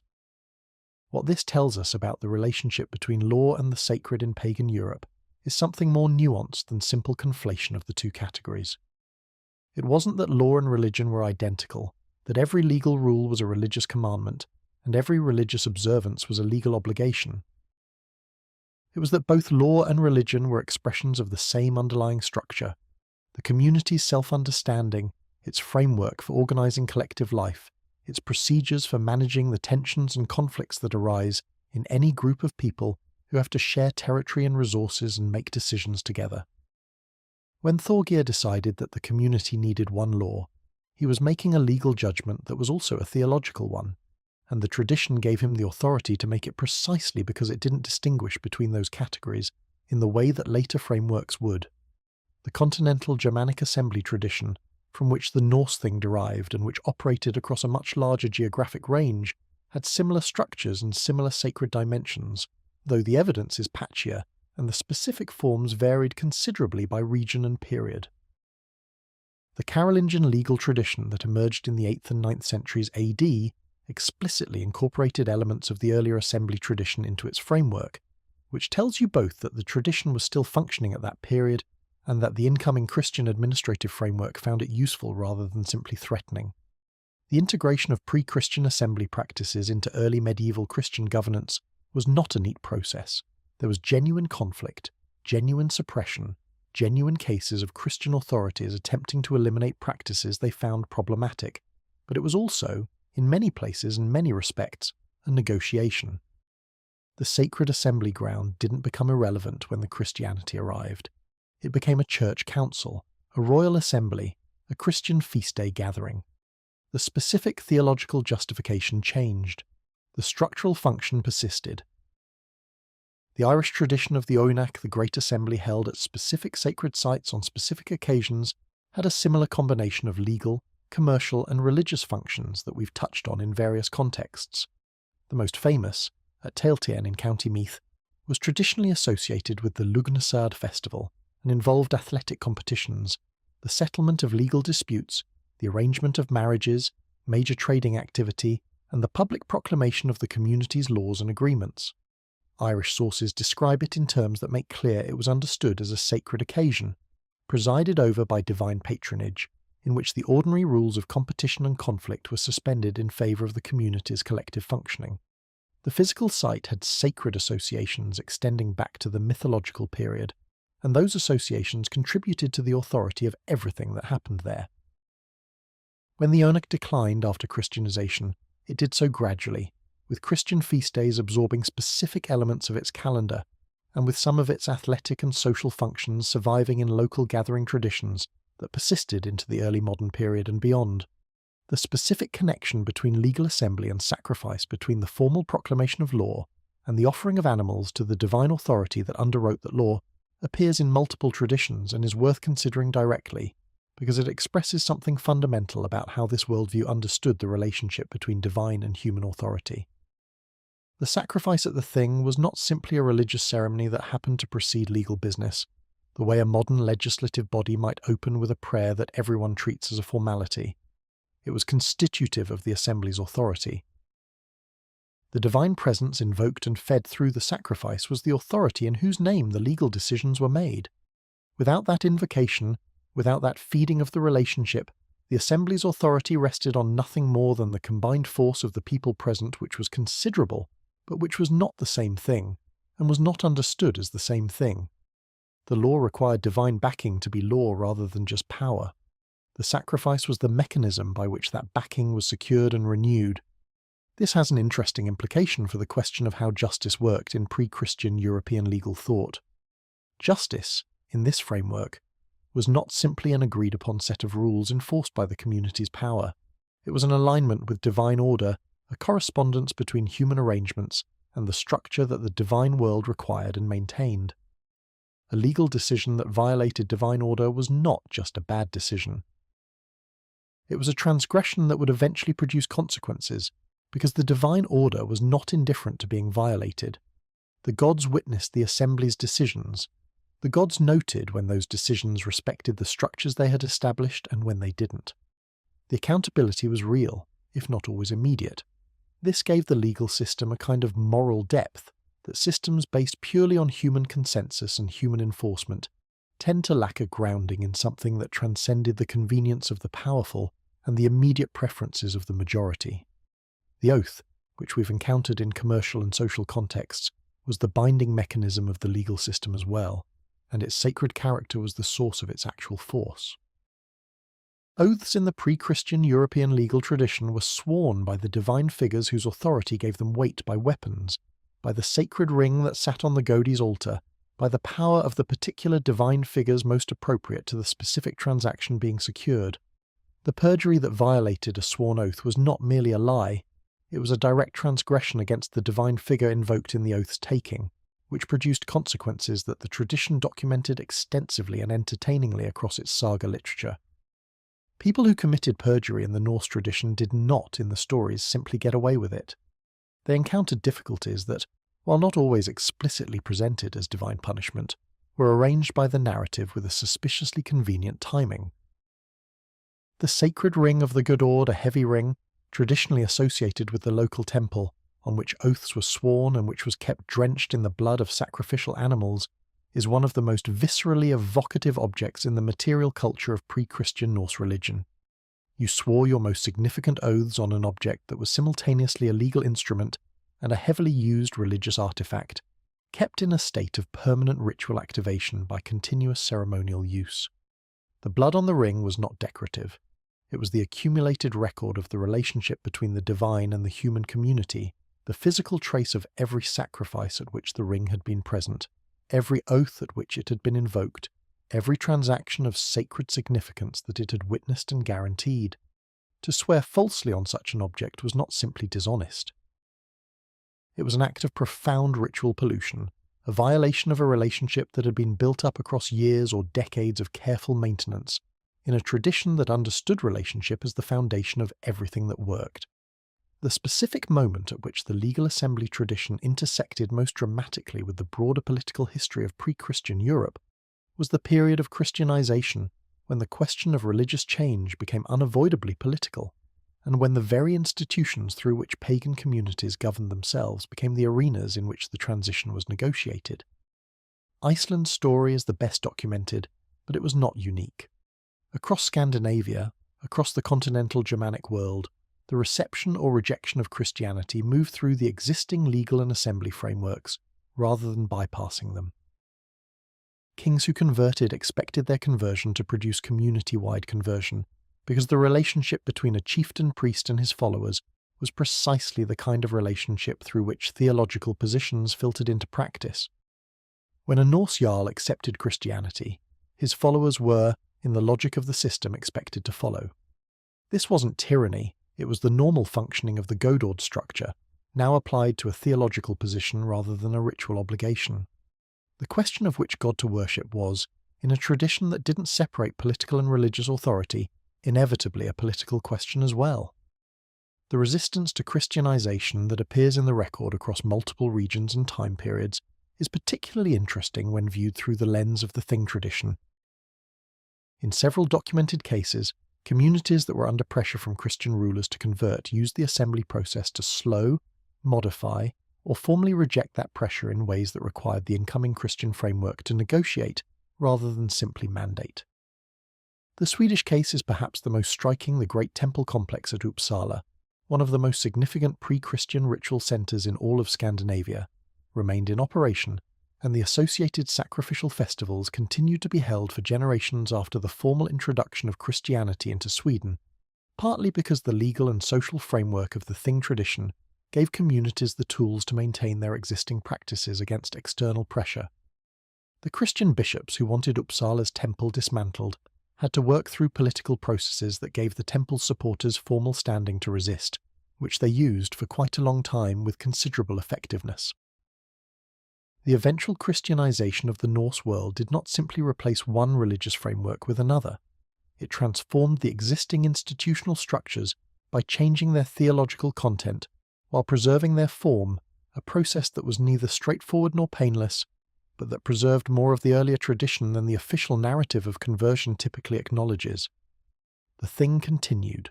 The law speaker continued for a while. The assembly site at Thingvellir remained the political centre of Iceland.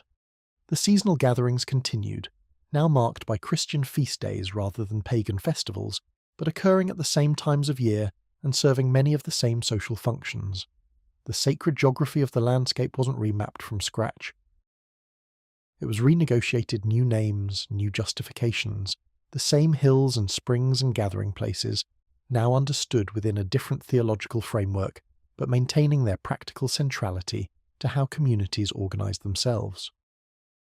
What the pagan legal tradition contributed to European civilization that persisted long after formal Christianization was a set of institutional habits around collective decision-making, consensus building, and the limitation of individual power by communal process that had been refined across centuries of functioning assembly governance.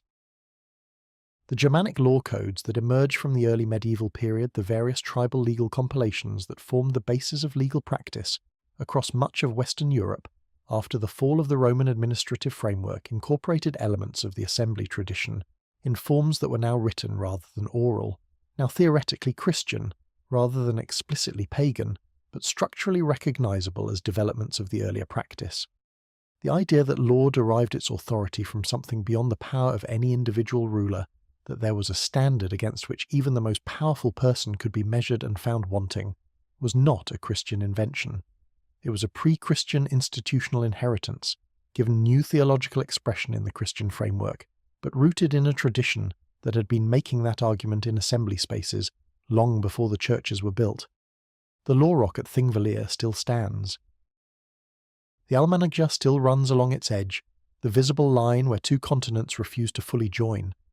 Iceland's parliament still carries the name Althing, and on the site where Thorgeir lay under his cloak for a day and night and emerged to change his country's religion, there is a national park visited by tourists who are often unaware that they are standing on the most consequential legislative ground in Norse history, which is either a failure of historical communication or a testimony to how thoroughly the tradition succeeded in its own terms. It made a decision that was accepted, absorbed, and moved past so completely that the ground it happened on became merely scenic. The pagan world knew how to make things stick. It just didn't always know how to make them last.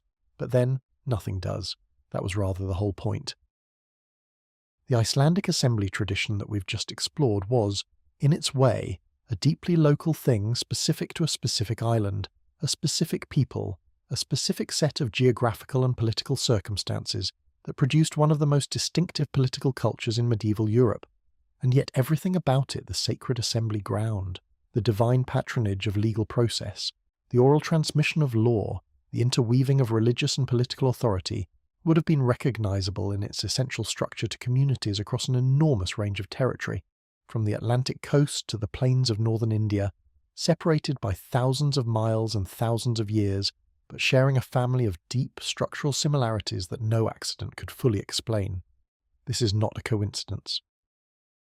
It is one of the most significant discoveries in the intellectual history of the modern era, and it has been quietly reshaping our understanding of human cultural history since the late 18th century, though it has still not fully penetrated the public consciousness in the way it deserves.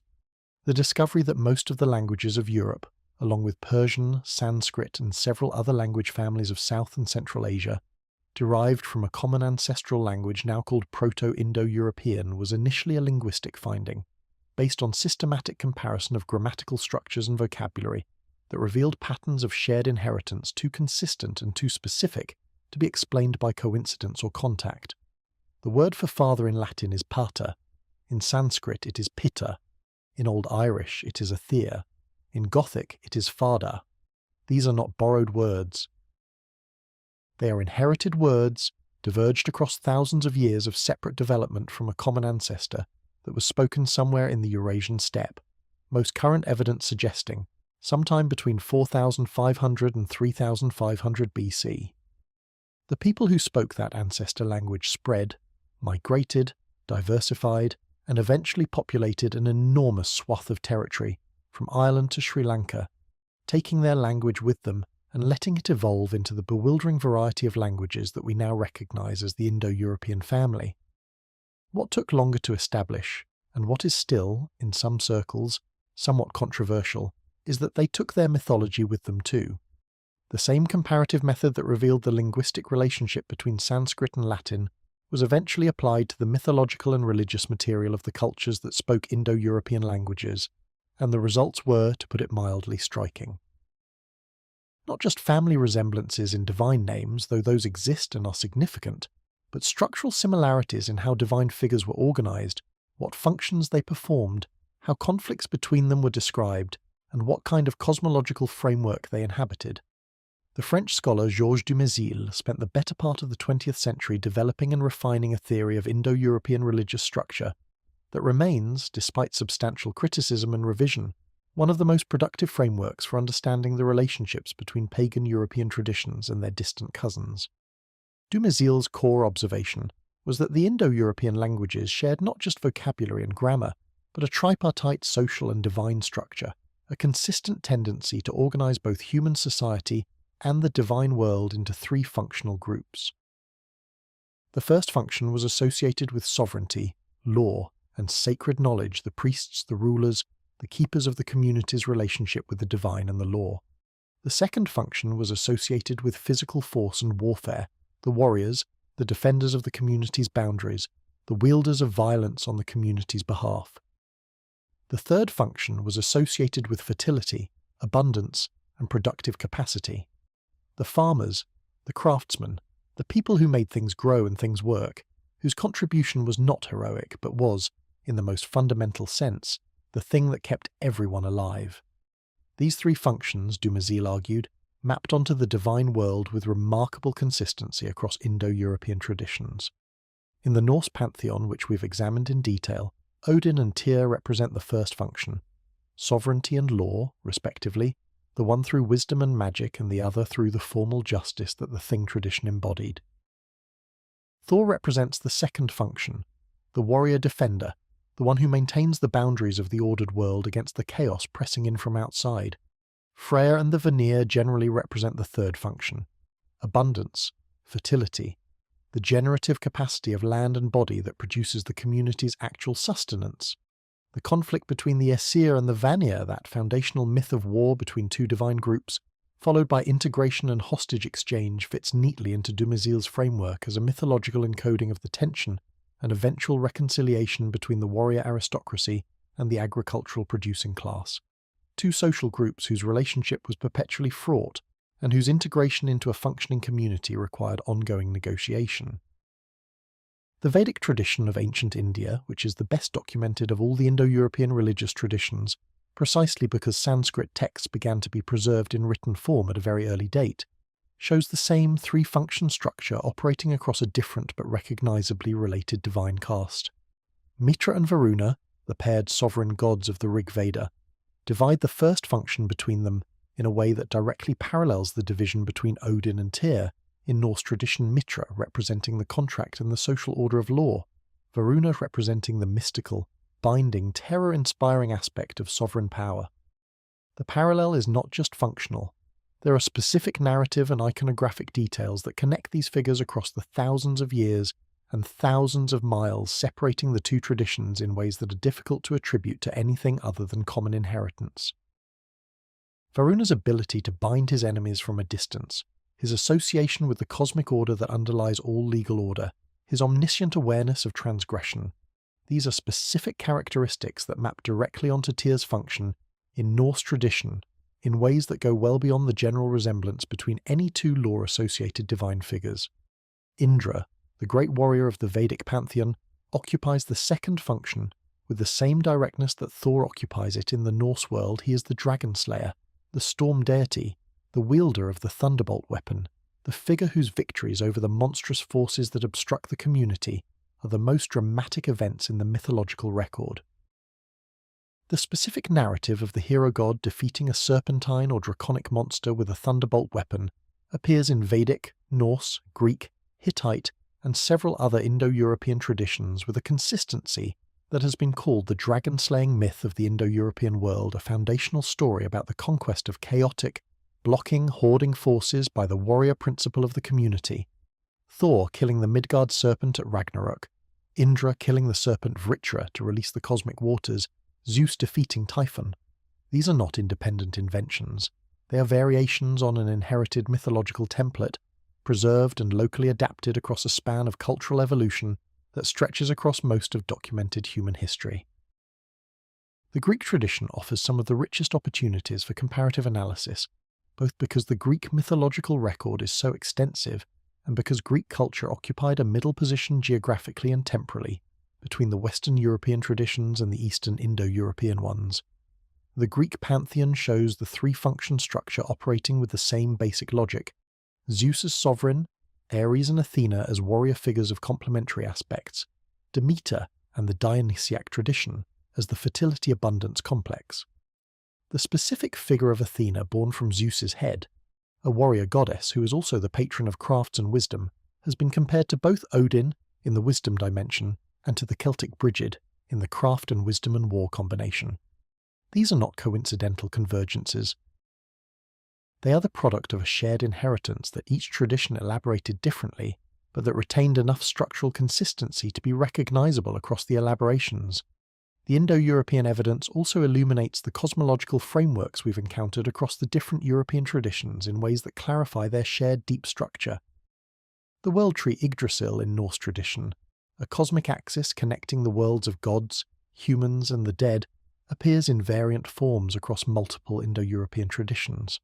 The concept of a cosmic axis, a central structure connecting multiple levels of existence and serving as the organizing principle of the cosmos, is present in Vedic cosmology, in various forms of Iranian religious thought, in the shamanic traditions of Siberian peoples whose languages belong to related but distinct families, and in traces across the European traditions that suggest its presence in the pre-Christian worldview was deep and widespread. The specific Norse elaboration 9 worlds arranged around the tree, specific divine figures inhabiting specific levels, the serpent at the roots, and the eagle at the crown in perpetual conflict through the medium of the squirrel running between them, which is a characteristically Norse note of practical absurdity in an otherwise cosmic image, was a local development. But the underlying structure was an inheritance. The sacred drink that confers inspiration and divine connection, the mead of poetry in Norse tradition, the soma of Vedic ritual, the ambrosia of Greek mythology, various equivalents in Celtic tradition, represents another shared Indo-European religious complex. The specific chemical identity of these substances has been debated extensively and probably varied by tradition and period, but the underlying concept is consistent. There is a substance, closely guarded by divine figures, whose consumption temporarily bridges the gap between the human and divine, conferring states of consciousness, inspiration, prophecy, communion with the divine world that normal human experience cannot access.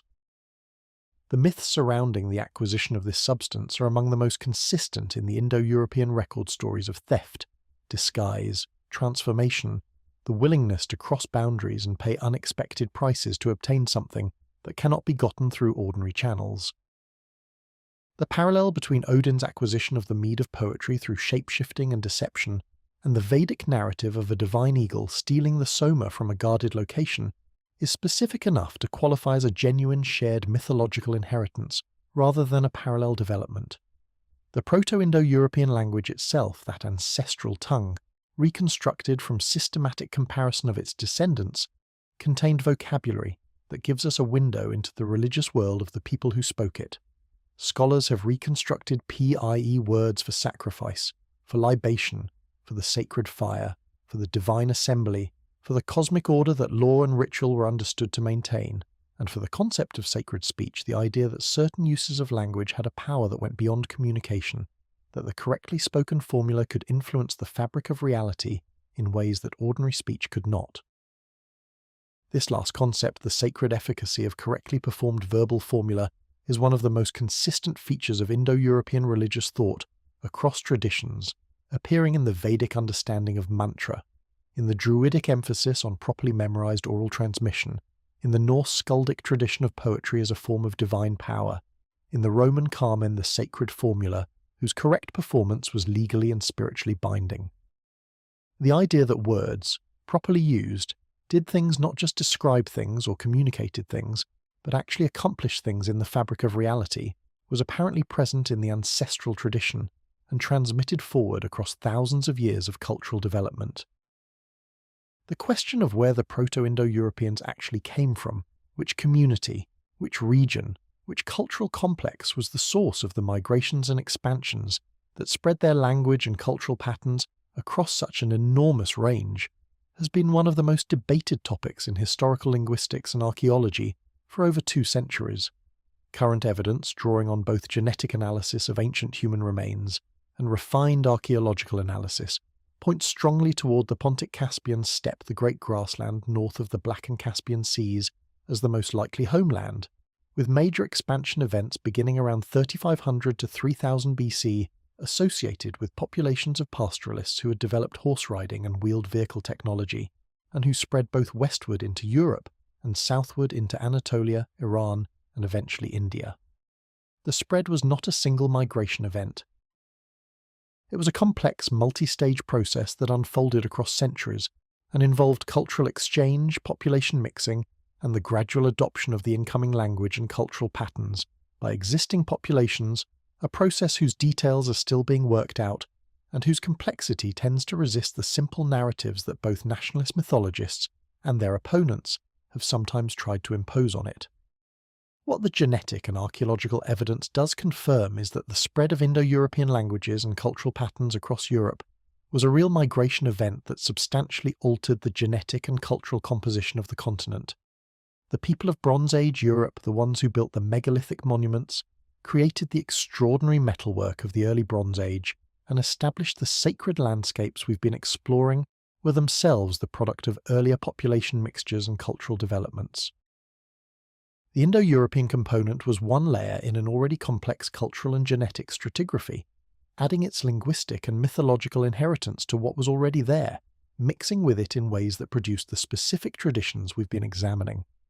The sacred springs and burial mounds that predate the Indo-European expansion in Europe were incorporated into the religious landscapes of the Indo-European speaking peoples who arrived later, which is one of the reasons the sacred geography of pre-Christian Europe shows such temporal depth, with sites whose sanctity was accumulated across multiple cultural periods and multiple rounds of meaning-making. This has a direct implication for how we understand the traditions we've been examining throughout this entire exploration. The Celtic and Norse and Germanic and Baltic and Slavic religious traditions were not simple, unified wholes that sprang fully formed from a single source.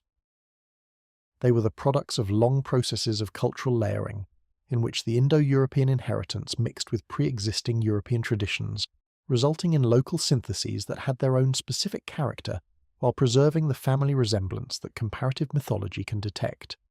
The sacred landscape tradition, that animistic sense of the world as inhabited by specific presences at specific locations, was probably older than the Indo-European arrival, rooted in the Neolithic and earlier European populations whose relationship with their land had its own deep history.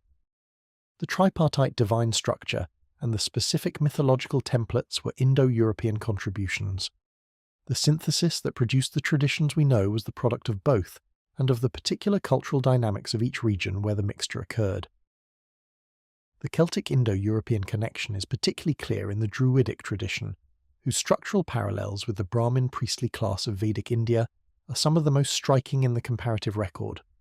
Both were specialized hereditary professional classes responsible for maintaining sacred knowledge, performing ritual functions, adjudicating legal disputes, and preserving the community's cosmological framework in oral form.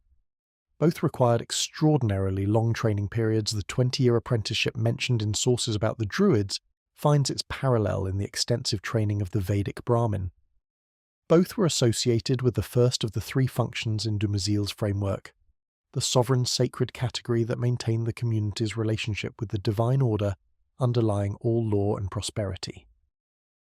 The specific techniques by which both preserved their knowledge, elaborate mnemonic systems, the memorization of vast bodies of material in carefully structured metrical form that made accurate transmission easier, are similar enough to suggest that they reflect not just parallel independent development, but a common inherited approach to the problem of maintaining a religious and legal tradition without the stabilizing influence of written text.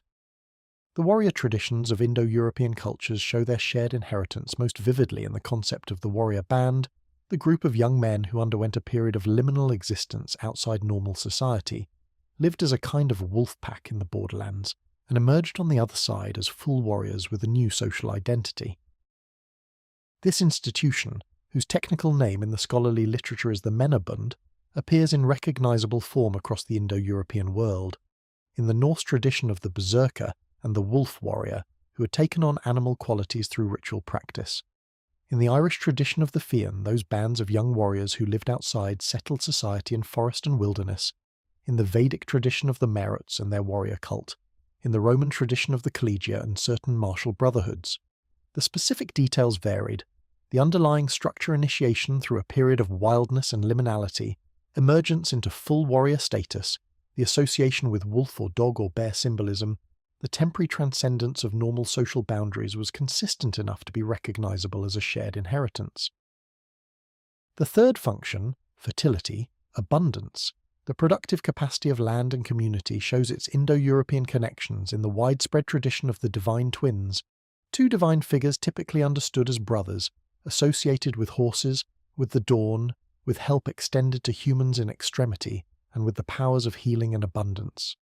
The Norse Freyr and his sister Freya, who, despite being siblings rather than twins, share the paired quality characteristic of the divine twin complex, connect to the Greek Castor and Pollux, to the Vedic Ashvins, to the Baltic Dieva Deli, to the Lithuanian Ashvienii.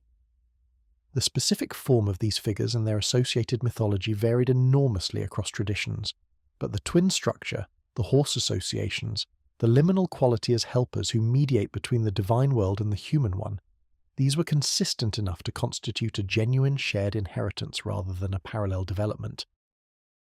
Understanding pagan Europe as part of this larger Indo-European inheritance doesn't diminish the specificity and distinctiveness of the individual traditions. The Norse mythology is not simply a northern variant of Vedic religion, any more than Italian is simply a local variant of Sanskrit. The specific historical, geographic and cultural conditions of each region produced genuine local innovations, genuine local emphasis, genuine local elaborations of the shared deep structure that made each tradition distinctively itself. But understanding the family context, knowing that the Norse divine triad, the Celtic druidic institution, the Germanic assembly tradition, and the Baltic horse festival all connect to a network of related practices and beliefs stretching across half the world, and most of recorded history changes how you understand what you're looking at. You're not looking at a provincial backwater of human religious history, a collection of quaint local beliefs that existed in isolation before being superseded by the universal claims of a world religion. You're looking at one regional expression of one of the most far-reaching cultural traditions in human history, a tradition that shaped the languages, the legal frameworks, the mythological imaginations, and the basic structures of meaning-making for more of humanity across more of historical time than almost any other single cultural inheritance. The comparative perspective also, and this is worth noting explicitly, undermines the narrative of pagan European religion as primitive as a pre-rational stage of human development that the arrival of Christianity rendered obsolete. The Vedic tradition, which shares the deepest structural features with the pagan European traditions and whose sacred texts were being composed, refined, and debated by sophisticated theological scholars for centuries before the Common Era, is not typically described as primitive. It is described as one of the world's great religious traditions, with a philosophical and theological depth that commands serious scholarly and spiritual attention. The pagan European traditions are its cousins, separated by geography and cultural divergence, but connected by the same fundamental inheritance. Treating them as intellectually or spiritually inferior to the tradition that replaced them requires a level of special pleading that the comparative evidence simply doesn't support. And now, after this long journey from the animated forests and sacred bogs of the first chapter to the Indo-European steppe homeland where it all ultimately began, we arrive at the last question. Not where did it come from, but where did it go? The answer, as we've touched on throughout, is not very far. The Christianization of Europe is one of the most studied processes in all of historical scholarship, and one of the most consistently misrepresented in popular understanding. The popular version has it proceeding something like this. The church arrived, explained the truth, and people converted, at which point the old religion ended and the new one began, cleanly, with perhaps some dramatic temple burnings for emphasis.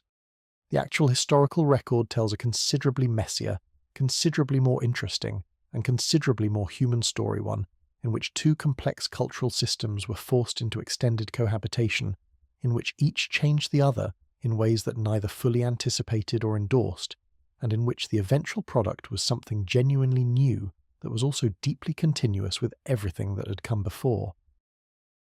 The sacred springs didn't dry up when Christianity arrived.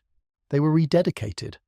The healing wells that had received offerings to Celtic goddesses began receiving offerings to Mary and to local female saints, often with the same physical practices, the votive rags tied to branches near the water, the coins in the spring, the prayers for healing continuing in forms that the Church approved of in theory, and found somewhat difficult to fully distinguish in practice from the pre-Christian version.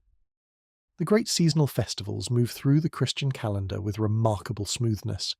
Imbolc became Candlemas, Beltane was absorbed into the extended Easter season, Lugnasad's harvest themes were distributed across a range of August Saints' days, and Samhain became All Hallows' Eve and All Saints' Day, retaining in popular practice the association with the dead and the permeable boundary between worlds that it had always carried. Each new theological container preserved more of the old content than the official theology strictly required. The sacred trees that had been the focal points of pre-Christian religious activity became church sites with an efficiency that, in retrospect, suggests either inspired pastoral strategy or a healthy pragmatism about where people were going to gather regardless of what you built. A significant number of the oldest churches in Ireland, Britain and Scandinavia sit on sites whose pre-Christian sacred character is visible in the archaeological and mythological record. The church that occupies the site of the spring, the hilltop that was already a gathering place before the building went up, the ancient tree in the churchyard that has been there longer than the church itself, these are not accidents of real estate development. They are evidence of how thoroughly the incoming tradition worked with the existing sacred geography rather than against it. Whether this was a conscious missionary strategy, a spontaneous accommodation by local converts, or simply the obvious practical consequence of the fact that people tend to build important things where important things already are, all three explanations are probably true in different specific cases. The figures of the divine world underwent their own transformations, some more legible than others. Brigid, as noted in the context of the female divine tradition, made the transition from goddess to saint with a continuity that remains theologically remarkable. Thor's protective function, the guardian of the settled world against the forces that would disrupt it, found an echo in the cult of various warrior saints, particularly St. Michael and St. George, both dragon slayers in their own traditions, both associated with the maintenance of cosmic order against monstrous threats in terms that would have been structurally familiar to anyone raised in the Norse tradition. The Marian tradition absorbed elements of the goddess of abundance and sovereignty complexes that we've traced across both Celtic and Germanic religion. Mary as Queen of Heaven, presiding over the seasonal calendar, associated with fertility and with the specific sacred sites that had been female divine territory, performing in the new theological framework a set of functions that the old one had distributed across a range of female divine figures. The dead did not vacate their mounds simply because the theology changed. Folk traditions associating the ancient burial mounds with supernatural inhabitants persisted across Scandinavia, Ireland, and Britain into periods well within historical memory, and in some places continue in residual form today. The fairy mound of Irish tradition aside, those supernatural dwelling places in the landscape that were understood as the residence of beings with power over human fortune, is the direct descendant of the pre-Christian understanding of the burial mound as inhabited by the significant dead. The fairy tradition that has been extensively documented in Irish, Scottish and Welsh folklore across the medieval and early modern period is, at its structural core, the pagan ancestor tradition in a new set of clothes, the same understanding that the significant dead remained local, that they inhabited specific features of the landscape, that they had opinions about human behaviour and could influence human fortune, that their goodwill needed to be maintained through appropriate acknowledgement and correct behaviour. The theological framework that explained them had changed. Their behaviour, their locations, and their relationship to the human communities that lived among them remained recognisable. The calendar persisted. This is perhaps the most quietly remarkable demonstration of the pre-Christian tradition's resilience, because the calendar is so fundamental to how a community organises its experience of time that changing it entirely would require changing the rhythm of daily life at a level more fundamental than official religion typically reaches. The pre-Christian seasonal structure, those four great turning points of Samhain, Imbolc, Beltane, and Lugnasad in the Celtic world, the blot cycle in the Norse world, was absorbed into the Christian calendar rather than replaced by it, because the agricultural and social functions of these seasonal markers were simply too important to abandon. People needed to know when to plant, when to harvest, when to move cattle, when to take stock of winter supplies. The seasons didn't change when the theology did. The festivals that marked them were renegotiated rather than abolished, and the renegotiation preserved more than it transformed. The oral tradition, that vast body of mythological, genealogical and cosmological knowledge that the Druids and Skalds and Bards had maintained across centuries of oral transmission, was not entirely lost, though it was substantially transformed. In Ireland and Iceland, It was written down by Christian scholars who saw in the preservation of native tradition a form of cultural stewardship that was compatible with their faith, producing the remarkable textual records that have been the foundation of our understanding throughout this entire exploration. In other regions, the oral tradition fragmented into folklore, into local legend, into the stories that grandparents told grandchildren about the beings that inhabited the local landscape, the practices that needed to be maintained at specific times and places, the knowledge that had once been systematic theology and survived as practical wisdom about how to navigate a world that, whatever the official theology said, still felt inhabited in ways that simple materialism couldn't quite account for. The fundamental premise of pagan European religion that the world was alive, inhabited by presences with which human beings were in ongoing relationship, requiring acknowledgement and maintenance in exchange for the continuity of conditions that made human life possible, was never fully suppressed. It went underground. It changed its vocabulary. It found new carriers and new containers. The woman who left an offering at the local well, the farmer who maintained certain practices at planting time that had no official Christian explanation, the storyteller who preserved in the shape of fairy tale or local legend the memory of divine figures and sacred places, these were the people through whom the tradition continued, generation after generation, in forms that were officially superseded but practically continuous. The landscape held its memory. Spring still ran in the same places. Hills kept their presence. The great stone monuments that had accumulated sacred meaning across 4,000 years of human use stood in fields and on hilltops, still unmistakably there, still unmistakably significant, still drawing the attention of passing travellers who felt, without necessarily being able to explain why, that these were places that required acknowledgement. The Christian tradition could provide new names and new explanations for what the sites were and what had happened there. It could not make the sites feel ordinary. They refused, and continue to refuse, to be ordinary. The journey we've taken through pagan Europe from the animated forest at the beginning to the springs and hilltops, where the pre-Christian and Christian traditions negotiated their coexistence, has been, ultimately, a journey through a way of understanding the world that operated on a premise most of us have been trained to set aside. The premise that the visible world is not the whole world, that the land you live on is not merely a resource but a relationship, that the dead are not simply gone but somewhere, that the forces operating in the cosmos are not indifferent to human conduct but are engaged in an ongoing exchange with it.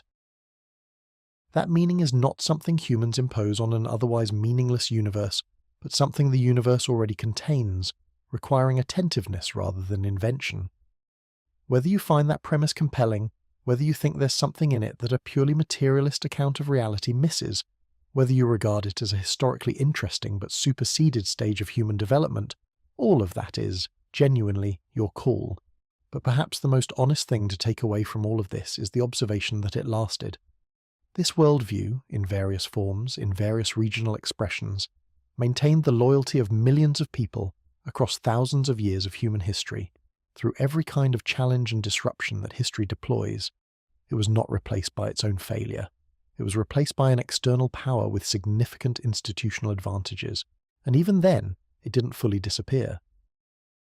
It just became harder to see, like a landscape in fog still there, still shaped by everything that formed it, waiting, as it always has, for the right kind of attention to make it visible again. The forest is still full, the springs are still running, the hills are still watching. They were doing this before the first church was built, and they'll be doing it long after the last historian has finished writing about them. Sleep well tonight, and if you find yourself dreaming of old forests, strange stones, or rivers with names you almost recognize well, that's probably nothing. Probably sweet dreams.